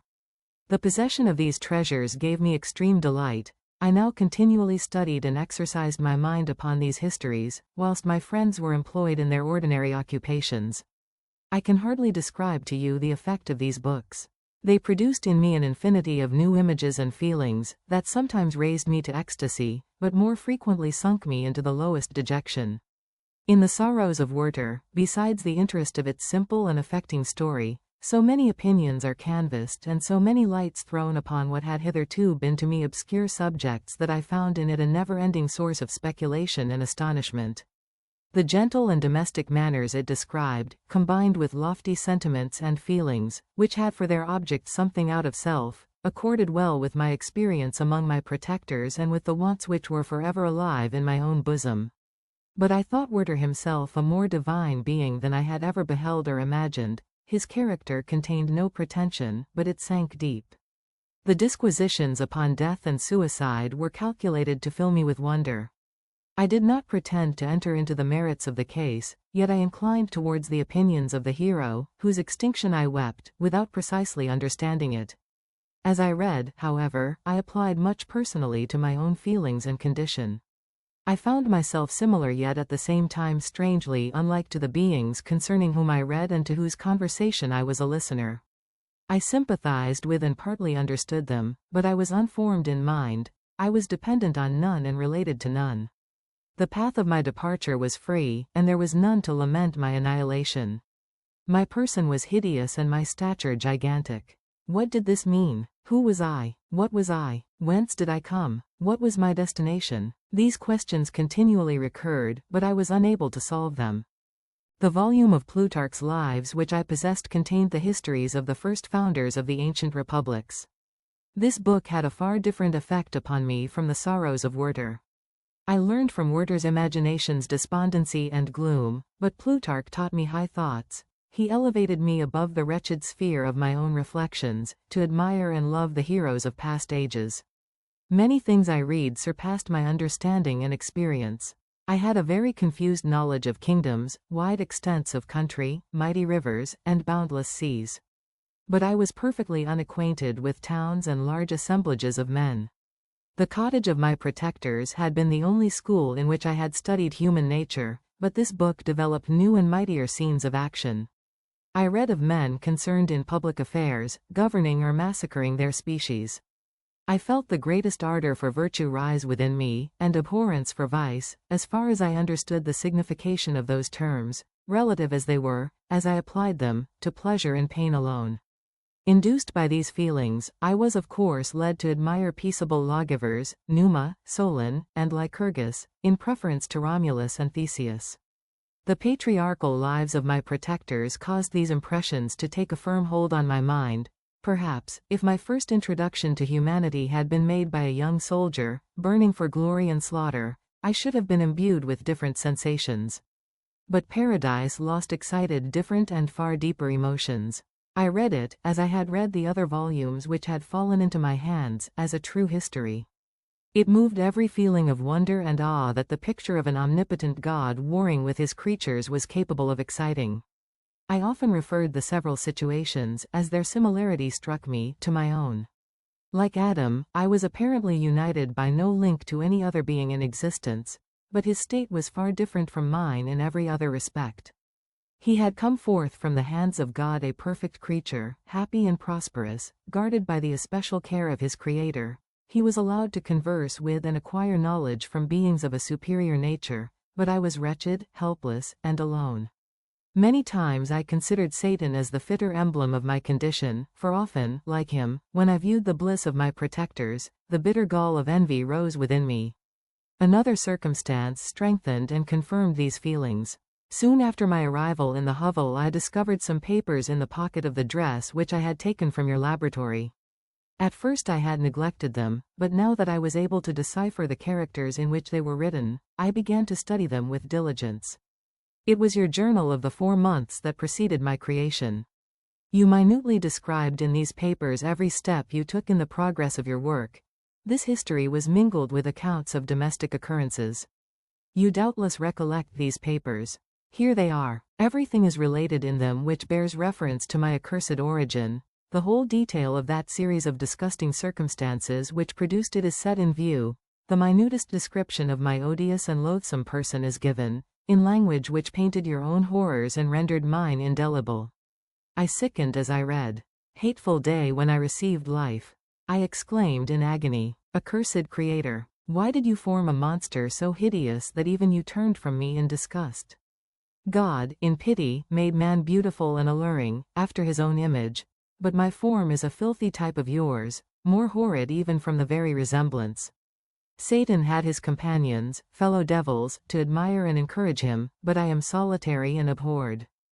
These were the reflections of my hours of despondency and solitude, but when I contemplated the virtues of the cottagers, their amiable and benevolent dispositions, I persuaded myself that when they should become acquainted with my admiration of their virtues they would compassionate me and overlook my personal deformity. Could they turn from their door one, however monstrous, who solicited their compassion and friendship? I resolved, at least, not to despair, but in every way to fit myself for an interview with them which would decide my fate. I postponed this attempt for some months longer, for the importance attached to its success inspired me with a dread lest I should fail. Besides, I found that my understanding improved so much with every day's experience that I was unwilling to commence this undertaking until a few more months should have added to my sagacity. Several changes, in the meantime, took place in the cottage. The presence of Safie diffused happiness among its inhabitants, and I also found that a greater degree of plenty reigned there. Felix and Agatha spent more time in amusement and conversation, and were assisted in their labors by servants. They did not appear rich, but they were contented and happy. Their feelings were serene and peaceful, while mine became every day more tumultuous. Increase of knowledge only discovered to me more clearly what a wretched outcast I was. I cherished hope, it is true, but it vanished when I beheld my person reflected in water or my shadow in the moonshine, even as that frail image and that inconstant shade. I endeavored to crush these fears and to fortify myself for the trial which in a few months I resolved to undergo, and sometimes I allowed my thoughts, unchecked by reason, to ramble in the fields of paradise, and dared to fancy amiable and lovely creatures sympathizing with my feelings and cheering my gloom. their angelic countenances breathed smiles of consolation. But it was all a dream. No Eve soothed my sorrows nor shared my thoughts. I was alone. I remembered Adam's supplication to his Creator. But where was mine? He had abandoned me, and in the bitterness of my heart I cursed him. Autumn passed thus. I saw, with surprise and grief, the leaves decay and fall, and nature again assume the barren and bleak appearance it had worn when I first beheld the woods and the lovely moon. Yet I did not heed the bleakness of the weather. I was better fitted by my conformation for the endurance of cold than heat. But my chief delights were the sight of the flowers, the birds, and all the gay apparel of summer. When those deserted me, I turned with more attention towards the cottagers. Their happiness was not decreased by the absence of summer.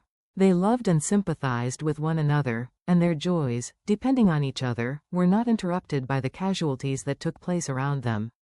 The more I saw of them, the greater became my desire to claim their protection and kindness. My heart yearned to be known and loved by these amiable creatures. To see their sweet looks directed towards me with affection was the utmost limit of my ambition. I dared not think that they would turn them from me with disdain and horror. The poor that stopped at their door were never driven away. I asked, it is true, for greater treasures than a little food or rest. I required kindness and sympathy, but I did not believe myself utterly unworthy of it. The winter advanced, and an entire revolution of the seasons had taken place since I awoke into life. My attention at this time was solely directed towards my plan of introducing myself into the cottage of my protectors. I revolved many projects, but that on which I finally fixed was to enter the dwelling when the blind old man should be alone. I had sagacity enough to discover that the unnatural hideousness of my person was the chief object of horror with those who had formerly beheld me. My voice, although harsh, had nothing terrible in it. I thought, therefore, that if in the absence of his children I could gain the good will and mediation of the old de Lacy, I might by his means be tolerated by my younger protectors. One day, when the sun shone on the red leaves that strewed the ground and diffused cheerfulness, although it denied warmth, Safie, Agatha, and Felix departed on a long country walk, and the old man, at his own desire, was left alone in the cottage. When his children had departed, he took up his guitar and played several mournful but sweet airs, more sweet and mournful than I had ever heard him play before. At first his countenance was illuminated with pleasure, but as he continued, thoughtfulness and sadness succeeded. At length, laying aside the instrument, he sat absorbed in reflection. My heart beat quick. This was the hour and moment of trial, which would decide my hopes or realize my fears. The servants were gone to a neighboring fair. All was silent in and around the cottage. It was an excellent opportunity, yet, when I proceeded to execute my plan, my limbs failed me and I sank to the ground. Again I rose, and exerting all the firmness of which I was master, removed the planks which I had placed before my hovel to conceal my retreat. The fresh air revived me, and with renewed determination I approached the door of their cottage. I knocked. "Who is there?" said the old man. "Come in." I entered. "Pardon this intrusion," said I. "I am a traveler in want of a little rest. You would greatly oblige me if you would allow me to remain a few minutes before the fire." "Enter," said de Lacy, "and I will try in what manner I can to relieve your wants. But, unfortunately, my children are from home, and as I am blind, I am afraid I shall find it difficult to procure food for you." "Do not trouble yourself, my kind host. I have food. It is warmth and rest only that I need." I sat down, and a silence ensued. I knew that every minute was precious to me, yet I remained irresolute in what manner to commence the interview, when the old man addressed me. "By your language, stranger, I suppose you are my countryman. Are you French?" "No, but I was educated by a French family and understand that language only. I am now going to claim the protection of some friends, whom I sincerely love, and of whose favor I have some hopes." "Are they Germans?" "No, they are French. But let us change the subject.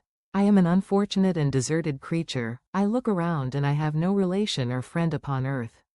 These amiable people to whom I go have never seen me and know little of me. I am full of fears, for if I fail there, I am an outcast in the world forever. Do not despair. To be friendless is indeed to be unfortunate, but the hearts of men, when unprejudiced by any obvious self-interest, are full of brotherly love and charity. Rely, therefore, on your hopes, and if these friends are good and amiable, do not despair. They are kind, they are the most excellent creatures in the world, but, unfortunately, they are prejudiced against me. I have good dispositions, my life has been hitherto harmless and in some degree beneficial, but a fatal prejudice clouds their eyes, and where they ought to see a feeling and kind friend, they behold only a detestable monster. That is indeed unfortunate, but if you are really blameless, cannot you undeceive them? I am about to undertake that task, and it is on that account that I feel so many overwhelming terrors. I tenderly love these friends. I have, unknown to them, been for many months in the habits of daily kindness towards them, but they believe that I wish to injure them, and it is that prejudice which I wish to overcome. Where do these friends reside? Near this spot. The old man paused and then continued, if you will unreservedly confide to me the particulars of your tale, I perhaps may be of use in undeceiving them. I am blind and cannot judge of your countenance, but there is something in your words which persuades me that you are sincere. I am poor and an exile, but it will afford me true pleasure to be in any way serviceable to a human creature. Excellent man, I thank you and accept your generous offer. You raise me from the dust by this kindness, and I trust that, by your aid, I shall not be driven from the society and sympathy of your fellow creatures. Heaven forbid, even if you were really criminal, for that can only drive you to desperation, and not instigate you to virtue. I also am unfortunate. I and my family have been condemned, although innocent. Judge, therefore, if I do not feel for your misfortunes. How can I thank you, my best and only benefactor? From your lips first have I heard the voice of kindness directed towards me. I shall be forever grateful, and your present humanity assures me of success with those friends whom I am on the point of meeting. May I know the names and residence of those friends? I paused. This, I thought, was the moment of decision, which was to rob me of or bestow happiness on me forever. I struggled vainly for firmness sufficient to answer him, but the effort destroyed all my remaining strength. I sank on the chair and sobbed aloud. At that moment I heard the steps of my younger protectors. I had not a moment to lose, but seizing the hand of the old man, I cried, now is the time. Save and protect me. You and your family are the friends whom I seek. Do not you desert me in the hour of trial. Great God, exclaimed the old man. Who are you? At that instant the cottage door was opened, and Felix, Safie, and Agatha entered. Who can describe their horror and consternation on beholding me? Agatha fainted, and Safie, unable to attend to her friend, rushed out of the cottage.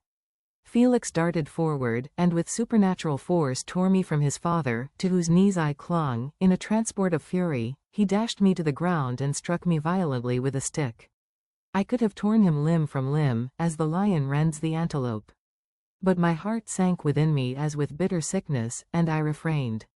I saw him on the point of repeating his blow, when, overcome by pain and anguish, I quitted the cottage, and in the general tumult escaped unperceived to my hovel. Chapter 16. Cursed, cursed Creator. Why did I live? Why, in that instant, did I not extinguish the spark of existence which you had so wantonly bestowed? I know not. Despair had not yet taken possession of me. My feelings were those of rage and revenge. I could with pleasure have destroyed the cottage and its inhabitants and have glutted myself with their shrieks and misery. When night came I quitted my retreat and wandered in the wood, and now, no longer restrained by the fear of discovery, I gave vent to my anguish in fearful howlings. I was like a wild beast that had broken the toils, destroying the objects that obstructed me and ranging through the wood with a stag-like swiftness. Oh, what a miserable night I passed! The cold stars shone in mockery, and the bare trees waved their branches above me. Now and then the sweet voice of a bird burst forth amidst the universal stillness. All, save I, were at rest or in enjoyment. I, like the arch-fiend, bore hell within me, and finding myself unsympathized with, wished to tear up the trees, spread havoc and destruction around me, and then to have sat down and enjoyed the ruin. But this was a luxury of sensation that could not endure. I became fatigued with excessive bodily exertion and sank on the damp grass in the sick impotence of despair. There was none among the myriads of men that existed who would pity or assist me, and should I feel kindness towards my enemies? No, from that moment I declared everlasting war against the species, and more than all, against him who had formed me and sent me forth to this insupportable misery. The sun rose. I heard the voices of men and knew that it was impossible to return to my retreat during that day. Accordingly, I hid myself in some thick underwood, determining to devote the ensuing hours to reflection on my situation. The pleasant sunshine and the pure air of day restored me to some degree of tranquility, and when I considered what had passed at the cottage, I could not help believing that I had been too hasty in my conclusions. I had certainly acted imprudently. It was apparent that my conversation had interested the father in my behalf, and I was a fool in having exposed my person to the horror of his children. I ought to have familiarized the old de Lacy to me, and by degrees to have discovered myself to the rest of his family, when they should have been prepared for my approach. But I did not believe my errors to be irretrievable, and after much consideration I resolved to return to the cottage, seek the old man, and by my representations win him to my party. These thoughts calmed me, and in the afternoon I sank into a profound sleep, but the fever of my blood did not allow me to be visited by peaceful dreams. The horrible scene of the preceding day was forever acting before my eyes. The females were flying and the enraged Felix tearing me from his father's feet. I awoke exhausted, and finding that it was already night, I crept forth from my hiding place, and went in search of food. When my hunger was appeased, I directed my steps towards the well-known path that conducted to the cottage. All there was at peace. I crept into my hovel and remained in silent expectation of the accustomed hour when the family arose. That hour passed, the sun mounted high in the heavens, but the cottagers did not appear. I trembled violently, apprehending some dreadful misfortune. The inside of the cottage was dark, and I heard no motion. I cannot describe the agony of this suspense. Presently 2 countrymen passed by, but pausing near the cottage, they entered into conversation, using violent gesticulations. But I did not understand what they said, as they spoke the language of the country, which differed from that of my protectors. Soon after, however, Felix approached with another man. I was surprised, as I knew that he had not quitted the cottage that morning, and waited anxiously to discover from his discourse the meaning of these unusual appearances. "Do you consider," said his companion to him, "that you will be obliged to pay 3 months' rent and to lose the produce of your garden? I do not wish to take any unfair advantage, and I beg therefore that you will take some days to consider of your determination." "It is utterly useless," replied Felix, "we can never again inhabit your cottage. The life of my father is in the greatest danger, owing to the dreadful circumstance that I have related. My wife and my sister will never recover from their horror. I entreat you not to reason with me any more. Take possession of your tenement and let me fly from this place." Felix trembled violently as he said this. He and his companion entered the cottage, in which they remained for a few minutes, and then departed. I never saw any of the family of de Lacy more. I continued for the remainder of the day in my hovel in a state of utter and stupid despair. My protectors had departed and had broken the only link that held me to the world. For the first time the feelings of revenge and hatred filled my bosom, and I did not strive to control them, but allowing myself to be borne away by the stream, I bent my mind towards injury and death. When I thought of my friends, of the mild voice of de Lacy, the gentle eyes of Agatha, and the exquisite beauty of the Arabian, these thoughts vanished and a gush of tears somewhat soothed me. But again when I reflected that they had spurned and deserted me, anger returned, a rage of anger, and unable to injure anything human, I turned my fury towards inanimate objects. As night advanced, I placed a variety of combustibles around the cottage, and after having destroyed every vestige of cultivation in the garden, I waited with forced impatience until the moon had sunk to commence my operations.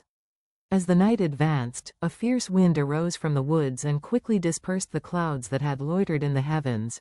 The blast tore along like a mighty avalanche and produced a kind of insanity in my spirits that burst all bounds of reason and reflection. I lighted the dry branch of a tree and danced with fury around the devoted cottage, my eyes still fixed on the western horizon, the edge of which the moon nearly touched.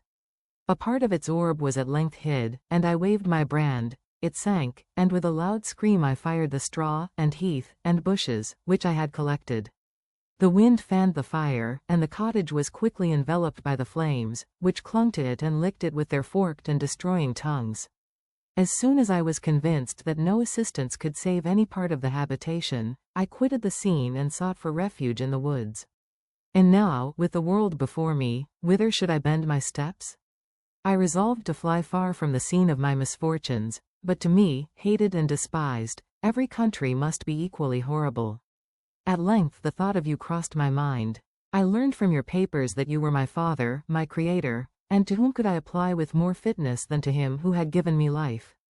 Among the lessons that Felix had bestowed upon Safie, geography had not been omitted. I had learned from these the relative situations of the different countries of the earth. You had mentioned Geneva as the name of your native town, and towards this place I resolved to proceed. But how was I to direct myself? I knew that I must travel in a southwesterly direction to reach my destination, but the sun was my only guide. I did not know the names of the towns that I was to pass through, nor could I ask information from a single human being, but I did not despair. From you only could I hope for succor, although towards you I felt no sentiment but that of hatred. Unfeeling, heartless creator, you had endowed me with perceptions and passions and then cast me abroad an object for the scorn and horror of mankind. But on you only had I any claim for pity and redress, and from you I determined to seek that justice which I vainly attempted to gain from any other being that wore the human form. My travels were long and the sufferings I endured intense. It was late in autumn when I quitted the district where I had so long resided. I traveled only at night, fearful of encountering the visage of a human being. Nature decayed around me, and the sun became heatless. Rain and snow poured around me. Mighty rivers were frozen. The surface of the earth was hard and chill, and bare, and I found no shelter. Oh, earth, how often did I imprecate curses on the cause of my being? The mildness of my nature had fled, and all within me was turned to gall and bitterness. The nearer I approached to your habitation, the more deeply did I feel the spirit of revenge enkindled in my heart. Snow fell, and the waters were hardened, but I rested not. A few incidents now and then directed me, and I possessed a map of the country, but I often wandered wide from my path. The agony of my feelings allowed me no respite. No incident occurred from which my rage and misery could not extract its food. But a circumstance that happened when I arrived on the confines of Switzerland, when the sun had recovered its warmth and the earth again began to look green, confirmed in an especial manner the bitterness and horror of my feelings. I generally rested during the day and traveled only when I was secured by night from the view of man.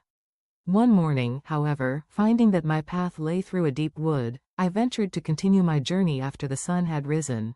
The day, which was one of the first of spring, cheered even me by the loveliness of its sunshine and the balminess of the air. I felt emotions of gentleness and pleasure, that had long appeared dead, revive within me. Half surprised by the novelty of these sensations, I allowed myself to be borne away by them, and forgetting my solitude and deformity, dared to be happy.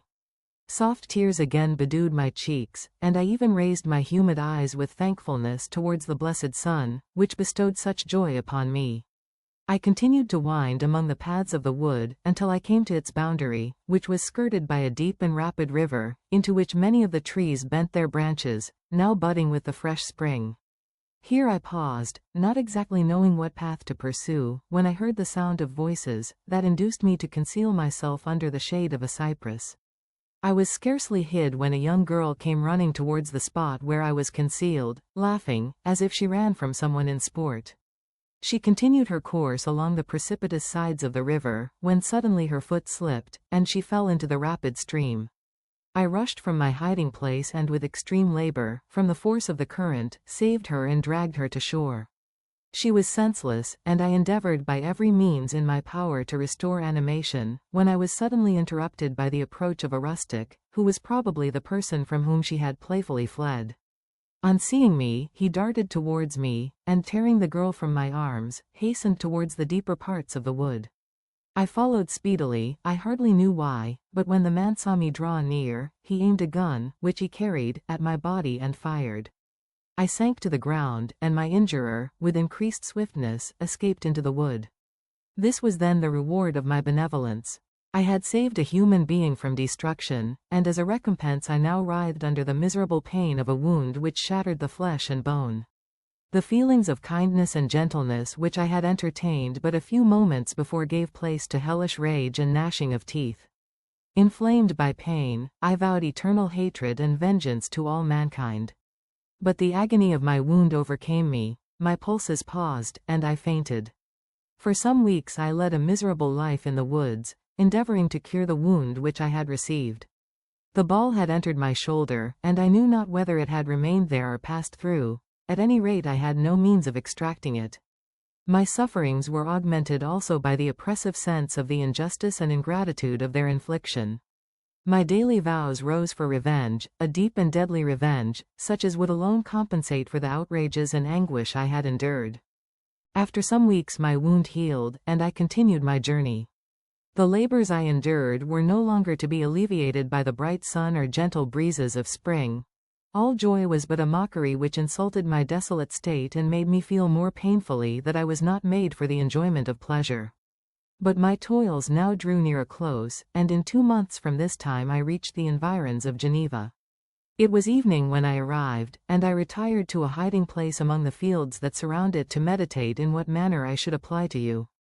I was oppressed by fatigue and hunger and far too unhappy to enjoy the gentle breezes of evening or the prospect of the sun setting behind the stupendous mountains of Jura. At this time a slight sleep relieved me from the pain of reflection, which was disturbed by the approach of a beautiful child, who came running into the recess I had chosen, with all the sportiveness of infancy. Suddenly, as I gazed on him, an idea seized me that this little creature was unprejudiced and had lived too short a time to have imbibed a horror of deformity.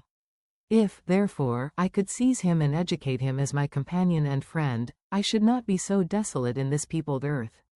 Urged by this impulse, I seized on the boy as he passed and drew him towards me. As soon as he beheld my form, he placed his hands before his eyes and uttered a shrill scream. I drew his hand forcibly from his face and said, "Child, what is the meaning of this? I do not intend to hurt you, listen to me." He struggled violently. "Let me go," he cried, "monster. Ugly wretch. You wish to eat me and tear me to pieces. You are an ogre. Let me go, or I will tell my papa. Boy, you will never see your father again, you must come with me. Hideous monster. Let me go. My papa is a syndic, he is Frankenstein, he will punish you. You dare not keep me. Frankenstein. You belong then to my enemy, to him towards whom I have sworn eternal revenge. You shall be my first victim." The child still struggled and loaded me with epithets which carried despair to my heart. I grasped his throat to silence him, and in a moment he lay dead at my feet. I gazed on my victim, and my heart swelled with exultation and hellish triumph. Clapping my hands, I exclaimed, "I too can create desolation. My enemy is not invulnerable. This death will carry despair to him, and 1,000 other miseries shall torment and destroy him." As I fixed my eyes on the child, I saw something glittering on his breast.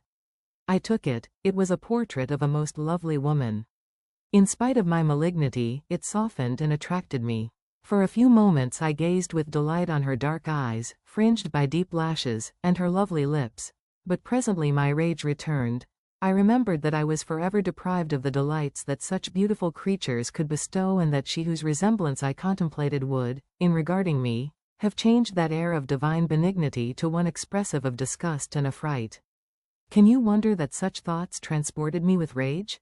I only wonder that at that moment, instead of venting my sensations in exclamations and agony, I did not rush among mankind and perish in the attempt to destroy them. While I was overcome by these feelings, I left the spot where I had committed the murder, and seeking a more secluded hiding place, I entered a barn which had appeared to me to be empty. A woman was sleeping on some straw. She was young, not indeed so beautiful as her whose portrait I held, but of an agreeable aspect and blooming in the loveliness of youth and health. Here, I thought, is one of those whose joy-imparting smiles are bestowed on all but me. And then I bent over her and whispered, "Awake, fairest, thy lover is near, he who would give his life but to obtain one look of affection from thine eyes. My beloved, awake." The sleeper stirred. A thrill of terror ran through me. Should she indeed awake, and see me, and curse me, and denounce the murderer? Thus would she assuredly act if her darkened eyes opened and she beheld me.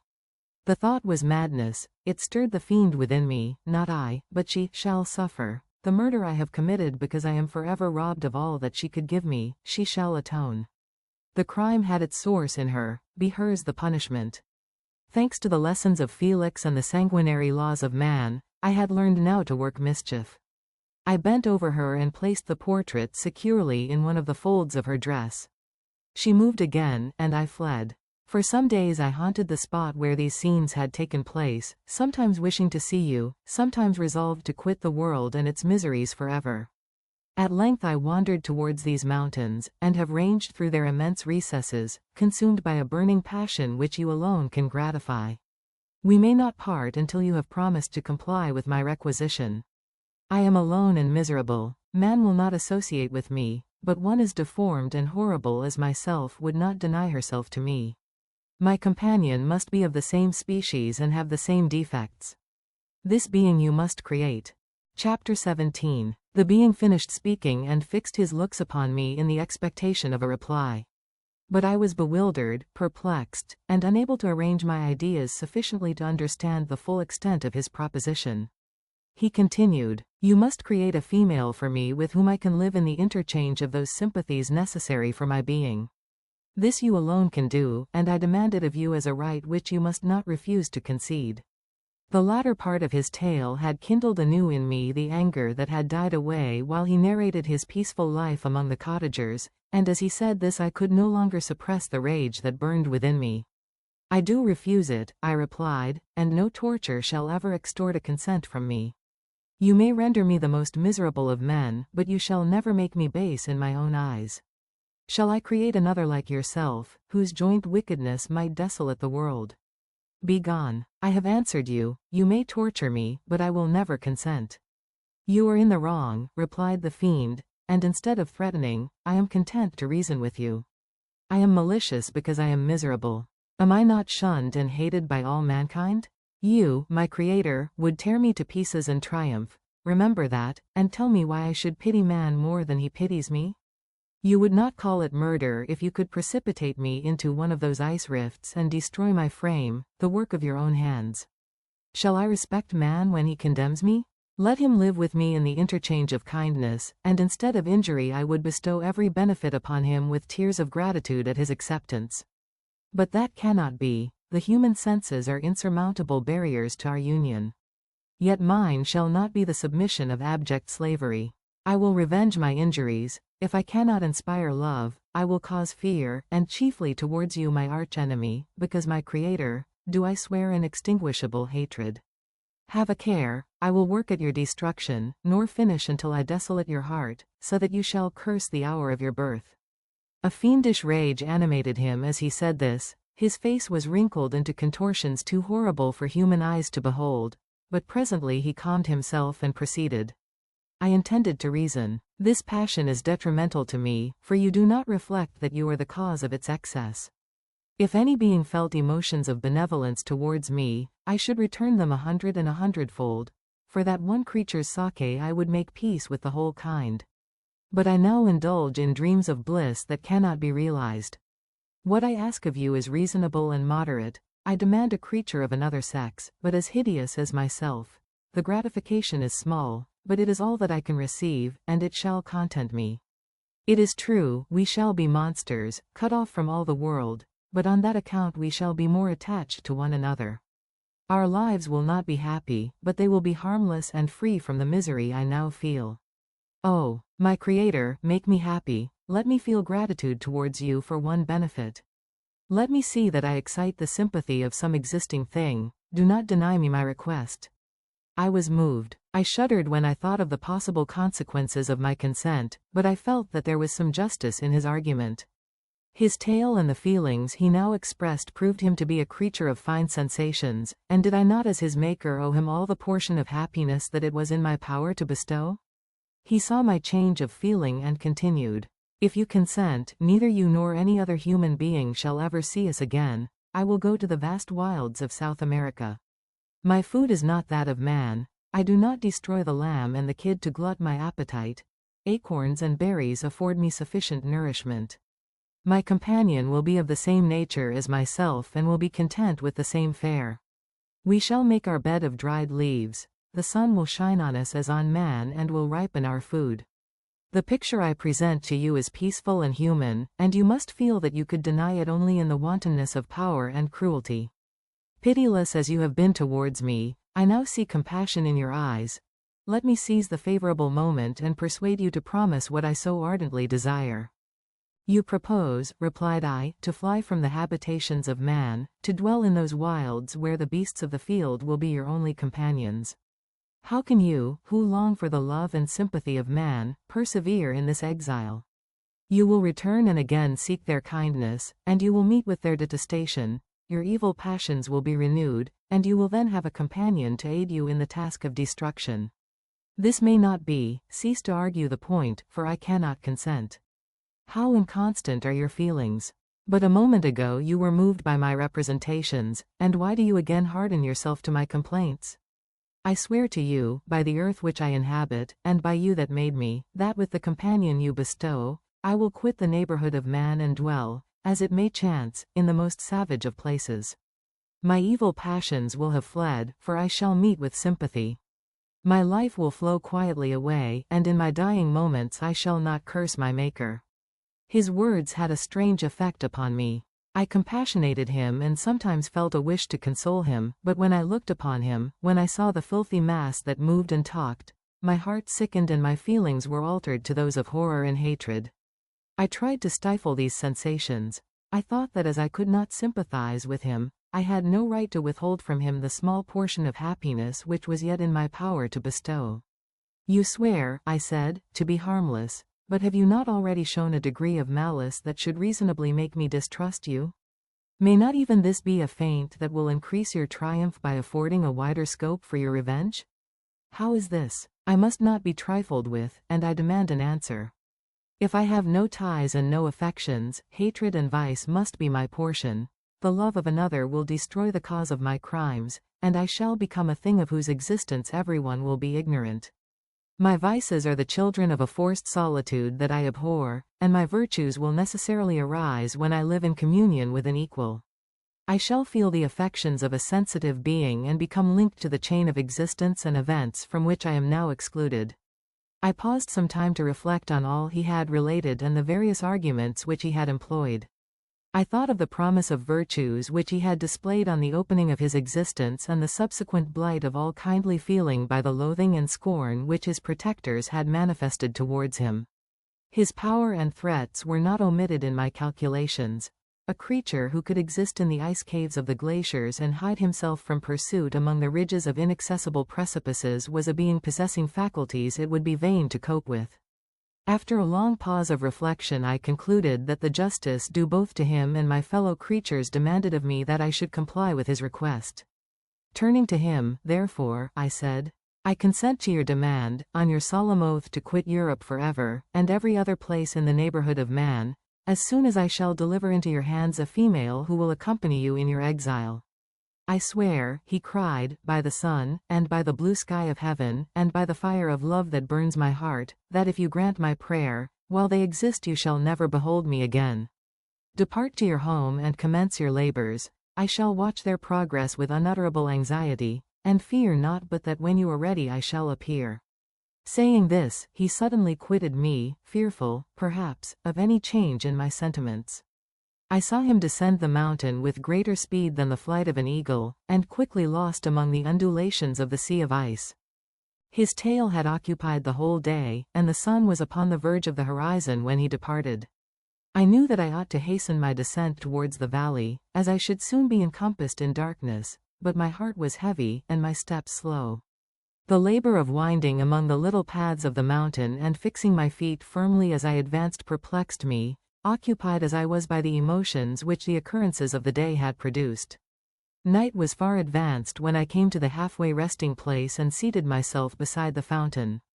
The stars shone at intervals as the clouds passed from over them, the dark pines rose before me, and every here and there a broken tree lay on the ground. It was a scene of wonderful solemnity and stirred strange thoughts within me. I wept bitterly, and clasping my hands in agony, I exclaimed, "Oh! Stars and clouds and winds, ye are all about to mock me. If ye really pity me, crush sensation and memory. Let me become as naught, but if not, depart, depart, and leave me in darkness." These were wild and miserable thoughts, but I cannot describe to you how the eternal twinkling of the stars weighed upon me and how I listened to every blast of wind as if it were a dull ugly sirocco on its way to consume me. Morning dawned before I arrived at the village of Chamonix. I took no rest, but returned immediately to Geneva. Even in my own heart I could give no expression to my sensations, they weighed on me with a mountain's weight and their excess destroyed my agony beneath them. Thus I returned home, and entering the house, presented myself to the family. My haggard and wild appearance awoke intense alarm, but I answered no question, scarcely did I speak. I felt as if I were placed under a ban, as if I had no right to claim their sympathies, as if never more might I enjoy companionship with them. Yet even thus I loved them to adoration, and to save them, I resolved to dedicate myself to my most abhorred task. The prospect of such an occupation made every other circumstance of existence pass before me like a dream, and that thought only had to me the reality of life. Chapter 18. Day after day, week after week, passed away on my return to Geneva, and I could not collect the courage to recommence my work. I feared the vengeance of the disappointed fiend, yet I was unable to overcome my repugnance to the task which was enjoined me. I found that I could not compose a female without again devoting several months to profound study and laborious disquisition. I had heard of some discoveries having been made by an English philosopher, the knowledge of which was material to my success, and I sometimes thought of obtaining my father's consent to visit England for this purpose. But I clung to every pretense of delay and shrank from taking the first step in an undertaking whose immediate necessity began to appear less absolute to me. A change indeed had taken place in me. My health, which had hitherto declined, was now much restored, and my spirits, when unchecked by the memory of my unhappy promise, rose proportionably. My father saw this change with pleasure, and he turned his thoughts towards the best method of eradicating the remains of my melancholy, which every now and then would return by fits, and with a devouring blackness overcast the approaching sunshine. At these moments I took refuge in the most perfect solitude. I passed whole days on the lake alone in a little boat, watching the clouds and listening to the rippling of the waves, silent and listless. But the fresh air and bright sun seldom failed to restore me to some degree of composure, and on my return I met the salutations of my friends with a readier smile and a more cheerful heart. It was after my return from one of these rambles that my father, calling me aside, thus addressed me. I am happy to remark, my dear son, that you have resumed your former pleasures and seem to be returning to yourself. And yet you are still unhappy and still avoid our society. For some time I was lost in conjecture as to the cause of this, but yesterday an idea struck me, and if it is well founded, I conjure you to avow it. Reserve on such a point would be not only useless, but draw down treble misery on us all. I trembled violently at his exordium, and my father continued, I confess, my son, that I have always looked forward to your marriage with our dear Elizabeth as the tie of our domestic comfort and the stay of my declining years. You were attached to each other from your earliest infancy, you studied together, and appeared, in dispositions and tastes, entirely suited to one another. But so blind is the experience of man that what I conceived to be the best assistance to my plan may have entirely destroyed it. You, perhaps, regard her as your sister, without any wish that she might become your wife. Nay, you may have met with another whom you may love, and considering yourself as bound in honor to Elizabeth, this struggle may occasion the poignant misery which you appear to feel. My dear father, reassure yourself. I love my cousin tenderly and sincerely. I never saw any woman who excited, as Elizabeth does, my warmest admiration and affection. My future hopes and prospects are entirely bound up in the expectation of our union. The expression of your sentiments of this subject, my dear Victor, gives me more pleasure than I have for some time experienced. If you feel thus, we shall assuredly be happy, however present events may cast a gloom over us. But it is this gloom which appears to have taken so strong a hold of your mind that I wish to dissipate. Tell me, therefore, whether you object to an immediate solemnization of the marriage. We have been unfortunate, and recent events have drawn us from that everyday tranquility befitting my years and infirmities. You are younger, yet I do not suppose, possessed as you are of a competent fortune, that an early marriage would at all interfere with any future plans of honor and utility that you may have formed. Do not suppose, however, that I wish to dictate happiness to you or that a delay on your part would cause me any serious uneasiness. Interpret my words with candor and answer me, I conjure you, with confidence and sincerity. I listened to my father in silence and remained for some time incapable of offering any reply. I revolved rapidly in my mind a multitude of thoughts and endeavored to arrive at some conclusion. Alas! To me the idea of an immediate union with my Elizabeth was one of horror and dismay. I was bound by a solemn promise which I had not yet fulfilled and dared not break, or if I did, what manifold miseries might not impend over me and my devoted family. Could I enter into a festival with this deadly weight yet hanging round my neck and bowing me to the ground? I must perform my engagement and let the monster depart with his mate before I allowed myself to enjoy the delight of a union from which I expected peace. I remembered also the necessity imposed upon me of either journeying to England or entering into a long correspondence with those philosophers of that country whose knowledge and discoveries were of indispensable use to me in my present undertaking. The latter method of obtaining the desired intelligence was dilatory and unsatisfactory. Besides, I had an insurmountable aversion to the idea of engaging myself in my loathsome task in my father's house while in habits of familiar intercourse with those I loved. I knew that 1,000 fearful accidents might occur, the slightest of which would disclose a tale to thrill all connected with me with horror. I was aware also that I should often lose all self-command, all capacity of hiding the harrowing sensations that would possess me during the progress of my unearthly occupation. I must absent myself from all I loved while thus employed. Once commenced, it would quickly be achieved, and I might be restored to my family in peace and happiness. My promise fulfilled, the monster would depart forever. Or, so my fond fancy imaged, some accident might meanwhile occur to destroy him and put an end to my slavery forever. These feelings dictated my answer to my father. I expressed a wish to visit England, but concealing the true reasons of this request, I clothed my desires under a guise which excited no suspicion, while I urged my desire with an earnestness that easily induced my father to comply. After so long a period of an absorbing melancholy that resembled madness in its intensity and effects, he was glad to find that I was capable of taking pleasure in the idea of such a journey, and he hoped that change of scene and varied amusement would, before my return, have restored me entirely to myself. The duration of my absence was left to my own choice. A few months, or at most a year, was the period contemplated.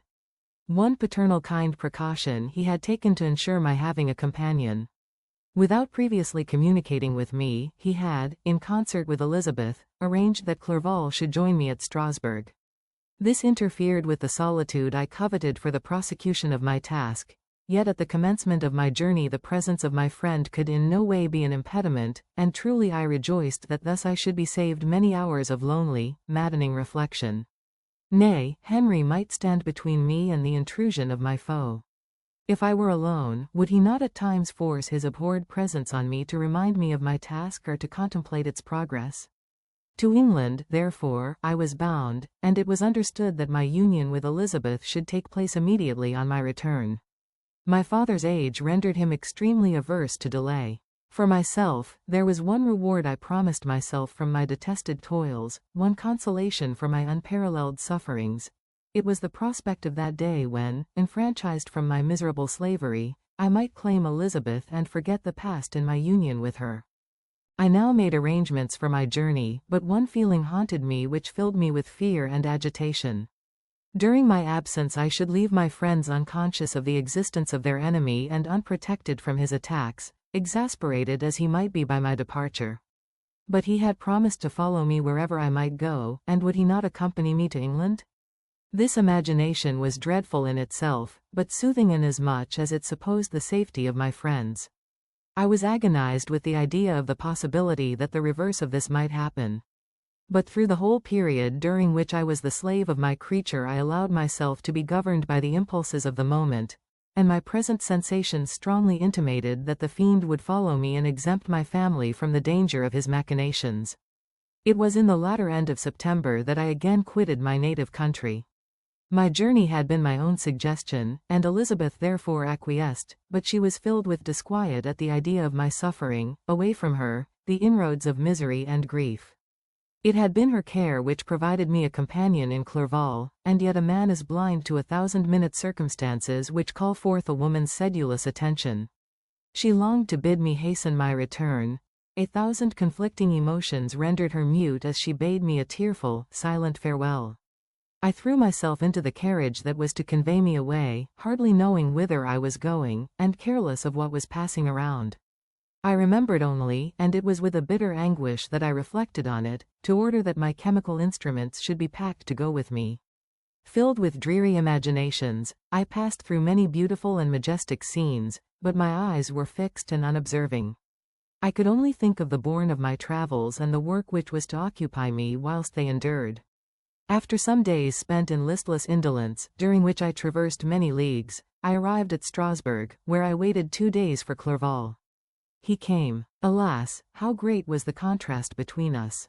He was alive to every new scene, joyful when he saw the beauties of the setting sun, and more happy when he beheld it rise and recommence a new day. He pointed out to me the shifting colors of the landscape and the appearances of the sky. "This is what it is to live," he cried, "now I enjoy existence. But you, my dear Frankenstein, wherefore are you desponding and sorrowful?" In truth, I was occupied by gloomy thoughts and neither saw the descent of the evening star nor the golden sunrise reflected in the Rhine. And you, my friend, would be far more amused with the journal of Clerval, who observed the scenery with an eye of feeling and delight, than in listening to my reflections. I, a miserable wretch, haunted by a curse that shut up every avenue to enjoyment. We had agreed to descend the Rhine in a boat from Strasbourg to Rotterdam, whence we might take shipping for London. During this voyage we passed many willowy islands and saw several beautiful towns. We stayed a day at Mannheim, and on the 5th from our departure from Strasbourg, arrived at Mainz. The course of the Rhine below Mainz becomes much more picturesque. The river descends rapidly and winds between hills, not high, but steep, and of beautiful forms. We saw many ruined castles standing on the edges of precipices, surrounded by black woods, high and inaccessible. This part of the Rhine, indeed, presents a singularly variegated landscape. In one spot you view rugged hills, ruined castles overlooking tremendous precipices, with the dark Rhine rushing beneath, and on the sudden turn of a promontory, flourishing vineyards with green sloping banks and a meandering river and populous towns occupy the scene. We traveled at the time of the vintage and heard the song of the laborers as we glided down the stream. Even I, depressed in mind, and my spirits continually agitated by gloomy feelings, even I was pleased. I lay at the bottom of the boat, and as I gazed on the cloudless blue sky, I seemed to drink in a tranquillity to which I had long been a stranger. And if these were my sensations, who can describe those of Henry? He felt as if he had been transported to fairyland and enjoyed a happiness seldom tasted by man. "I have seen," he said, "the most beautiful scenes of my own country. I have visited the lakes of Lucerne and Uri, where the snowy mountains descend almost perpendicularly to the water, casting black and impenetrable shades, which would cause a gloomy and mournful appearance were it not for the most verdant islands that relieve the eye by their gay appearance.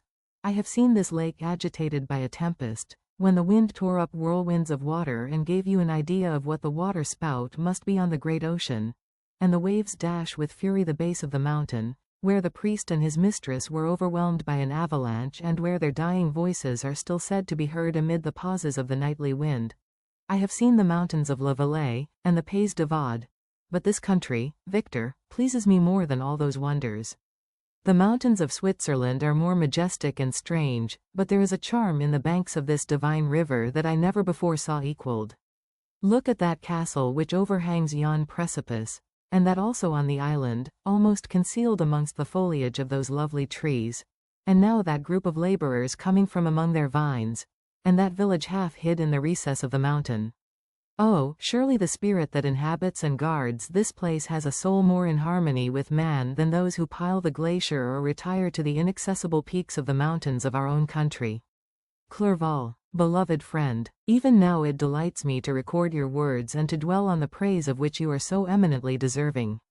He was a being formed in the very poetry of nature. His wild and enthusiastic imagination was chastened by the sensibility of his heart. His soul overflowed with ardent affections, and his friendship was of that devoted and wondrous nature that the worldly minded teach us to look for only in the imagination. But even human sympathies were not sufficient to satisfy his eager mind. The scenery of external nature, which others regard only with admiration, he loved with ardor. The sounding cataract haunted him like a passion, the tall rock, the mountain, and the deep and gloomy wood, their colors and their forms, were then to him An appetite, a feeling, and a love, that had no need of a remoter charm, by thought supplied, or any interest. Unborrowed from the eye. Wordsworth's Tintern Abbey. And where does he now exist? Is this gentle and lovely being lost forever? Has this mind, so replete with ideas, imaginations fanciful and magnificent, which formed a world, whose existence depended on the life of its creator, has this mind perished? Does it now only exist in my memory?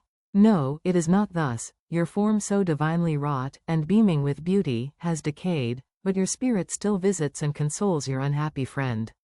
Pardon this gush of sorrow. These ineffectual words are but a slight tribute to the unexampled worth of Henry, but they soothe my heart, overflowing with the anguish which his remembrance creates. I will proceed with my tale. Beyond Cologne we descended to the plains of Holland, and we resolved to post the remainder of our way, for the wind was contrary and the stream of the river was too gentle to aid us. Our journey here lost the interest arising from beautiful scenery, but we arrived in a few days at Rotterdam, whence we proceeded by sea to England. It was on a clear morning, in the latter days of December, that I first saw the white cliffs of Britain. The banks of the Thames presented a new scene. They were flat but fertile, and almost every town was marked by the remembrance of some story. We saw Tilbury Fort and remembered the Spanish Armada, Gravesend, Woolwich, and Greenwich, places which I had heard of even in my country.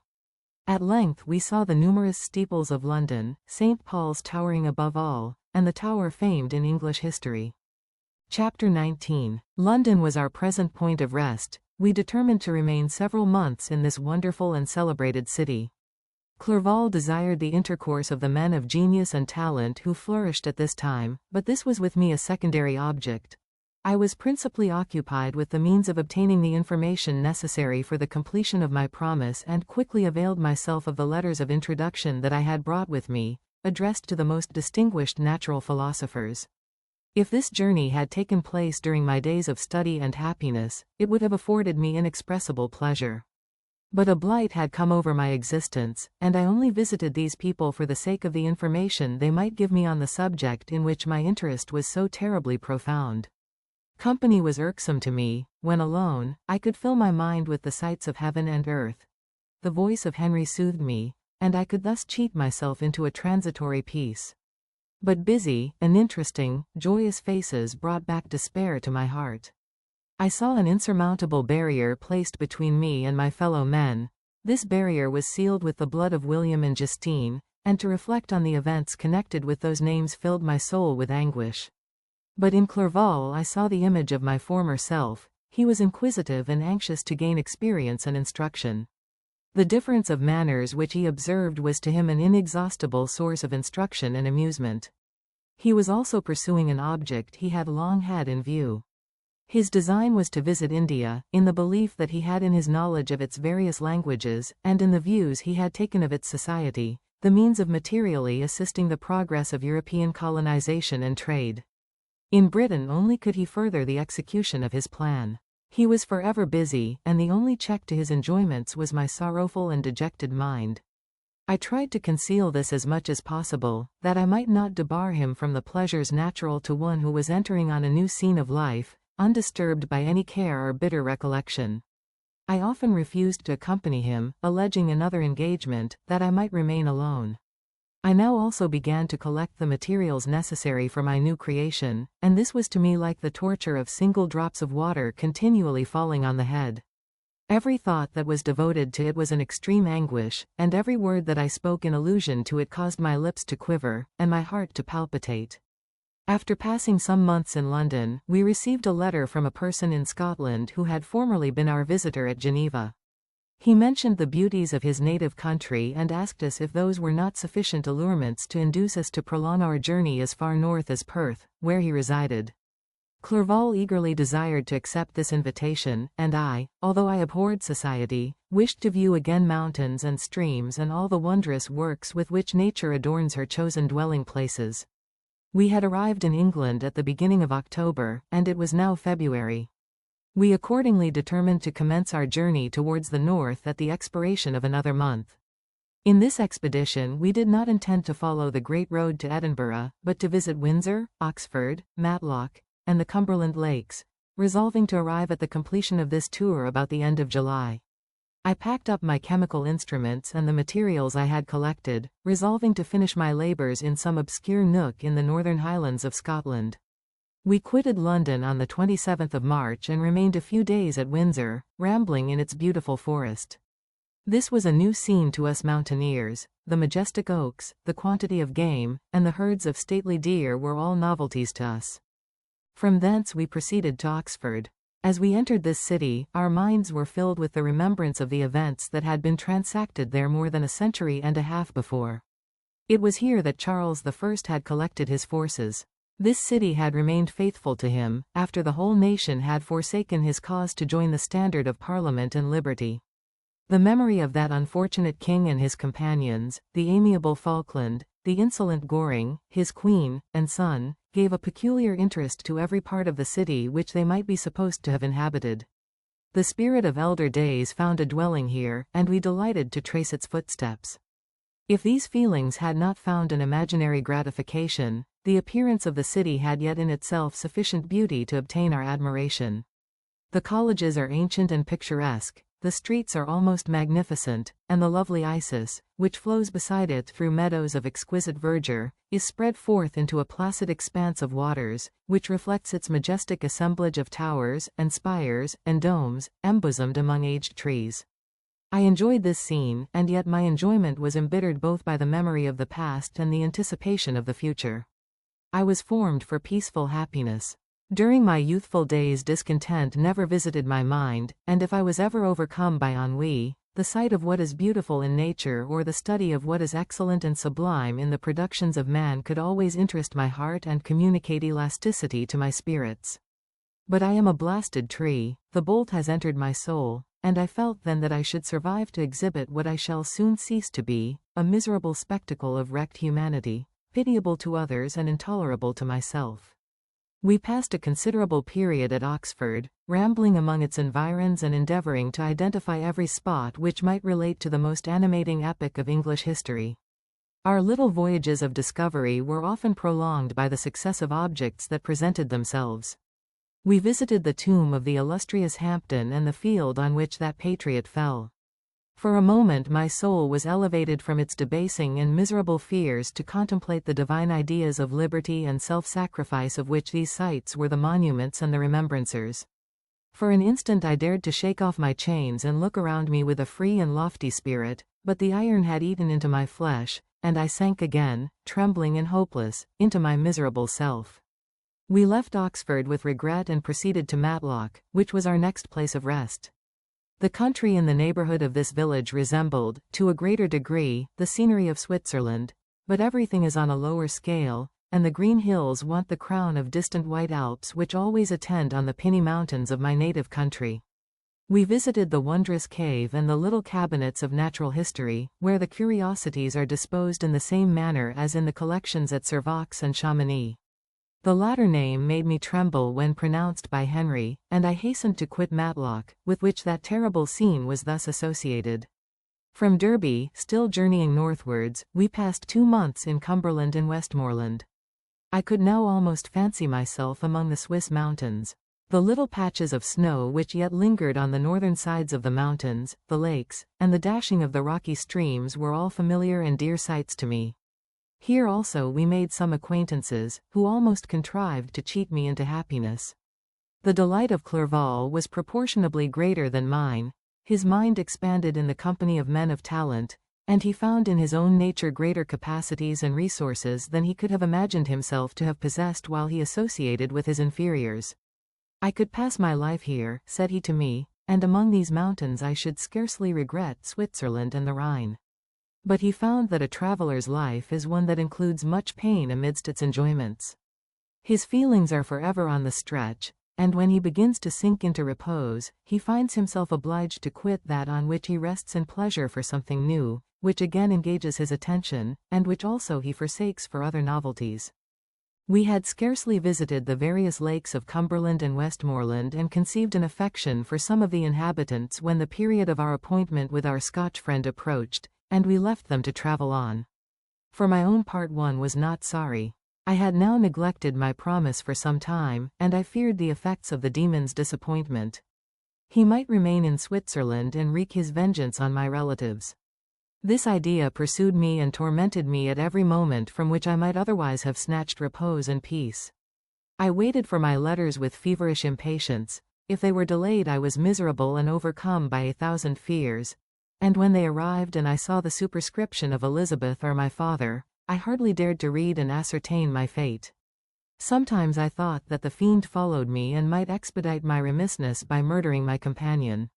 When these thoughts possessed me, I would not quit Henry for a moment, but followed him as his shadow, to protect him from the fancied rage of his destroyer. I felt as if I had committed some great crime, the consciousness of which haunted me. I was guiltless, but I had indeed drawn down a horrible curse upon my head, as mortal as that of crime. I visited Edinburgh with languid eyes and mind, and yet that city might have interested the most unfortunate being. Clerval did not like it so well as Oxford, for the antiquity of the latter city was more pleasing to him. But the beauty and regularity of the new town of Edinburgh, its romantic castle and its environs, the most delightful in the world, Arthur's Seat, St. Bernard's Well, and the Pentland Hills, compensated him for the change and filled him with cheerfulness and admiration. But I was impatient to arrive at the termination of my journey. We left Edinburgh in a week, passing through Cooper, St. Andrews, and along the banks of the Tay, to Perth, where our friend expected us. But I was in no mood to laugh and talk with strangers or enter into their feelings or plans with the good humor expected from a guest, and accordingly I told Clerval that I wished to make the tour of Scotland alone. "Do you," said I, "enjoy yourself, and let this be our rendezvous. I may be absent a month or two, but do not interfere with my motions, I entreat you. Leave me to peace and solitude for a short time, and when I return, I hope it will be with a lighter heart, more congenial to your own temper." Henry wished to dissuade me, but seeing me bent on this plan, ceased to remonstrate. He entreated me to write often. "I had rather be with you," he said, "in your solitary rambles, than with these Scotch people, whom I do not know. Hasten, then, my dear friend, to return, that I may again feel myself somewhat at home, which I cannot do in your absence." Having parted from my friend, I determined to visit some remote spot of Scotland and finish my work in solitude. I did not doubt but that the monster followed me and would discover himself to me when I should have finished, that he might receive his companion. With this resolution I traversed the northern highlands and fixed on one of the remotest of the Orkneys as the scene of my labors. It was a place fitted for such a work, being hardly more than a rock whose high sides were continually beaten upon by the waves. The soil was barren, scarcely affording pasture for a few miserable cows, and oatmeal for its inhabitants, which consisted of 5 persons, whose gaunt and scraggy limbs gave tokens of their miserable fare. Vegetables and bread, when they indulged in such luxuries, and even fresh water, was to be procured from the mainland, which was about 5 miles distant. On the whole island there were but 3 miserable huts, and one of these was vacant when I arrived. This I hired. It contained but 2 rooms, and these exhibited all the squalidness of the most miserable penury. The thatch had fallen in, the walls were unplastered, and the door was off its hinges. I ordered it to be repaired, bought some furniture, and took possession, an incident which would doubtless have occasioned some surprise had not all the senses of the cottagers been benumbed by want and squalid poverty. As it was, I lived ungazed at and unmolested, hardly thanked for the pittance of food and clothes which I gave. So much does suffering blunt even the coarsest sensations of men. In this retreat I devoted the morning to labor, but in the evening, when the weather permitted, I walked on the stony beach of the sea to listen to the waves as they roared and dashed at my feet. It was a monotonous yet ever-changing scene. I thought of Switzerland. It was far different from this desolate and appalling landscape. Its hills are covered with vines, and its cottages are scattered thickly in the plains. Its fair lakes reflect a blue and gentle sky, and when troubled by the winds, their tumult is but as the play of a lively infant when compared to the roarings of the giant ocean. In this manner I distributed my occupations when I first arrived, but as I proceeded in my labor, it became every day more horrible and irksome to me. Sometimes I could not prevail on myself to enter my laboratory for several days, and at other times I toiled day and night in order to complete my work. It was, indeed, a filthy process in which I was engaged. During my first experiment, a kind of enthusiastic frenzy had blinded me to the horror of my employment. My mind was intently fixed on the consummation of my labor, and my eyes were shut to the horror of my proceedings. But now I went to it in cold blood, and my heart often sickened at the work of my hands. Thus situated, employed in the most detestable occupation, immersed in a solitude where nothing could for an instant call my attention from the actual scene in which I was engaged, my spirits became unequal, I grew restless and nervous. Every moment I feared to meet my persecutor. Sometimes I sat with my eyes fixed on the ground, fearing to raise them lest they should encounter the object which I so much dreaded to behold. I feared to wander from the sight of my fellow creatures lest when alone he should come to claim his companion. In the meantime I worked on, and my labor was already considerably advanced. I looked towards its completion with a tremulous and eager hope, which I dared not trust myself to question but which was intermixed with obscure forebodings of evil that made my heart sicken in my bosom. Chapter 20. I sat one evening in my laboratory, the sun had set, and the moon was just rising from the sea. I had not sufficient light for my employment, and I remained idle, in a pause of consideration of whether I should leave my labor for the night or hasten its conclusion by an unremitting attention to it. As I sat, a train of reflection occurred to me which led me to consider the effects of what I was now doing. 3 years before, I was engaged in the same manner and had created a fiend whose unparalleled barbarity had desolated my heart and filled it forever with the bitterest remorse. I was now about to form another being of whose dispositions I was alike ignorant. She might become 10,000 times more malignant than her mate and delight, for its own sake, in murder and wretchedness. He had sworn to quit the neighborhood of man and hide himself in deserts, but she had not, and she, who in all probability was to become a thinking and reasoning animal, might refuse to comply with a compact made before her creation. They might even hate each other. The creature who already lived loathed his own deformity, and might he not conceive a greater abhorrence for it when it came before his eyes in the female form?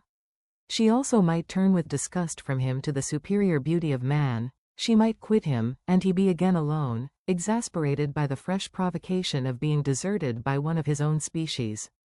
Even if they were to leave Europe and inhabit the deserts of the New World, yet one of the first results of those sympathies for which the demon thirsted would be children, and a race of devils would be propagated upon the earth who might make the very existence of the species of man a condition precarious and full of terror. Had I right, for my own benefit, to inflict this curse upon everlasting generations?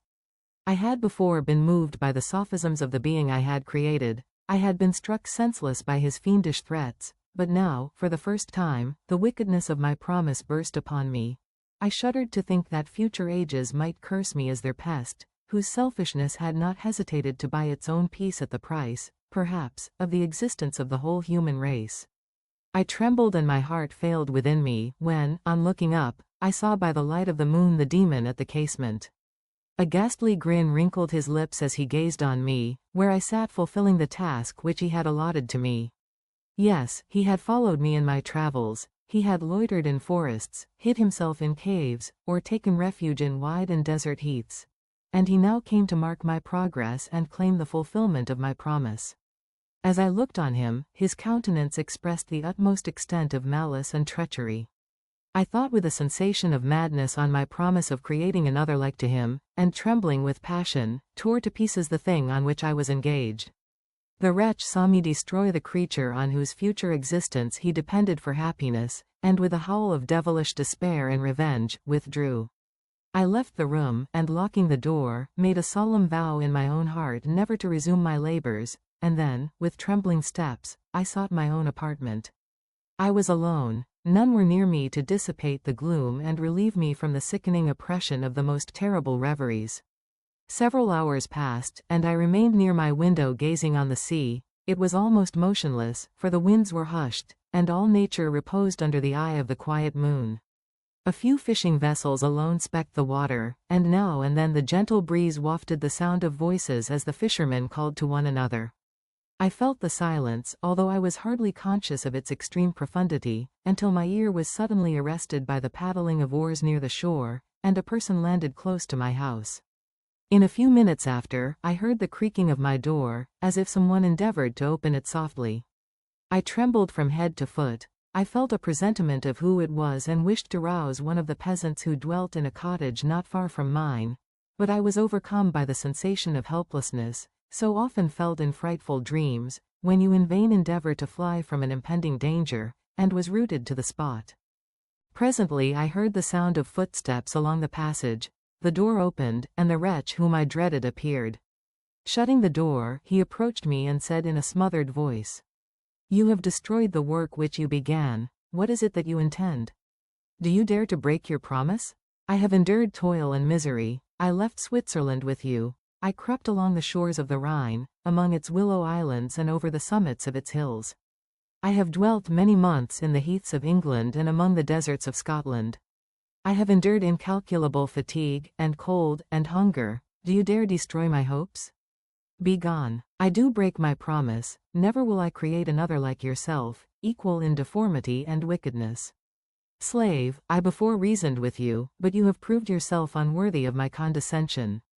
Remember that I have power. You believe yourself miserable, but I can make you so wretched that the light of day will be hateful to you. You are my creator, but I am your master. Obey. The hour of my irresolution is past, and the period of your power is arrived. Your threats cannot move me to do an act of wickedness, but they confirm me in a determination of not creating you a companion in vice. Shall I, in cool blood, set loose upon the earth a demon whose delight is in death and wretchedness? Be gone. I am firm, and your words will only exasperate my rage." The monster saw my determination in my face and gnashed his teeth in the impotence of anger. "Shall each man," cried he, "find a wife for his bosom, and each beast have his mate, and I be alone?" I had feelings of affection, and they were requited by detestation and scorn. Man, you may hate, but beware. Your hours will pass in dread and misery, and soon the bolt will fall which must ravish from you your happiness forever. Are you to be happy while I grovel in the intensity of my wretchedness? You can blast my other passions, but revenge remains, revenge, henceforth dearer than light or food. I may die, but first you, my tyrant and tormentor, shall curse the sun that gazes on your misery. Beware, for I am fearless and therefore powerful. I will watch with the wiliness of a snake, that I may sting with its venom. Man, you shall repent of the injuries you inflict. Devil, cease, and do not poison the air with these sounds of malice. I have declared my resolution to you, and I am no coward to bend beneath words. Leave me, I am inexorable. It is well, I go, but remember, I shall be with you on your wedding night. I started forward and exclaimed, "Villain! Before you sign my death warrant, be sure that you are yourself safe." I would have seized him, but he eluded me and quitted the house with precipitation. In a few moments I saw him in his boat, which shot across the waters with an arrowy swiftness and was soon lost amidst the waves. All was again silent, but his words rang in my ears. I burned with rage to pursue the murderer of my peace and precipitate him into the ocean.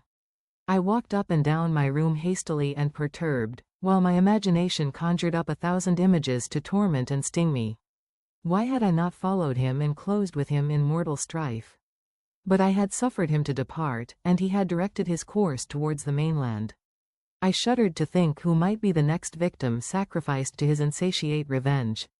And then I thought again of his words, "I will be with you on your wedding night." That, then, was the period fixed for the fulfillment of my destiny. In that hour I should die and at once satisfy and extinguish his malice. The prospect did not move me to fear, yet when I thought of my beloved Elizabeth, of her tears and endless sorrow, when she should find her lover so barbarously snatched from her, tears, the first I had shed for many months, streamed from my eyes, and I resolved not to fall before my enemy without a bitter struggle. The night passed away, and the sun rose from the ocean. My feelings became calmer, if it may be called calmness when the violence of rage sinks into the depths of despair. I left the house, the horrid scene of the last night's contention, and walked on the beach of the sea, which I almost regarded as an insuperable barrier between me and my fellow creatures. Nay, a wish that such should prove the fact stole across me. I desired that I might pass my life on that barren rock, wearily, it is true, but uninterrupted by any sudden shock of misery. If I returned, it was to be sacrificed or to see those whom I most loved die under the grasp of a demon whom I had myself created. I walked about the isle like a restless spectre, separated from all it loved and miserable in the separation. When it became noon, and the sun rose higher, I lay down on the grass and was overpowered by a deep sleep. I had been awake the whole of the preceding night, my nerves were agitated, and my eyes inflamed by watching and misery. The sleep into which I now sank refreshed me, and when I awoke, I again felt as if I belonged to a race of human beings like myself, and I began to reflect upon what had passed with greater composure, yet still the words of the fiend rang in my ears like a death knell. They appeared like a dream, yet distinct and oppressive as a reality. The sun had far descended, and I still sat on the shore, satisfying my appetite, which had become ravenous, with an oaten cake, when I saw a fishing boat land close to me, and one of the men brought me a packet. It contained letters from Geneva, and one from Clerval entreating me to join him. He said that he was wearing away his time fruitlessly where he was, that letters from the friends he had formed in London desired his return to complete the negotiation they had entered into for his Indian enterprise. He could not any longer delay his departure, but as his journey to London might be followed, even sooner than he now conjectured, by his longer voyage, he entreated me to bestow as much of my society on him as I could spare. He besought me, therefore, to leave my solitary isle and to meet him at Perth, that we might proceed southwards together. This letter in a degree recalled me to life, and I determined to quit my island at the expiration of 2 days. Yet, before I departed, there was a task to perform, on which I shuddered to reflect. I must pack up my chemical instruments, and for that purpose I must enter the room which had been the scene of my odious work, and I must handle those utensils the sight of which was sickening to me. The next morning, at daybreak, I summoned sufficient courage and unlocked the door of my laboratory. The remains of the half-finished creature, whom I had destroyed, lay scattered on the floor, and I almost felt as if I had mangled the living flesh of a human being. I paused to collect myself and then entered the chamber. With trembling hand I conveyed the instruments out of the room, but I reflected that I ought not to leave the relics of my work to excite the horror and suspicion of the peasants, and I accordingly put them into a basket, with a great quantity of stones, and laying them up, determined to throw them into the sea that very night, and in the meantime I sat upon the beach, employed in cleaning and arranging my chemical apparatus. Nothing could be more complete than the alteration that had taken place in my feelings since the night of the appearance of the demon. I had before regarded my promise with a gloomy despair as a thing that, with whatever consequences, must be fulfilled, but I now felt as if a film had been taken from before my eyes and that I for the first time saw clearly. The idea of renewing my labors did not for one instant occur to me. The threat I had heard weighed on my thoughts, but I did not reflect that a voluntary act of mine could avert it. I had resolved in my own mind that to create another like the fiend I had first made would be an act of the basest and most atrocious selfishness, and I banished from my mind every thought that could lead to a different conclusion. Between 2 and 3 in the morning the moon rose, and I then, putting my basket aboard a little skiff, sailed out about 4 miles from the shore. The scene was perfectly solitary. A few boats were returning towards land, but I sailed away from them. I felt as if I was about the commission of a dreadful crime and avoided with shuddering anxiety any encounter with my fellow creatures. At one time the moon, which had before been clear, was suddenly overspread by a thick cloud, and I took advantage of the moment of darkness and cast my basket into the sea. I listened to the gurgling sound as it sank and then sailed away from the spot. The sky became clouded, but the air was pure, although chilled by the northeast breeze that was then rising. But it refreshed me and filled me with such agreeable sensations that I resolved to prolong my stay on the water, and fixing the rudder in a direct position, stretched myself at the bottom of the boat. Clouds hid the moon, everything was obscure, and I heard only the sound of the boat as its keel cut through the waves. The murmur lulled me, and in a short time I slept soundly. I do not know how long I remained in this situation, but when I awoke I found that the sun had already mounted considerably. The wind was high, and the waves continually threatened the safety of my little skiff. I found that the wind was northeast and must have driven me far from the coast from which I had embarked. I endeavored to change my course but quickly found that if I again made the attempt the boat would be instantly filled with water. Thus situated, my only resource was to drive before the wind. I confess that I felt a few sensations of terror. I had no compass with me and was so slenderly acquainted with the geography of this part of the world that the sun was of little benefit to me. I might be driven into the wide Atlantic and feel all the tortures of starvation or be swallowed up in the immeasurable waters that roared and buffeted around me. I had already been out many hours and felt the torment of a burning thirst, a prelude to my other sufferings. I looked on the heavens, which were covered by clouds that flew before the wind, only to be replaced by others. I looked upon the sea, it was to be my grave. Fiend, I exclaimed, your task is already fulfilled. I thought of Elizabeth, of my father, and of Clerval, all left behind, on whom the monster might satisfy his sanguinary and merciless passions. This idea plunged me into a reverie so despairing and frightful that even now, when the scene is on the point of closing before me forever, I shudder to reflect on it. Some hours passed thus, but by degrees, as the sun declined towards the horizon, the wind died away into a gentle breeze and the sea became free from breakers. But these gave place to a heavy swell. I felt sick and hardly able to hold the rudder, when suddenly I saw a line of high land towards the south.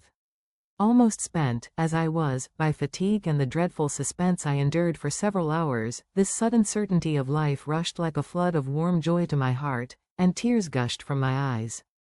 How mutable are our feelings, and how strange is that clinging love we have of life even in the excess of misery. I constructed another sail with a part of my dress and eagerly steered my course towards the land. It had a wild and rocky appearance, but as I approached nearer I easily perceived the traces of cultivation. I saw vessels near the shore and found myself suddenly transported back to the neighborhood of civilized man. I carefully traced the windings of the land and hailed a steeple which I at length saw issuing from behind a small promontory. As I was in a state of extreme debility, I resolved to sail directly towards the town, as a place where I could most easily procure nourishment. Fortunately I had money with me. As I turned the promontory I perceived a small neat town and a good harbor, which I entered, my heart bounding with joy at my unexpected escape. As I was occupied in fixing the boat and arranging the sails, several people crowded towards the spot.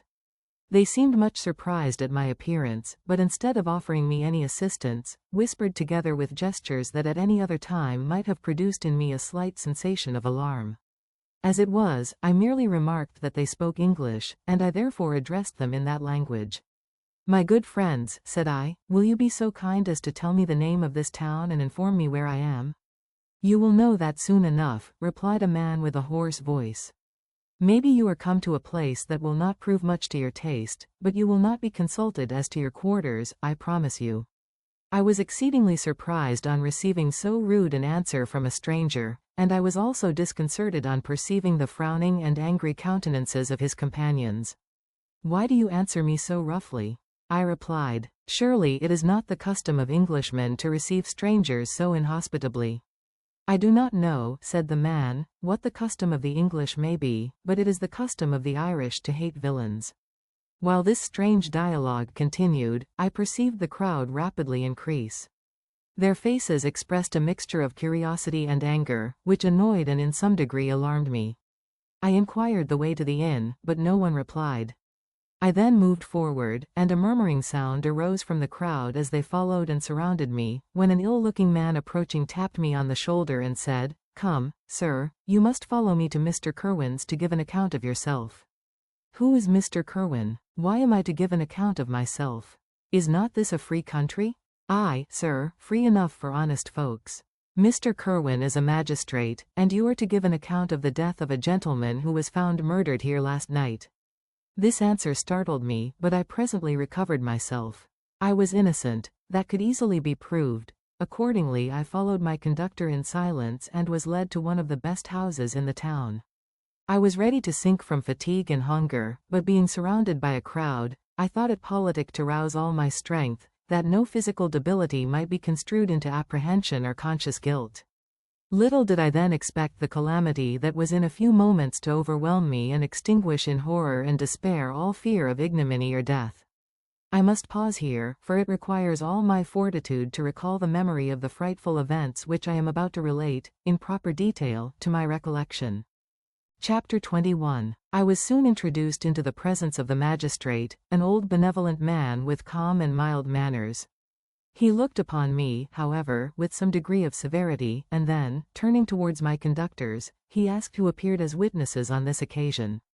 About half a dozen men came forward, and, one being selected by the magistrate, he deposed that he had been out fishing the night before with his son and brother-in-law, Daniel Nugent, when, about 10 o'clock, they observed a strong northerly blast rising, and they accordingly put in for port.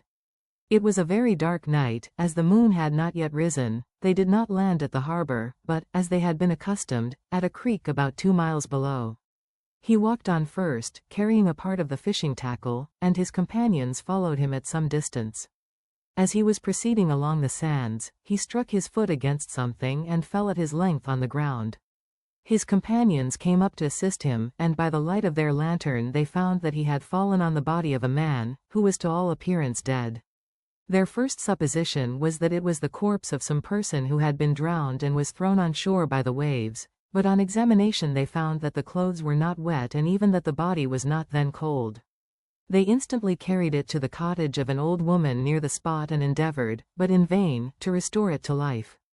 It appeared to be a handsome young man, about 25 years of age. He had apparently been strangled, for there was no sign of any violence except the black mark of fingers on his neck. The first part of this deposition did not in the least interest me, but when the mark of the fingers was mentioned I remembered the murder of my brother and felt myself extremely agitated.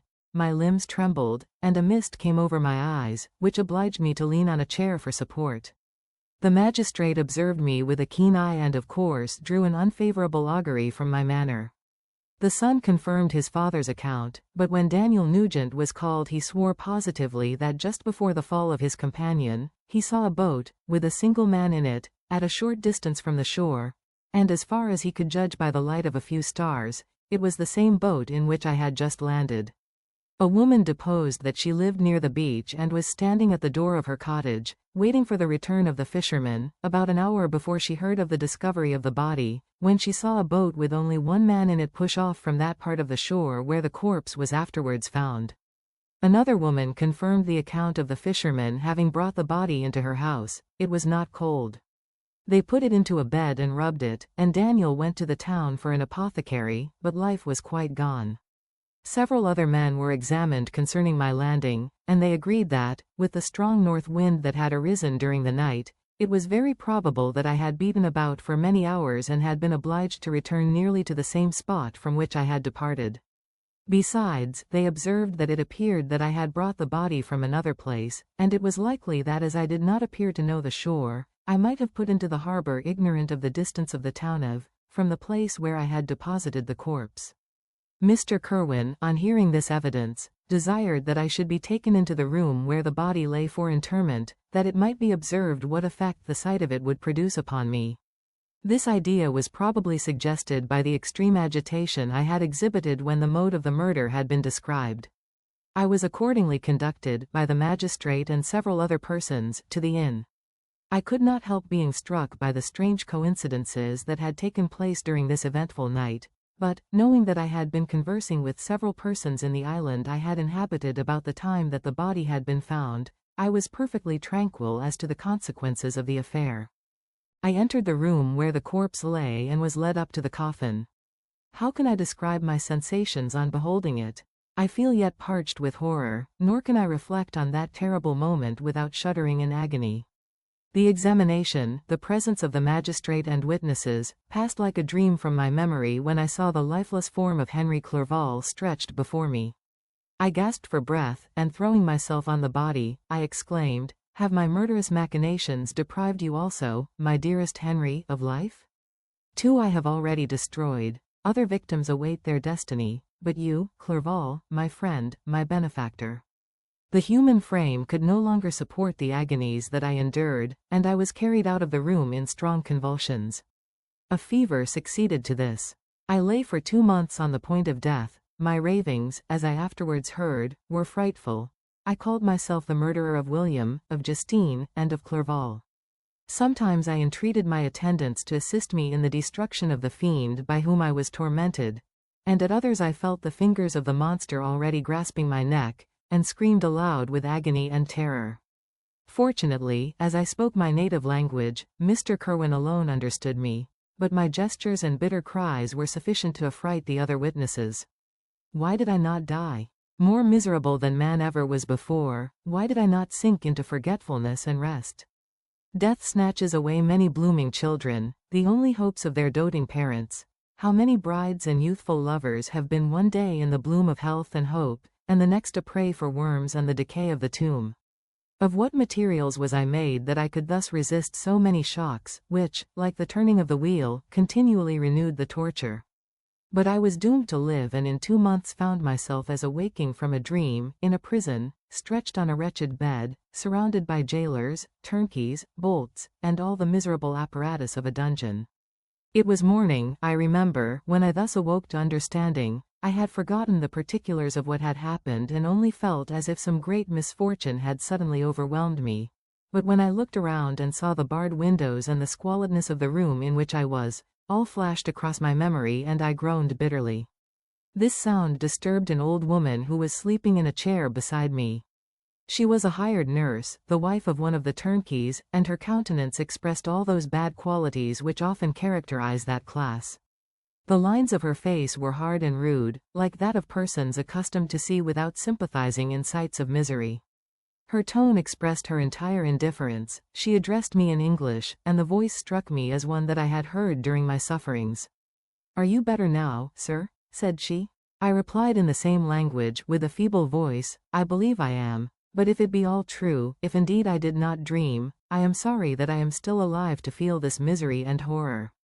"For that matter," replied the old woman, "if you mean about the gentleman you murdered, I believe that it were better for you if you were dead, for I fancy it will go hard with you.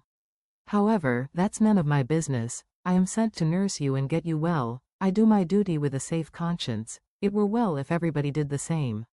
I turned with loathing from the woman who could utter so unfeeling a speech to a person just saved, on the very edge of death. But I felt languid and unable to reflect on all that had passed. The whole series of my life appeared to me as a dream. I sometimes doubted if indeed it were all true, for it never presented itself to my mind with the force of reality. As the images that floated before me became more distinct, I grew feverish. A darkness pressed around me. No one was near me who soothed me with the gentle voice of love, no dear hand supported me. The physician came and prescribed medicines, and the old woman prepared them for me, but utter carelessness was visible in the first, and the expression of brutality was strongly marked in the visage of the second.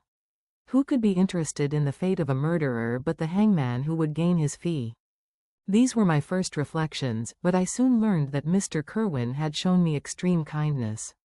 He had caused the best room in the prison to be prepared for me. Wretched indeed was the best, and it was he who had provided a physician and a nurse.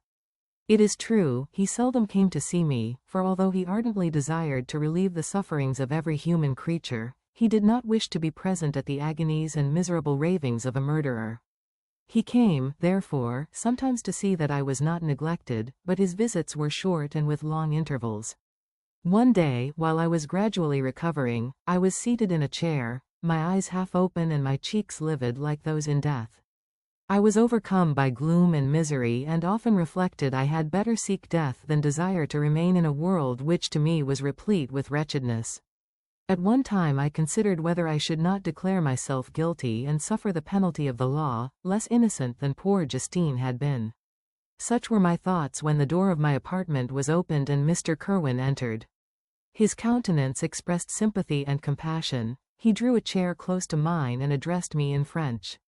"I fear that this place is very shocking to you. Can I do anything to make you more comfortable?" "I thank you, but all that you mention is nothing to me. On the whole earth there is no comfort which I am capable of receiving. I know that the sympathy of a stranger can be but of little relief to one borne down as you are by so strange a misfortune. But you will, I hope, soon quit this melancholy abode, for doubtless evidence can easily be brought to free you from the criminal charge. That is my least concern. I am, by a course of strange events, become the most miserable of mortals. Persecuted and tortured as I am and have been, can death be any evil to me? Nothing indeed could be more unfortunate and agonizing than the strange chances that have lately occurred. You were thrown, by some surprising accident, on this shore, renowned for its hospitality, seized immediately, and charged with murder. The first sight that was presented to your eyes was the body of your friend, murdered in so unaccountable a manner and placed, as it were, by some fiend across your path. As Mr. Kerwin said this, notwithstanding the agitation I endured on this retrospect of my sufferings, I also felt considerable surprise at the knowledge he seemed to possess concerning me. I suppose some astonishment was exhibited in my countenance, for Mr. Kerwin hastened to say, "Immediately upon your being taken ill, all the papers that were on your person were brought me, and I examined them that I might discover some trace by which I could send to your relations an account of your misfortune and illness. I found several letters, and, among others, one which I discovered from its commencement to be from your father. I instantly wrote to Geneva. Nearly 2 months have elapsed since the departure of my letter. But you are ill, even now you tremble, you are unfit for agitation of any kind. This suspense is 1,000 times worse than the most horrible event. Tell me what new scene of death has been acted, and whose murder I am now to lament." "Your family is perfectly well," said Mr. Kerwin with gentleness, "and someone, a friend, is come to visit you." I know not by what chain of thought the idea presented itself, but it instantly darted into my mind that the murderer had come to mock at my misery and taunt me with the death of Clerval, as a new incitement for me to comply with his hellish desires. I put my hand before my eyes, and cried out in agony, "Oh, take him away! I cannot see him, for God's sake, do not let him enter." Mr. Kerwin regarded me with a troubled countenance. He could not help regarding my exclamation as a presumption of my guilt and said in rather a severe tone, "I should have thought, young man, that the presence of your father would have been welcome instead of inspiring such violent repugnance." "My father," cried I, while every feature and every muscle was relaxed from anguish to pleasure. "Is my father indeed come? How kind, how very kind! But where is he? Why does he not hasten to me?" My change of manner surprised and pleased the magistrate. Perhaps he thought that my former exclamation was a momentary return of delirium, and now he instantly resumed his former benevolence. He rose and quitted the room with my nurse, and in a moment my father entered it. Nothing, at this moment, could have given me greater pleasure than the arrival of my father. I stretched out my hand to him and cried, "Are you then safe, and Elizabeth, and Ernest?" My father calmed me with assurances of their welfare and endeavored, by dwelling on these subjects so interesting to my heart, to raise my desponding spirits. But he soon felt that a prison cannot be the abode of cheerfulness.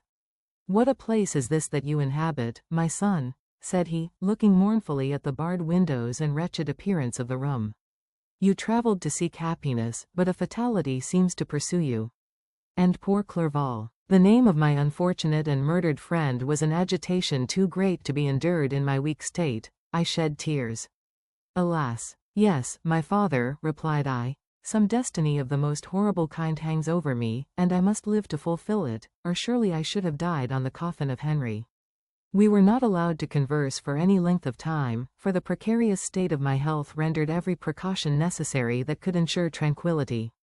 Mr. Kerwin came in and insisted that my strength should not be exhausted by too much exertion. But the appearance of my father was to me like that of my good angel, and I gradually recovered my health. As my sickness quitted me, I was absorbed by a gloomy and black melancholy that nothing could dissipate.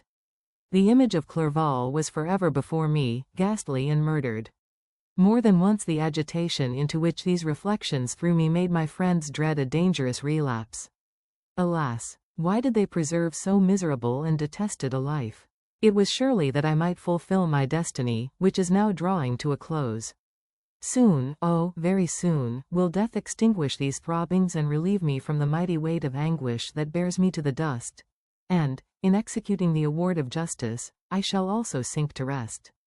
Then the appearance of death was distant, although the wish was ever present to my thoughts, and I often sat for hours motionless and speechless, wishing for some mighty revolution that might bury me and my destroyer in its ruins. The season of the assizes approached. I had already been 3 months in prison, and although I was still weak and in continual danger of a relapse, I was obliged to travel nearly 100 miles to the country town where the court was held. Mr. Kerwin charged himself with every care of collecting witnesses and arranging my defense. I was spared the disgrace of appearing publicly as a criminal, as the case was not brought before the court that decides on life and death. The grand jury rejected the bill, on its being proved that I was on the Orkney Islands at the hour the body of my friend was found, and a fortnight after my removal I was liberated from prison. My father was enraptured on finding me freed from the vexations of a criminal charge, that I was again allowed to breathe the fresh atmosphere and permitted to return to my native country. I did not participate in these feelings, for to me the walls of a dungeon or a palace were alike hateful. The cup of life was poisoned forever, and although the sun shone upon me, as upon the happy and gay of heart, I saw around me nothing but a dense and frightful darkness, penetrated by no light but the glimmer of two eyes that glared upon me. Sometimes they were the expressive eyes of Henry, languishing in death, the dark orbs nearly covered by the lids and the long black lashes that fringed them. Sometimes it was the watery, clouded eyes of the monster, as I first saw them in my chamber at Ingolstadt. My father tried to awaken in me the feelings of affection. He talked of Geneva, which I should soon visit, of Elizabeth and Ernest, but these words only drew deep groans from me. Sometimes, indeed, I felt a wish for happiness and thought with melancholy delight of my beloved cousin, or longed, with a devouring malady du pays, to see once more the blue lake and rapid Rhone, that had been so dear to me in early childhood. But my general state of feeling was a torpor in which a prison was as welcome a residence as the divinest scene in nature, and these fits were seldom interrupted but by paroxysms of anguish and despair. At these moments I often endeavored to put an end to the existence I loathed, and it required unceasing attendance and vigilance to restrain me from committing some dreadful act of violence. Yet one duty remained to me, the recollection of which finally triumphed over my selfish despair. It was necessary that I should return without delay to Geneva, there to watch over the lives of those I so fondly loved and to lie in wait for the murderer, that if any chance led me to the place of his concealment, or if he dared again to blast me by his presence, I might, with unfailing aim, put an end to the existence of the monstrous image which I had endued with the mockery of a soul still more monstrous. My father still desired to delay our departure, fearful that I could not sustain the fatigues of a journey, for I was a shattered wreck, the shadow of a human being. My strength was gone. I was a mere skeleton, and fever night and day preyed upon my wasted frame. Still, as I urged our leaving Ireland with such inquietude and impatience, my father thought it best to yield. We took our passage on board a vessel bound for Havre de Grace and sailed with a fair wind from the Irish shores. It was midnight. I lay on the deck looking at the stars and listening to the dashing of the waves. I hailed the darkness that shut Ireland from my sight, and my pulse beat with a feverish joy when I reflected that I should soon see Geneva. The past appeared to me in the light of a frightful dream, yet the vessel in which I was, the wind that blew me from the detested shore of Ireland, and the sea which surrounded me, told me too forcibly that I was deceived by no vision and that Clerval, my friend and dearest companion, had fallen a victim to me and the monster of my creation. I repassed, in my memory, my whole life, my quiet happiness while residing with my family in Geneva, the death of my mother, and my departure for Ingolstadt. I remembered, shuddering, the mad enthusiasm that hurried me on to the creation of my hideous enemy, and I called to mind the night in which he first lived. I was unable to pursue the train of thought. A thousand feelings pressed upon me, and I wept bitterly. Ever since my recovery from the fever, I had been in the custom of taking every night a small quantity of laudanum, for it was by means of this drug only that I was enabled to gain the rest necessary for the preservation of life. Oppressed by the recollection of my various misfortunes, I now swallowed double my usual quantity and soon slept profoundly. But sleep did not afford me respite from thought and misery. My dreams presented 1,000 objects that scared me. Towards morning I was possessed by a kind of nightmare. I felt the fiend's grasp in my neck and could not free myself from it. Groans and cries rang in my ears. My father, who was watching over me, perceiving my restlessness, awoke me. The dashing waves were around, the cloudy sky above, the fiend was not here. A sense of security, a feeling that a truce was established between the present hour and the irresistible, disastrous future imparted to me a kind of calm forgetfulness, of which the human mind is by its structure peculiarly susceptible. Chapter 22. The voyage came to an end. We landed, and proceeded to Paris. I soon found that I had overtaxed my strength and that I must repose before I could continue my journey. My father's care and attentions were indefatigable, but he did not know the origin of my sufferings and sought erroneous methods to remedy the incurable ill. He wished me to seek amusement in society. I abhorred the face of man. Oh, not abhorred. They were my brethren, my fellow beings, and I felt attracted even to the most repulsive among them, as to creatures of an angelic nature and celestial mechanism. But I felt that I had no right to share their intercourse. I had unchained an enemy among them whose joy it was to shed their blood and to revel in their groans. How they would, each and all, abhor me and hunt me from the world, did they know my unhallowed acts and the crimes which had their source in me. My father yielded at length to my desire to avoid society and strove by various arguments to banish my despair. Sometimes he thought that I felt deeply the degradation of being obliged to answer a charge of murder, and he endeavored to prove to me the futility of pride. Alas, my father, said I, how little do you know me? Human beings, their feelings and passions, would indeed be degraded if such a wretch as I felt pride. Justine, poor unhappy Justine, was as innocent as I, and she suffered the same charge, she died for it, and I am the cause of this, I murdered her. William, Justine, and Henry, they all died by my hands. My father had often, during my imprisonment, heard me make the same assertion. When I thus accused myself, he sometimes seemed to desire an explanation, and at others he appeared to consider it as the offspring of delirium, and that, during my illness, some idea of this kind had presented itself to my imagination, the remembrance of which I preserved in my convalescence. I avoided explanation and maintained a continual silence concerning the wretch I had created. I had a persuasion that I should be supposed mad, and this in itself would forever have chained my tongue. But, besides, I could not bring myself to disclose a secret which would fill my hearer with consternation and make fear and unnatural horror the inmates of his breast.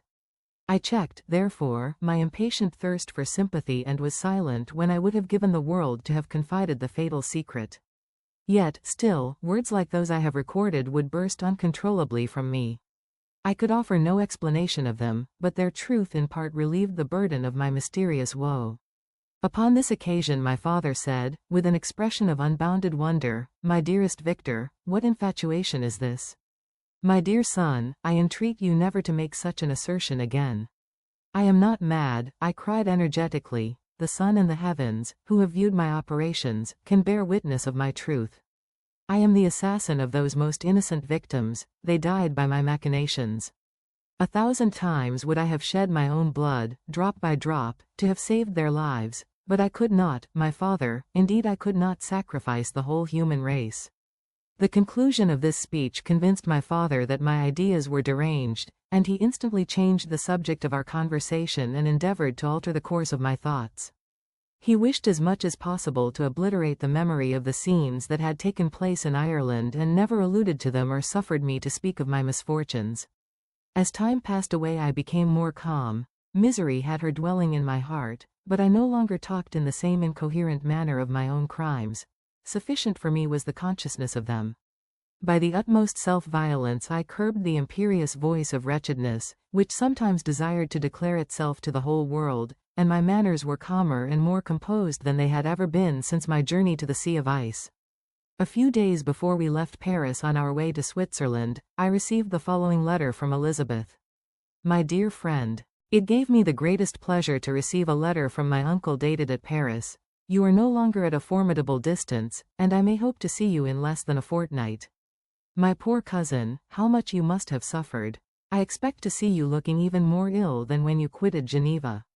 This winter has been passed most miserably, tortured as I have been by anxious suspense, yet I hope to see peace in your countenance and to find that your heart is not totally void of comfort and tranquility. Yet I fear that the same feelings now exist that made you so miserable a year ago, even perhaps augmented by time.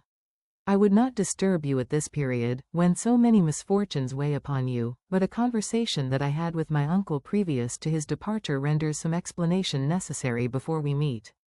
Explanation. You may possibly say, what can Elizabeth have to explain? If you really say this, my questions are answered and all my doubts satisfied. But you are distant from me, and it is possible that you may dread and yet be pleased with this explanation, and in a probability of this being the case, I dare not any longer postpone writing what, during your absence, I have often wished to express to you but have never had the courage to begin. You well know, Victor, that our union had been the favorite plan of your parents ever since our infancy. We were told this when young, and taught to look forward to it as an event that would certainly take place. We were affectionate playfellows during childhood, and, I believe, dear and valued friends to one another as we grew older. But as brother and sister often entertain a lively affection towards each other without desiring a more intimate union, may not such also be our case? Tell me, dearest Victor. Answer me, I conjure you by our mutual happiness, with simple truth, do you not love another? You have traveled, you have spent several years of your life at Ingolstadt, and I confess to you, my friend, that when I saw you last autumn so unhappy, flying to solitude from the society of every creature, I could not help supposing that you might regret our connection and believe yourself bound in honor to fulfill the wishes of your parents, although they opposed themselves to your inclinations. But this is false reasoning. I confess to you, my friend, that I love you and that in my airy dreams of futurity you have been my constant friend and companion. But it is your happiness I desire as well as my own when I declare to you that our marriage would render me eternally miserable unless it were the dictate of your own free choice. Even now I weep to think that, borne down as you are by the cruelest misfortunes, you may stifle, by the word honor, all hope of that love and happiness which would alone restore you to yourself. I, who have so disinterested an affection for you, may increase your miseries tenfold by being an obstacle to your wishes. Ah, Victor, be assured that your cousin and playmate has too sincere a love for you not to be made miserable by this supposition.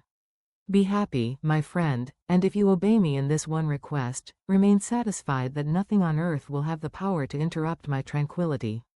Do not let this letter disturb you. Do not answer tomorrow, or the next day, or even until you come, if it will give you pain.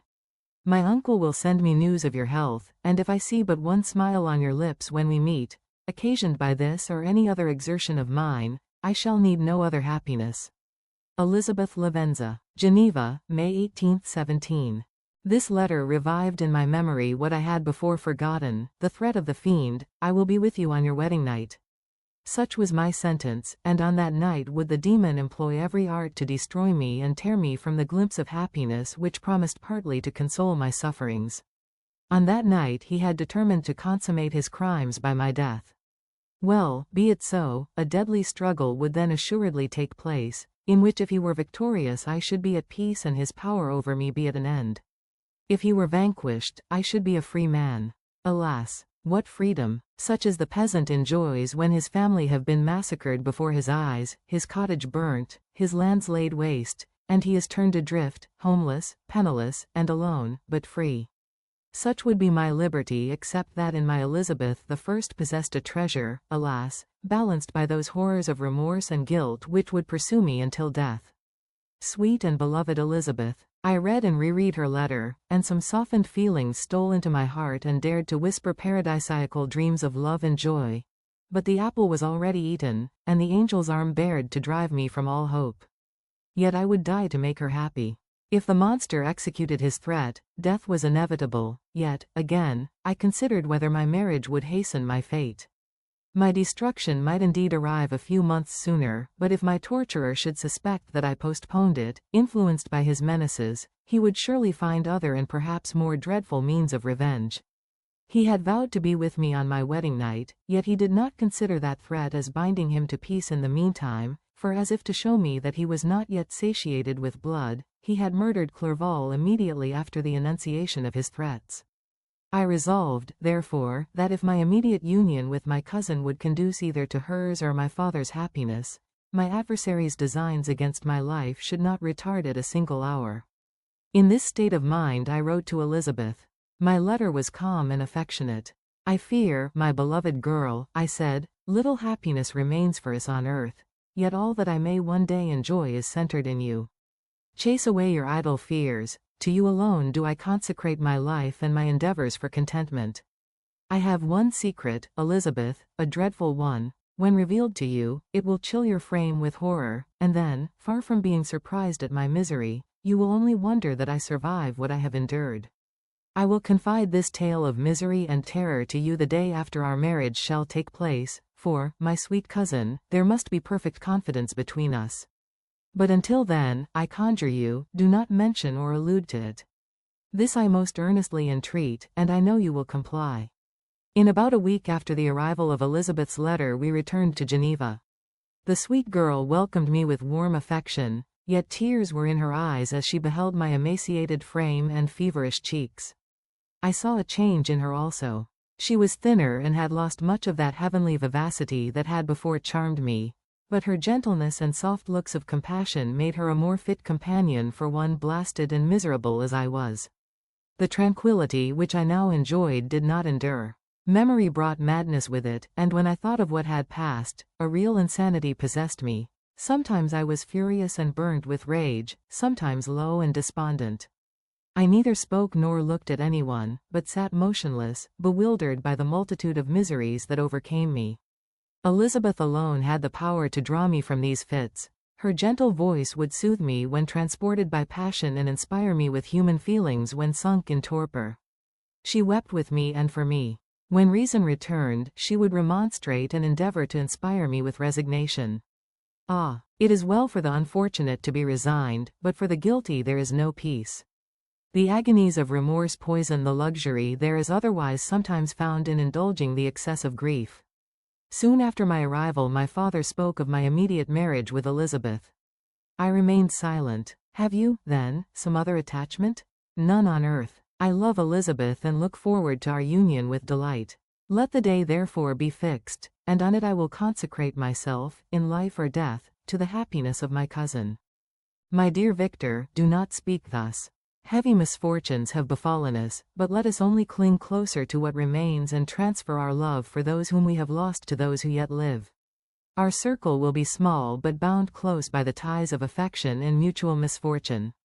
And when time shall have softened your despair, new and dear objects of care will be born to replace those of whom we have been so cruelly deprived.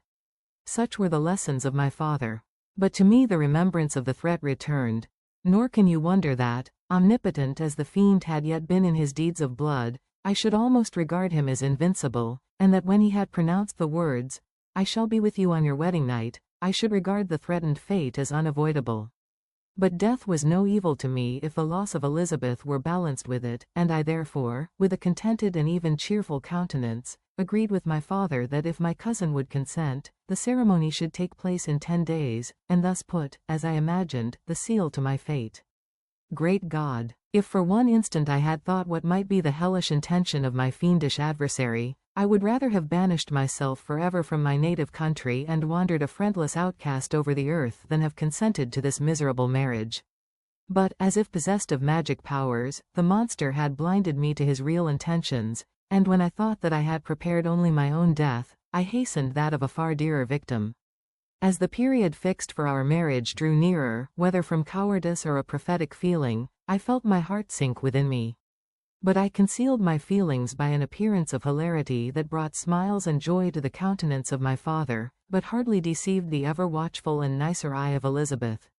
She looked forward to our union with placid contentment, not unmingled with a little fear, which past misfortunes had impressed, that what now appeared certain and tangible happiness might soon dissipate into an airy dream and leave no trace but deep and everlasting regret. Preparations were made for the event, congratulatory visits were received, and all wore a smiling appearance.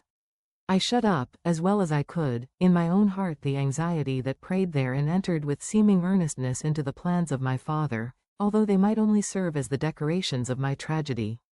Through my father's exertions a part of the inheritance of Elizabeth had been restored to her by the Austrian government. A small possession on the shores of Como belonged to her. It was agreed that, immediately after our union, we should proceed to Villa Lavenza and spend our first days of happiness beside the beautiful lake near which it stood. In the meantime I took every precaution to defend my person in case the fiend should openly attack me. I carried pistols and a dagger constantly about me and was ever on the watch to prevent artifice, and by these means gained a greater degree of tranquility. Indeed, as the period approached, the threat appeared more as a delusion, not to be regarded as worthy to disturb my peace, while the happiness I hoped for in my marriage wore a greater appearance of certainty as the day fixed for its solemnization drew nearer and I heard it continually spoken of as an occurrence which no accident could possibly prevent. Elizabeth seemed happy. my tranquil demeanor contributed greatly to calm her mind. But on the day that was to fulfill my wishes and my destiny, she was melancholy, and a presentiment of evil pervaded her. And perhaps also she thought of the dreadful secret which I had promised to reveal to her on the following day. My father was in the meantime overjoyed, and, in the bustle of preparation, only recognized in the melancholy of his niece the diffidence of a bride. After the ceremony was performed, a large party assembled at my father's, but it was agreed that Elizabeth and I should commence our journey by water, sleeping that night at Evian and continuing our voyage on the following day. The day was fair, the wind favorable, all smiled on our nuptial embarkation. Those were the last moments of my life during which I enjoyed the feeling of happiness. We passed rapidly along, the sun was hot, but we were sheltered from its rays by a kind of canopy while we enjoyed the beauty of the scene, sometimes on one side of the lake, where we saw Mont Salve, the pleasant banks of Montalegre, and at a distance, surmounting all, the beautiful Mont Blanc, and the assemblage of snowy mountains that in vain endeavor to emulate her. Sometimes coasting the opposite banks, we saw the mighty Jura opposing its dark side to the ambition that would quit its native country, and an almost insurmountable barrier to the invader who should wish to enslave it. I took the hand of Elizabeth. "You are sorrowful, my love. Ah, if you knew what I have suffered and what I may yet endure, you would endeavor to let me taste the quiet and freedom from despair that this one day at least permits me to enjoy." "Be happy, my dear Victor," replied Elizabeth. "There is, I hope, nothing to distress you, and be assured that if a lively joy is not painted in my face, my heart is contented. Something whispers to me not to depend too much on the prospect that is opened before us, but I will not listen to such a sinister voice. Observe how fast we move along and how the clouds, which sometimes obscure and sometimes rise above the dome of Mont Blanc, render this scene of beauty still more interesting. Look also at the innumerable fish that are swimming in the clear waters, where we can distinguish every pebble that lies at the bottom. What a divine day! How happy and serene all nature appears!" Thus Elizabeth endeavored to divert her thoughts and mine from all reflection upon melancholy subjects. But her temper was fluctuating. Joy for a few instants shone in her eyes, but it continually gave place to distraction and reverie. The sun sank lower in the heavens. We passed the river Drance and observed its path through the chasms of the higher and the glens of the lower hills. The Alps here come closer to the lake, and we approached the amphitheatre of mountains which forms its eastern boundary. The spire of Evian shone under the woods that surrounded it and the range of mountain above mountain by which it was overhung. The wind, which had hitherto carried us along with amazing rapidity, sank at sunset to a light breeze. The soft air just ruffled the water and caused a pleasant motion among the trees as we approached the shore, from which it wafted the most delightful scent of flowers and hay. The sun sank beneath the horizon as we landed, and as I touched the shore I felt those cares and fears revive which soon were to clasp me and cling to me forever. Chapter 23. It was 8 o'clock when we landed. We walked for a short time on the shore, enjoying the transitory light, and then retired to the inn and contemplated the lovely scene of waters, woods, and mountains, obscured in darkness, yet still displaying their black outlines. The wind, which had fallen in the south, now rose with great violence in the west. The moon had reached her summit in the heavens and was beginning to descend. The clouds swept across it swifter than the flight of the vulture and dimmed her rays, while the lake reflected the scene of the busy heavens, rendered still busier by the restless waves that were beginning to rise. Suddenly a heavy storm of rain descended. I had been calm during the day, but so soon as night obscured the shapes of objects, 1,000 fears arose in my mind. I was anxious and watchful, while my right hand grasped a pistol which was hidden in my bosom. Every sound terrified me, but I resolved that I would sell my life dearly and not shrink from the conflict until my own life or that of my adversary was extinguished. Elizabeth observed my agitation for some time in timid and fearful silence, but there was something in my glance which communicated terror to her, and trembling, she asked, "What is it that agitates you, my dear Victor? What is it you fear?" "Oh, peace, peace, my love," replied I. "This night, and all will be safe, but this night is dreadful, very dreadful." I passed an hour in this state of mind, when suddenly I reflected how fearful the combat which I momentarily expected would be to my wife, and I earnestly entreated her to retire, resolving not to join her until I had obtained some knowledge as to the situation of my enemy. She left me, and I continued some time walking up and down the passages of the house and inspecting every corner that might afford a retreat to my adversary. But I discovered no trace of him and was beginning to conjecture that some fortunate chance had intervened to prevent the execution of his menaces when suddenly I heard a shrill and dreadful scream.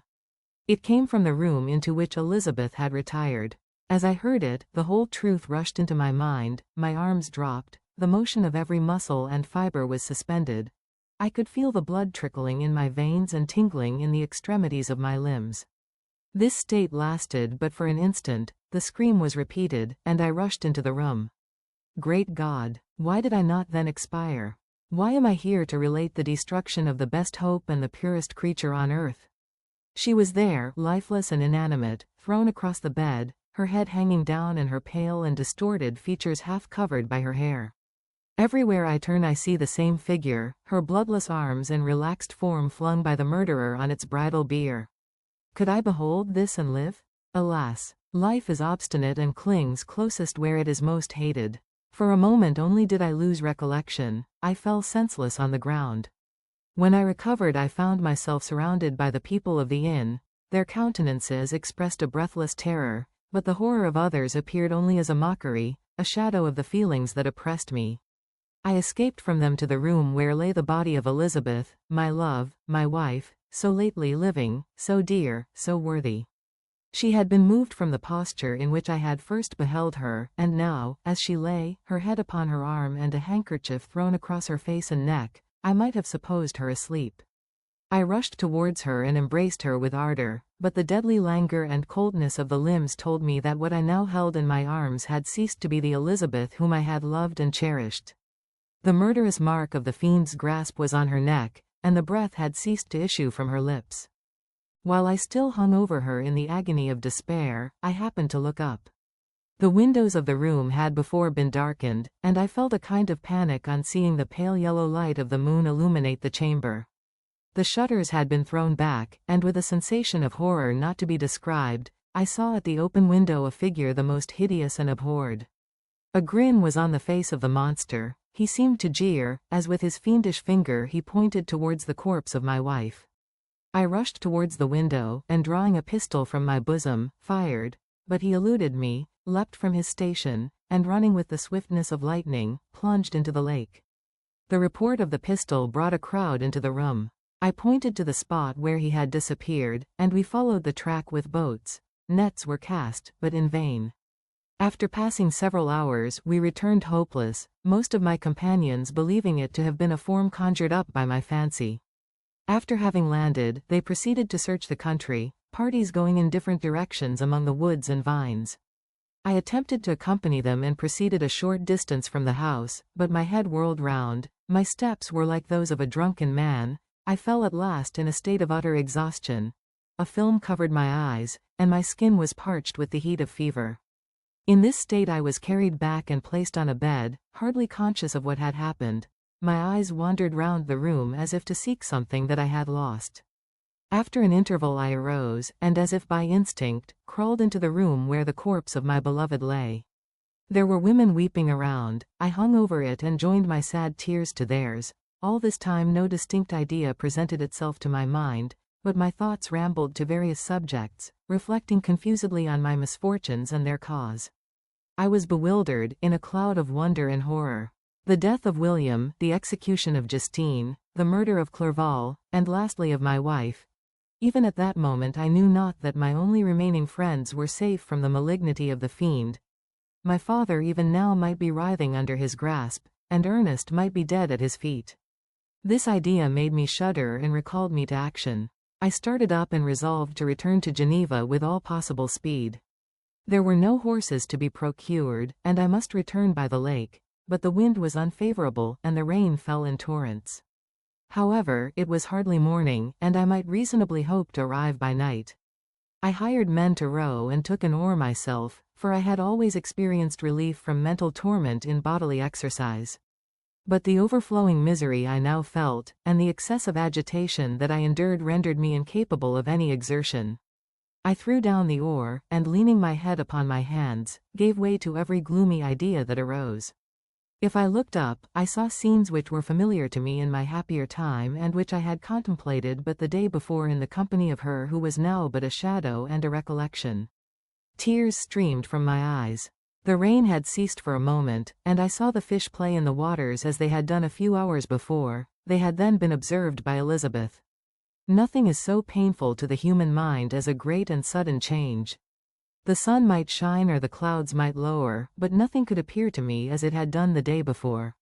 A fiend had snatched from me every hope of future happiness. No creature had ever been so miserable as I was. So frightful an event is single in the history of man. But why should I dwell upon the incidents that followed this last overwhelming event?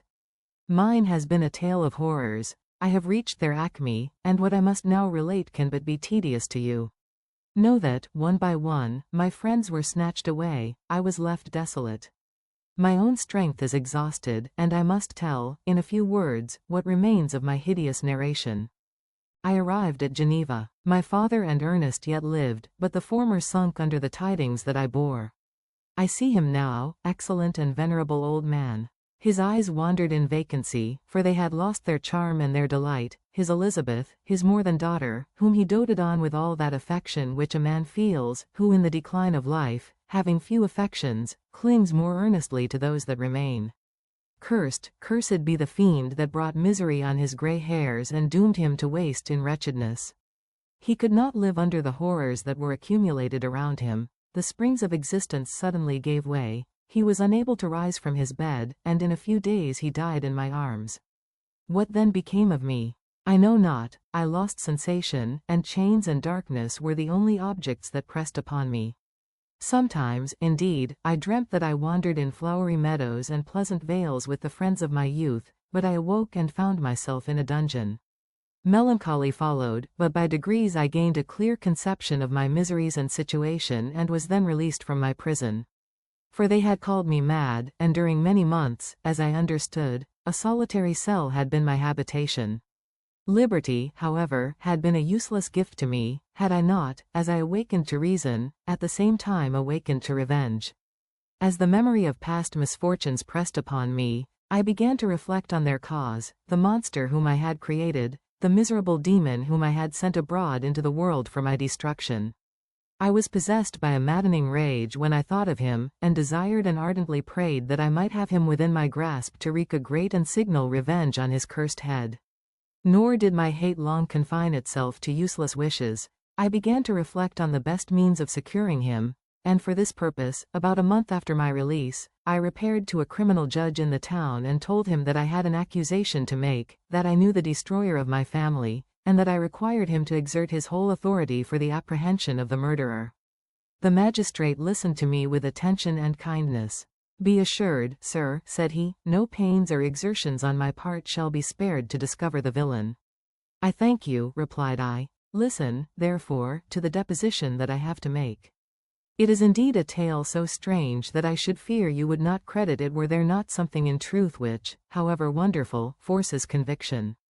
The story is too connected to be mistaken for a dream, and I have no motive for falsehood."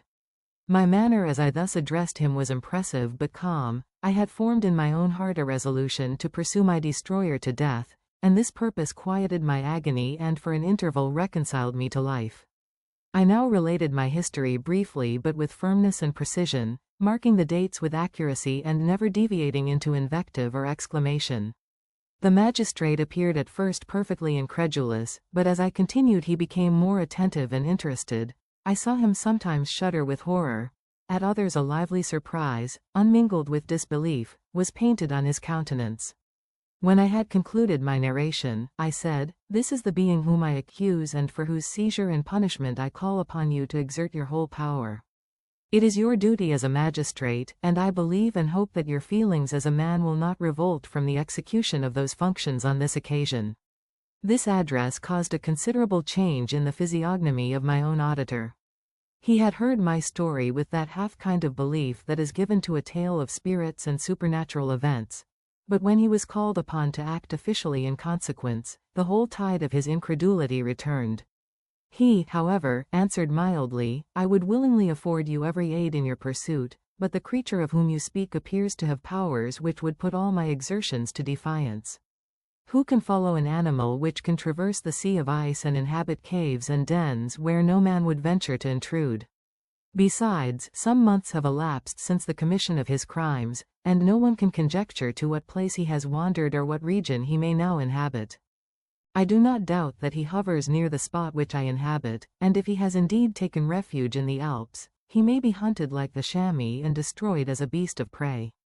But I perceive your thoughts. You do not credit my narrative and do not intend to pursue my enemy with the punishment which is his desert. As I spoke, rage sparkled in my eyes. The magistrate was intimidated. You are mistaken, said he. I will exert myself, and if it is in my power to seize the monster, be assured that he shall suffer punishment proportionate to his crimes. But I fear, from what you have yourself described to be his properties, that this will prove impracticable, and thus, while every proper measure is pursued, you should make up your mind to disappointment. That cannot be, but all that I can say will be of little avail. My revenge is of no moment to you, yet, while I allow it to be a vice, I confess that it is the devouring and only passion of my soul. My rage is unspeakable when I reflect that the murderer, whom I have turned loose upon society, still exists.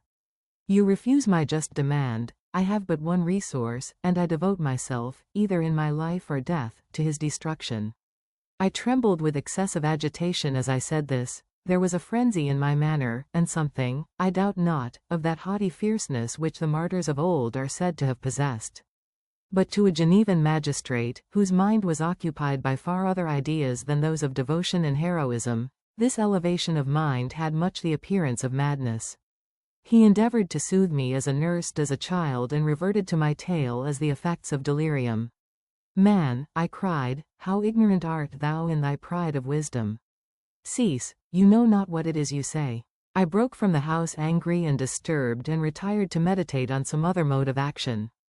Chapter 24. My present situation was one in which all voluntary thought was swallowed up and lost. I was hurried away by fury. Revenge alone endowed me with strength and composure. It molded my feelings and allowed me to be calculating and calm at periods when otherwise delirium or death would have been my portion. My first resolution was to quit Geneva forever, my country, which, when I was happy and beloved, was dear to me, now, in my adversity, became hateful. I provided myself with a sum of money, together with a few jewels which had belonged to my mother, and departed. And now my wanderings began which are to cease but with life. I have traversed a vast portion of the earth and have endured all the hardships which travelers in deserts and barbarous countries are wont to meet. How I have lived I hardly know. Many times have I stretched my failing limbs upon the sandy plain and prayed for death. But revenge kept me alive. I dared not die and leave my adversary in being. When I quitted Geneva, my first labor was to gain some clue by which I might trace the steps of my fiendish enemy. But my plan was unsettled, and I wandered many hours round the confines of the town, uncertain what path I should pursue. As night approached, I found myself at the entrance of the cemetery where William, Elizabeth, and my father reposed. I entered it and approached the tomb which marked their graves. Everything was silent except the leaves of the trees, which were gently agitated by the wind. The night was nearly dark, and the scene would have been solemn and affecting even to an uninterested observer. The spirits of the departed seemed to flit around and to cast a shadow, which was felt but not seen, around the head of the mourner. The deep grief which this scene had at first excited quickly gave way to rage and despair. They were dead, and I lived. Their murderer also lived, and to destroy him I must drag out my weary existence. I knelt on the grass and kissed the earth and with quivering lips exclaimed, "By the sacred earth on which I kneel, by the shades that wander near me, by the deep and eternal grief that I feel, I swear, and by thee, O night, and the spirits that preside over thee, to pursue the demon who caused this misery, until he or I shall perish in mortal conflict. For this purpose I will preserve my life. To execute this dear revenge will I again behold the sun and tread the green herbage of earth, which otherwise should vanish from my eyes forever. And I call on you, spirits of the dead, and on you, wandering ministers of vengeance, to aid and conduct me in my work. Let the cursed and hellish monster drink deep of agony, let him feel the despair that now torments me. I had begun my adjuration with solemnity and an awe which almost assured me that the shades of my murdered friends heard and approved my devotion, but the Furies possessed me as I concluded, and rage choked my utterance. I was answered through the stillness of night by a loud and fiendish laugh. It rang on my ears long and heavily, the mountains re-echoed it, and I felt as if all hell surrounded me with mockery and laughter. Surely in that moment I should have been possessed by frenzy and have destroyed my miserable existence, but that my vow was heard and that I was reserved for vengeance. The laughter died away, when a well-known and abhorred voice, apparently close to my ear, addressed me in an audible whisper, "I am satisfied, miserable wretch. You have determined to live, and I am satisfied." I darted towards the spot from which the sound proceeded, but the devil eluded my grasp. Suddenly the broad disk of the moon arose and shone full upon his ghastly and distorted shape as he fled with more than mortal speed. I pursued him, and for many months this has been my task. Guided by a slight clue, I followed the windings of the Rhône, but vainly. The blue Mediterranean appeared, and by a strange chance, I saw the fiend enter by night and hide himself in a vessel bound for the Black Sea. I took my passage in the same ship, but he escaped, I know not how. Amidst the wilds of Tartary and Russia, although he still evaded me, I have ever followed in his track. Sometimes the peasants, scared by this horrid apparition, informed me of his path. Sometimes he himself, who feared that if I lost all trace of him I should despair and die, left some mark to guide me. The snows descended on my head, and I saw the print of his huge step on the white plain. To you first entering on life, to whom care is new and agony unknown, how can you understand what I have felt and still feel? Cold, want, and fatigue were the least pains which I was destined to endure. I was cursed by some devil and carried about with me my eternal hell. Yet still a spirit of good followed and directed my steps, and when I most murmured would suddenly extricate me from seemingly insurmountable difficulties. Sometimes, when nature, overcome by hunger, sank under the exhaustion, a repast was prepared for me in the desert that restored and inspirited me. The fare was, indeed, coarse, such as the peasants of the country ate, but I will not doubt that it was set there by the spirits that I had invoked to aid me. Often, when all was dry, the heavens cloudless, and I was parched by thirst, a slight cloud would bedim the sky, shed the few drops that revived me, and vanish. I followed, when I could, the courses of the rivers, but the demon generally avoided these, as it was here that the population of the country chiefly collected. In other places human beings were seldom seen, and I generally subsisted on the wild animals that crossed my path. I had money with me and gained the friendship of the villagers by distributing it, or I brought with me some food that I had killed, which, after taking a small part, I always presented to those who had provided me with fire and utensils for cooking. My life, as it passed thus, was indeed hateful to me, and it was during sleep alone that I could taste joy. O blessed sleep! Often, when most miserable, I sank to repose, and my dreams lulled me even to rapture. The spirits that guarded me had provided these moments, or rather hours, of happiness that I might retain strength to fulfill my pilgrimage. Deprived of this respite, I should have sunk under my hardships. During the day I was sustained and inspirited by the hope of night, for in sleep I saw my friends, my wife, and my beloved country. Again I saw the benevolent countenance of my father, heard the silver tones of my Elizabeth's voice, and beheld Clerval enjoying health and youth. Often, when wearied by a toilsome march, I persuaded myself that I was dreaming until night should come and that I should then enjoy reality in the arms of my dearest friends. What agonizing fondness did I feel for them! How did I cling to their dear forms, as sometimes they haunted even my waking hours, and persuade myself that they still lived. At such moments vengeance, that burned within me, died in my heart, and I pursued my path towards the destruction of the demon more as a task enjoined by heaven, as the mechanical impulse of some power of which I was unconscious, than as the ardent desire of my soul. What his feelings were whom I pursued I cannot know. Sometimes, indeed, he left marks in writing on the barks of the trees or cut in stone that guided me and instigated my fury. My reign is not yet over. These words were legible in one of these inscriptions: "You live, and my power is complete. Follow me. I seek the everlasting ices of the north, where you will feel the misery of cold and frost, to which I am impassive. You will find near this place, if you follow not too tardily, a dead hare. Eat and be refreshed." Come on, my enemy, we have yet to wrestle for our lives, but many hard and miserable hours must you endure until that period shall arrive. Scoffing devil, again do I vow vengeance, again do I devote thee, miserable fiend, to torture and death.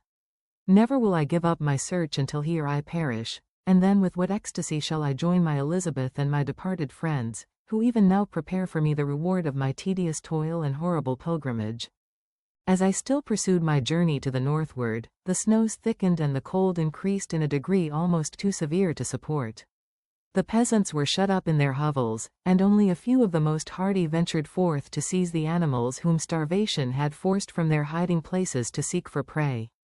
The rivers were covered with ice, and no fish could be procured, and thus I was cut off from my chief article of maintenance. The triumph of my enemy increased with the difficulty of my labors. One inscription that he left was in these words: "Prepare. Your toils only begin, wrap yourself in furs and provide food, for we shall soon enter upon a journey where your sufferings will satisfy my everlasting hatred." My courage and perseverance were invigorated by these scoffing words. I resolved not to fail in my purpose, and calling on heaven to support me, I continued with unabated fervor to traverse immense deserts, until the ocean appeared at a distance and formed the utmost boundary of the horizon. Oh, how unlike it was to the blue seasons of the south! Covered with ice, it was only to be distinguished from land by its superior wildness and ruggedness. The Greeks wept for joy when they beheld the Mediterranean from the hills of Asia, and hailed with rapture the boundary of their toils. I did not weep, but I knelt down and with a full heart thanked my guiding spirit for conducting me in safety to the place where I hoped, notwithstanding my adversary's jibe, to meet and grapple with him. Some weeks before this period I had procured a sledge and dogs and thus traversed the snows with inconceivable speed. I know not whether the fiend possessed the same advantages, but I found that, as before I had daily lost ground in the pursuit, I now gained on him, so much so that when I first saw the ocean he was but 1 day's journey in advance, and I hoped to intercept him before he should reach the beach. With new courage, therefore, I pressed on, and in 2 days arrived at a wretched hamlet on the seashore. I inquired of the inhabitants concerning the fiend and gained accurate information.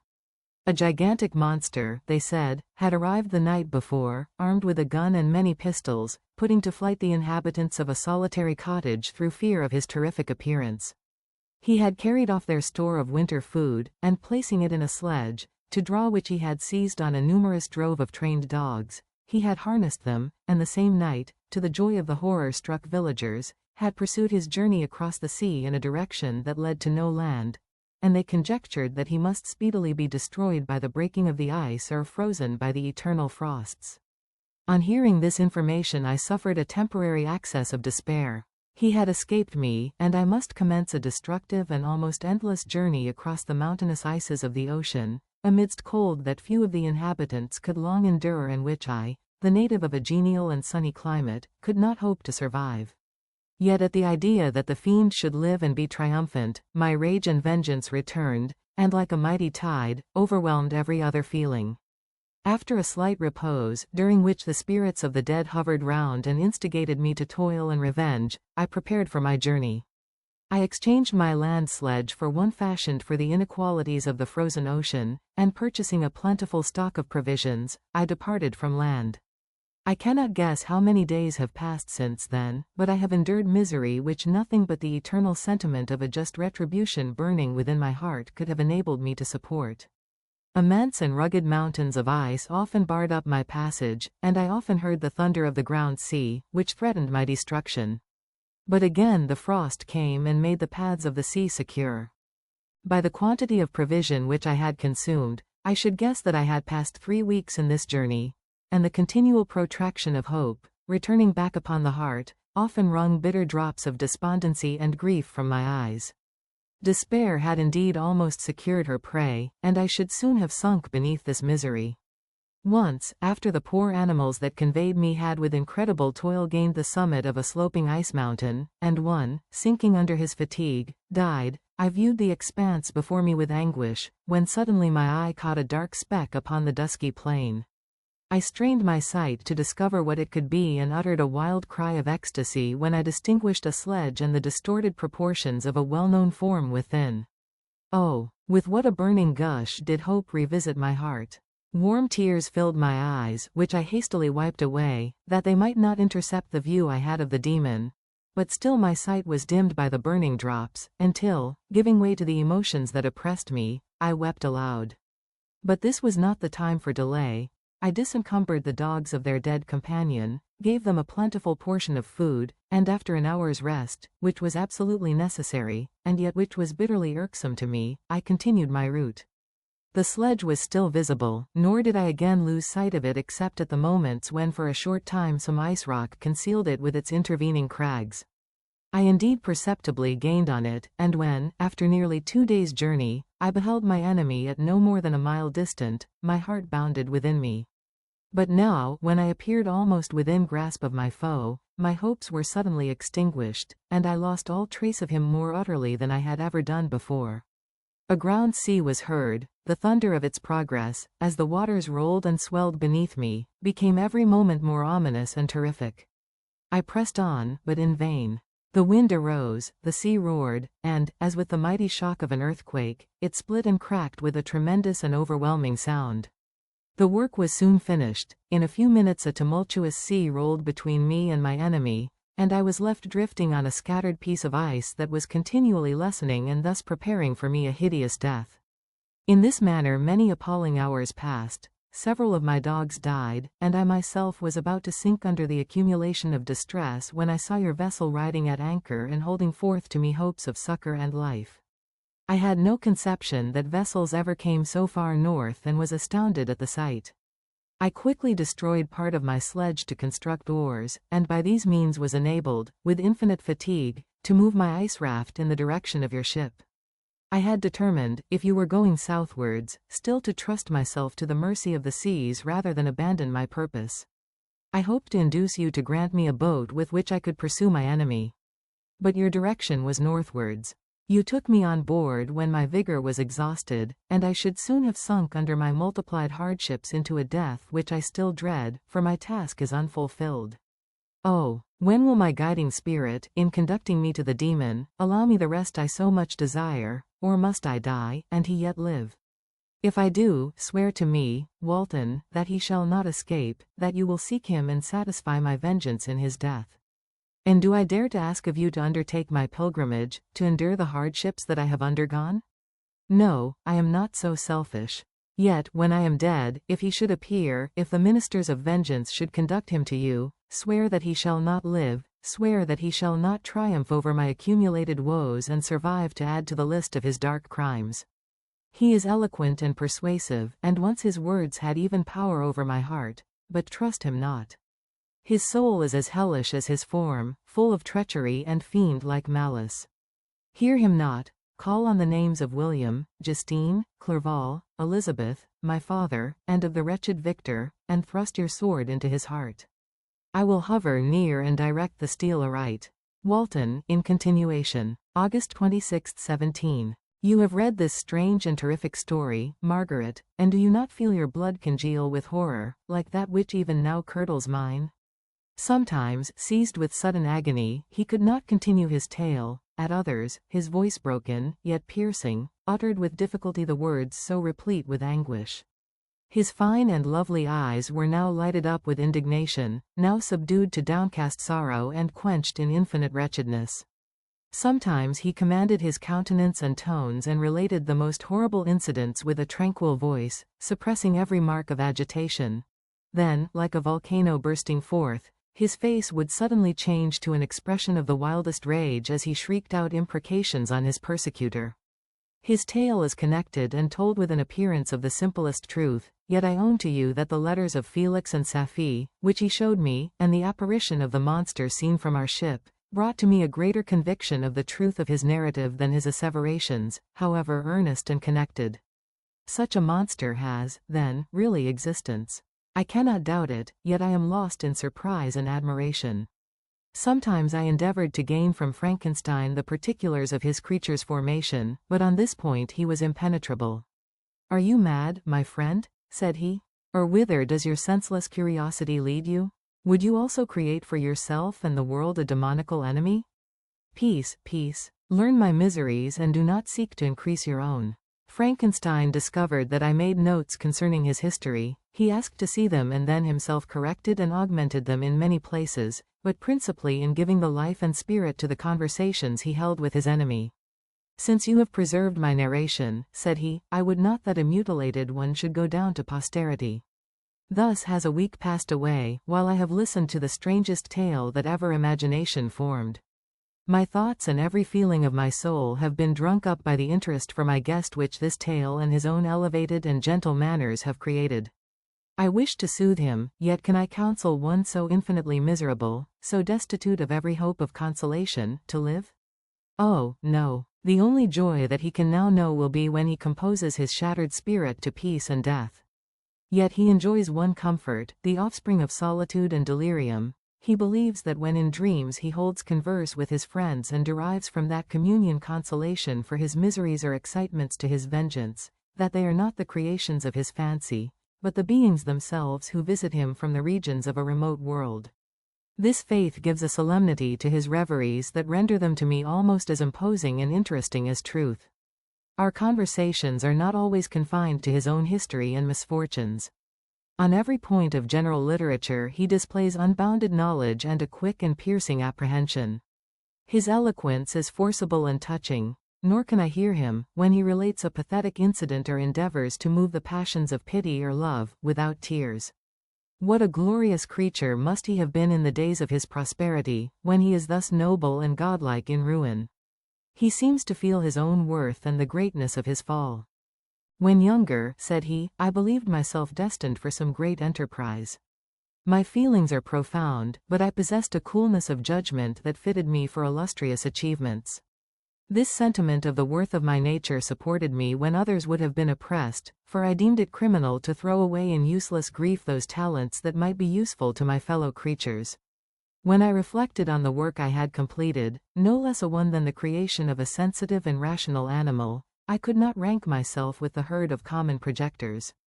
But this thought, which supported me in the commencement of my career, now serves only to plunge me lower in the dust. All my speculations and hopes are as nothing, and like the archangel who aspired to omnipotence, I am chained in an eternal hell. My imagination was vivid, yet my powers of analysis and application were intense. By the union of these qualities I conceived the idea and executed the creation of a man. Even now I cannot recollect without passion my reveries while the work was incomplete. I trod heaven in my thoughts, now exulting in my powers, now burning with the idea of their effects. From my infancy I was imbued with high hopes and a lofty ambition, but how am I sunk? Oh, my friend, if you had known me as I once was, you would not recognize me in this state of degradation. Despondency rarely visited my heart. A high destiny seemed to bear me on, until I fell, never, never again to rise. Must I then lose this admirable being? I have longed for a friend, I have sought one who would sympathize with and love me. Behold, on these desert seas I have found such a one, but I fear I have gained him only to know his value and lose him. I would reconcile him to life, but he repulses the idea. I thank you, Walton, he said, for your kind intentions towards so miserable a wretch. But when you speak of new ties and fresh affections, think you that any can replace those who are gone? Can any man be to me as Clerval was, or any woman another Elizabeth? Even where the affections are not strongly moved by any superior excellence, the companions of our childhood always possess a certain power over our minds which hardly any later friend can obtain. They know our infantine dispositions, which, however they may be afterwards modified, are never eradicated, and they can judge of our actions with more certain conclusions as to the integrity of our motives. A sister or a brother can never, unless indeed such symptoms have been shown early, suspect the other of fraud or false dealing, when another friend, however strongly he may be attached, may, in spite of himself, be contemplated with suspicion. But I enjoyed friends, dear not only through habit and association, but from their own merits, and wherever I am, the soothing voice of my Elizabeth and the conversation of Clerval will be ever whispered in my ear. They are dead, and but one feeling in such a solitude can persuade me to preserve my life. If I were engaged in any high undertaking or design, fraught with extensive utility to my fellow creatures, then could I live to fulfill it. But such is not my destiny. I must pursue and destroy the being to whom I gave existence. Then my lot on earth will be fulfilled and I may die. My beloved sister, September 2nd D. I write to you, encompassed by peril and ignorant whether I am ever doomed to see again dear England and the dearer friends that inhabit it. I am surrounded by mountains of ice which admit of no escape and threaten every moment to crush my vessel. The brave fellows whom I have persuaded to be my companions look towards me for aid, but I have none to bestow. There is something terribly appalling in our situation, yet my courage and hopes do not desert me. Yet it is terrible to reflect that the lives of all these men are endangered through me. If we are lost, my mad schemes are the cause. And what, Margaret, will be the state of your mind? You will not hear of my destruction, and you will anxiously await my return. Years will pass, and you will have visitings of despair and yet be tortured by hope. Oh, my beloved sister, the sickening failing of your heartfelt expectations is, in prospect, more terrible to me than my own death. But you have a husband and lovely children, you may be happy. Heaven bless you and make you so. My unfortunate guest regards me with the tenderest compassion. He endeavors to fill me with hope and talks as if life were a possession which he valued. He reminds me how often the same accidents have happened to other navigators who have attempted this sea, and in spite of myself, he fills me with cheerful auguries. Even the sailors feel the power of his eloquence. When he speaks, they no longer despair. He rouses their energies, and while they hear his voice they believe these vast mountains of ice are molehills which will vanish before the resolutions of man.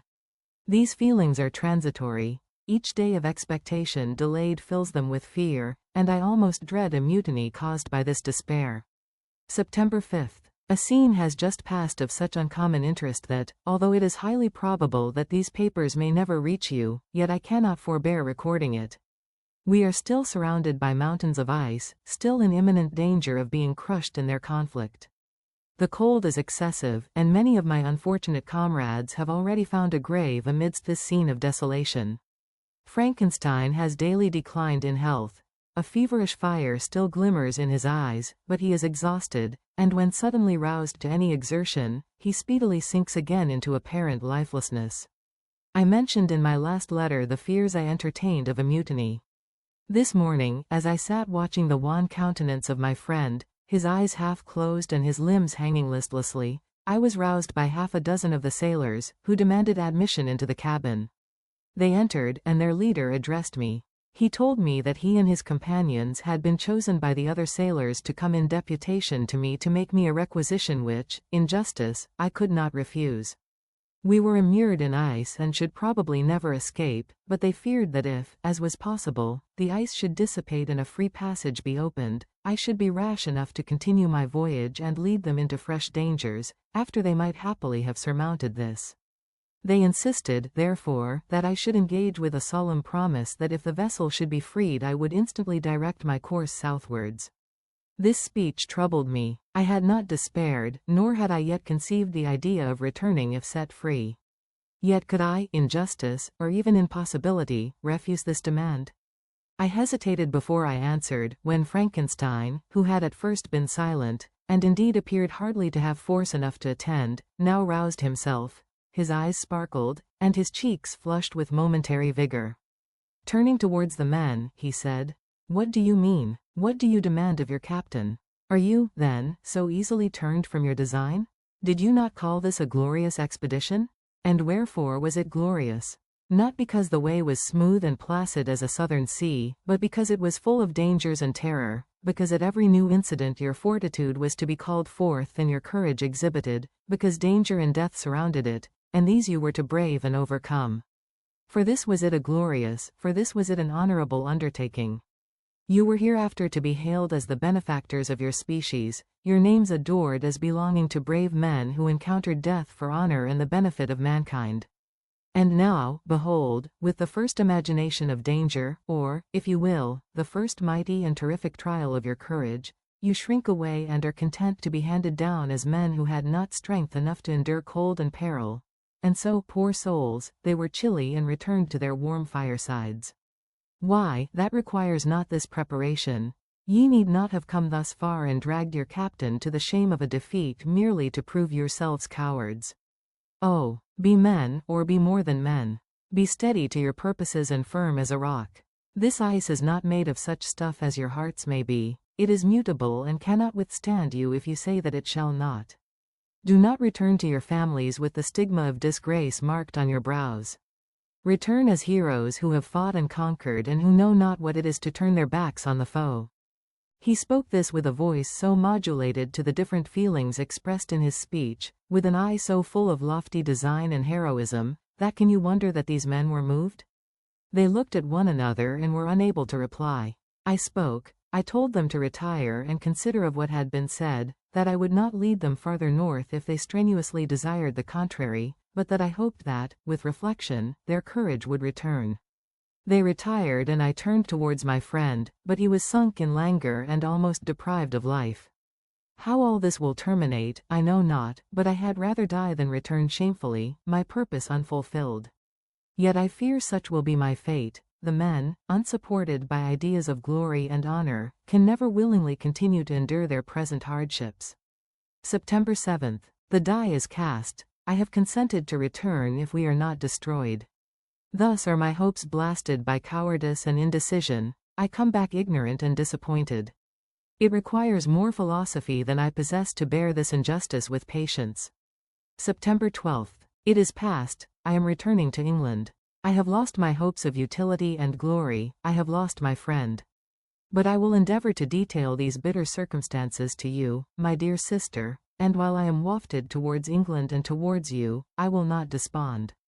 September 9th, the ice began to move, and roarings like thunder were heard at a distance as the islands split and cracked in every direction. We were in the most imminent peril, but as we could only remain passive, my chief attention was occupied by my unfortunate guest whose illness increased in such a degree that he was entirely confined to his bed. The ice cracked behind us and was driven with force towards the north. A breeze sprang from the west, and on the 11th the passage towards the south became perfectly free. When the sailors saw this and that their return to their native country was apparently assured, a shout of tumultuous joy broke from them, loud and long continued. Frankenstein, who was dozing, awoke and asked the cause of the tumult. They shout, I said, because they will soon return to England. Do you, then, really return? Alas, yes, I cannot withstand their demands. I cannot lead them unwillingly to danger, and I must return. Do so, if you will, but I will not. You may give up your purpose, but mine is assigned to me by heaven, and I dare not. I am weak, but surely the spirits who assist my vengeance will endow me with sufficient strength. Saying this, he endeavored to spring from the bed, but the exertion was too great for him, he fell back and fainted. It was long before he was restored, and I often thought that life was entirely extinct. At length he opened his eyes, he breathed with difficulty and was unable to speak. The surgeon gave him a composing draught and ordered us to leave him undisturbed. In the meantime he told me that my friend had certainly not many hours to live. His sentence was pronounced, and I could only grieve and be patient. I sat by his bed, watching him. His eyes were closed, and I thought he slept, but presently he called to me in a feeble voice, and bidding me come near, said, Alas! The strength I relied on is gone. I feel that I shall soon die, and he, my enemy and persecutor, may still be in being. Think not, Walton, that in the last moments of my existence I feel that burning hatred and ardent desire of revenge I once expressed, but I feel myself justified in desiring the death of my adversary. During these last days I have been occupied in examining my past conduct, nor do I find it blamable. In a fit of enthusiastic madness I created a rational creature and was bound towards him to assure, as far as was in my power, his happiness and well-being. This was my duty, but there was another still paramount to that. My duties towards the beings of my own species had greater claims to my attention because they included a greater proportion of happiness or misery. Urged by this view, I refused, and I did right in refusing, to create a companion for the first creature. He showed unparalleled malignity and selfishness in evil. He destroyed my friends. He devoted to destruction beings who possessed exquisite sensations, happiness, and wisdom. Nor do I know where this thirst for vengeance may end. Miserable himself that he may render no other wretched, he ought to die. The task of his destruction was mine, but I have failed. When actuated by selfish and vicious motives, I asked you to undertake my unfinished work, and I renew this request now, when I am only induced by reason and virtue. Yet I cannot ask you to renounce your country and friends to fulfill this task, and now that you are returning to England, you will have little chance of meeting with him. But the consideration of these points, and the well-balancing of what you may esteem your duties, I leave to you. My judgment and ideas are already disturbed by the near approach of death. I dare not ask you to do what I think right, for I may still be misled by passion. That he should live to be an instrument of mischief disturbs me. In other respects, this hour, when I momentarily expect my release, is the only happy one which I have enjoyed for several years. The forms of the beloved dead flit before me, and I hasten to their arms. Farewell, Walton. Seek happiness in tranquility and avoid ambition, even if it be only the apparently innocent one of distinguishing yourself in science and discoveries. Yet why do I say this? I have myself been blasted in these hopes, yet another may succeed. His voice became fainter as he spoke, and at length, exhausted by his effort, he sank into silence. About half an hour afterwards he attempted again to speak but was unable. He pressed my hand feebly, and his eyes closed forever, while the irradiation of a gentle smile passed away from his lips. Margaret, what comment can I make on the untimely extinction of this glorious spirit? What can I say that will enable you to understand the depth of my sorrow? All that I should express would be inadequate and feeble. My tears flow, my mind is overshadowed by a cloud of disappointment. But I journey towards England, and I may there find consolation. I am interrupted. What do these sounds portend? It is midnight, the breeze blows fairly, and the watch on deck scarcely stir. Again there is a sound as of a human voice, but hoarser. It comes from the cabin where the remains of Frankenstein still lie. I must arise and examine. Good night, my sister. Great God, what a scene has just taken place. I am yet dizzy with the remembrance of it. I hardly know whether I shall have the power to detail it. Yet the tale which I have recorded would be incomplete without this final and wonderful catastrophe. I entered the cabin where lay the remains of my ill-fated and admirable friend. Over him hung a form which I cannot find words to describe, gigantic in stature, yet uncouth and distorted in its proportions. As he hung over the coffin, his face was concealed by long locks of ragged hair, but one vast hand was extended, in color and apparent texture like that of a mummy. When he heard the sound of my approach, he ceased to utter exclamations of grief and horror and sprung towards the window. Never did I behold a vision so horrible as his face, of such loathsome yet appalling hideousness. I shut my eyes involuntarily and endeavored to recollect what were my duties with regard to this destroyer. I called on him to stay. He paused, looking on me with wonder, and again turning towards the lifeless form of his creator. He seemed to forget my presence, and every feature and gesture seemed instigated by the wildest rage of some uncontrollable passion. That is also my victim, he exclaimed. In his murder my crimes are consummated. The miserable series of my being is wound to its close. Oh, Frankenstein, generous and self-devoted being, what does it avail that I now ask thee to pardon me? I, who irretrievably destroyed thee by destroying all thou lovedst. Alas, he is cold, he cannot answer me. His voice seemed suffocated, and my first impulses, which had suggested to me the duty of obeying the dying request of my friend in destroying his enemy, were now suspended by a mixture of curiosity and compassion. I approached this tremendous being. I dared not again raise my eyes to his face. There was something so scaring and unearthly in his ugliness.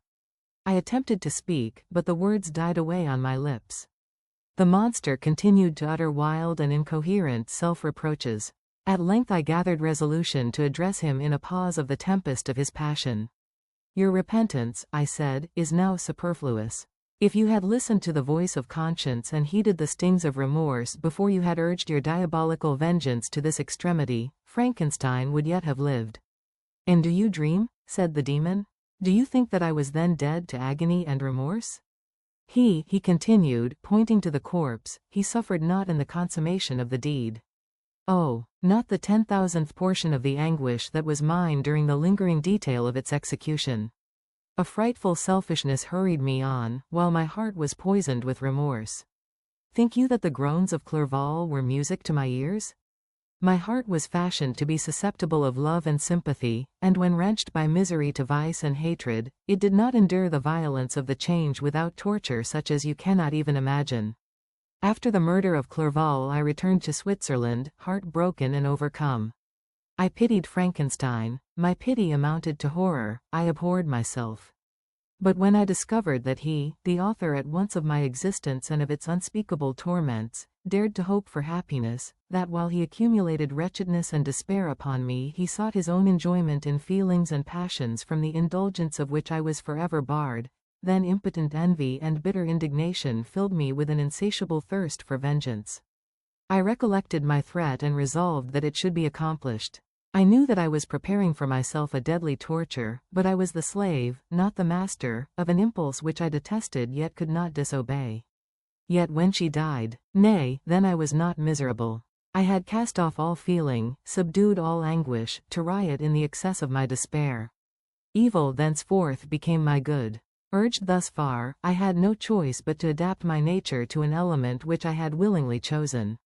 The completion of my demoniacal design became an insatiable passion. And now it is ended, there is my last victim. I was at first touched by the expressions of his misery, yet, when I called to mind what Frankenstein had said of his powers of eloquence and persuasion, and when I again cast my eyes on the lifeless form of my friend, indignation was rekindled within me.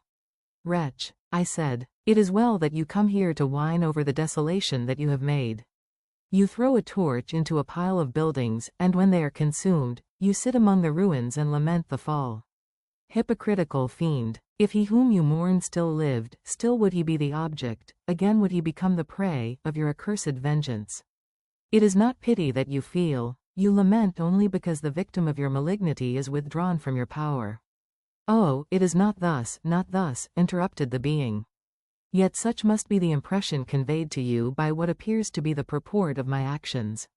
Yet I seek not a fellow feeling in my misery. No sympathy may I ever find. When I first sought it, it was the love of virtue, the feelings of happiness and affection with which my whole being overflowed, that I wished to be participated.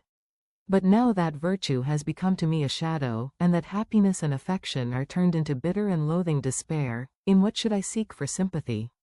I am content to suffer alone while my sufferings shall endure. When I die, I am well satisfied that abhorrence and opprobrium should load my memory. Once my fancy was soothed with dreams of virtue, of fame, and of enjoyment. Once I falsely hoped to meet with beings who, pardoning my outward form, would love me for the excellent qualities which I was capable of unfolding. I was nourished with high thoughts of honor and devotion. But now crime has degraded me beneath the meanest animal. No guilt, no mischief, no malignity, no misery, can be found comparable to mine. When I run over the frightful catalogue of my sins, I cannot believe that I am the same creature whose thoughts were once filled with sublime and transcendent visions of the beauty and the majesty of goodness. But it is even so, the fallen angel becomes a malignant devil. Yet even that enemy of God and man had friends and associates in his desolation. I am alone. You, who call Frankenstein your friend, seem to have a knowledge of my crimes and his misfortunes. But in the detail which he gave you of them he could not sum up the hours and months of misery which I endured wasting in impotent passions.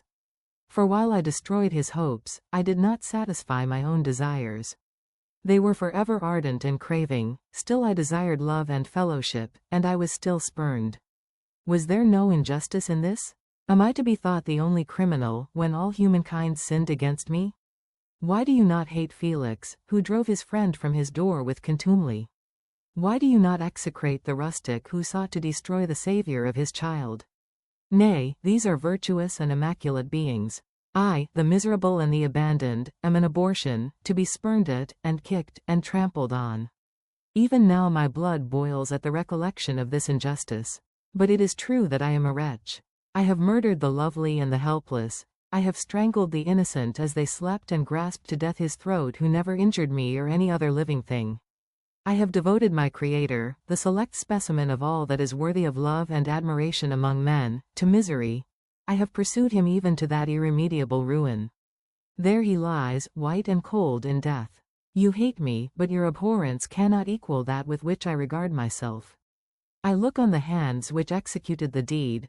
I think on the heart in which the imagination of it was conceived and long for the moment when these hands will meet my eyes, when that imagination will haunt my thoughts no more. Fear not that I shall be the instrument of future mischief. My work is nearly complete. Neither yours nor any man's death is needed to consummate the series of my being and accomplish that which must be done, but it requires my own. Do not think that I shall be slow to perform this sacrifice. I shall quit your vessel on the ice raft which brought me thither and shall seek the most northern extremity of the globe.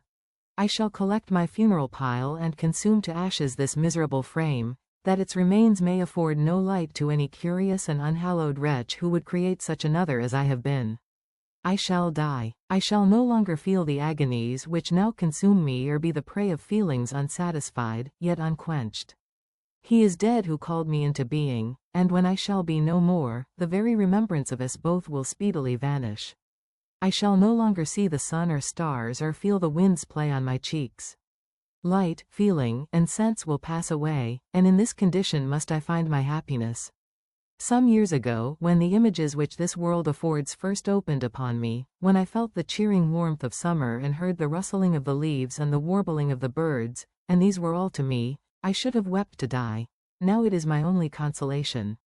Polluted by crimes and torn by the bitterest remorse, where can I find rest but in death?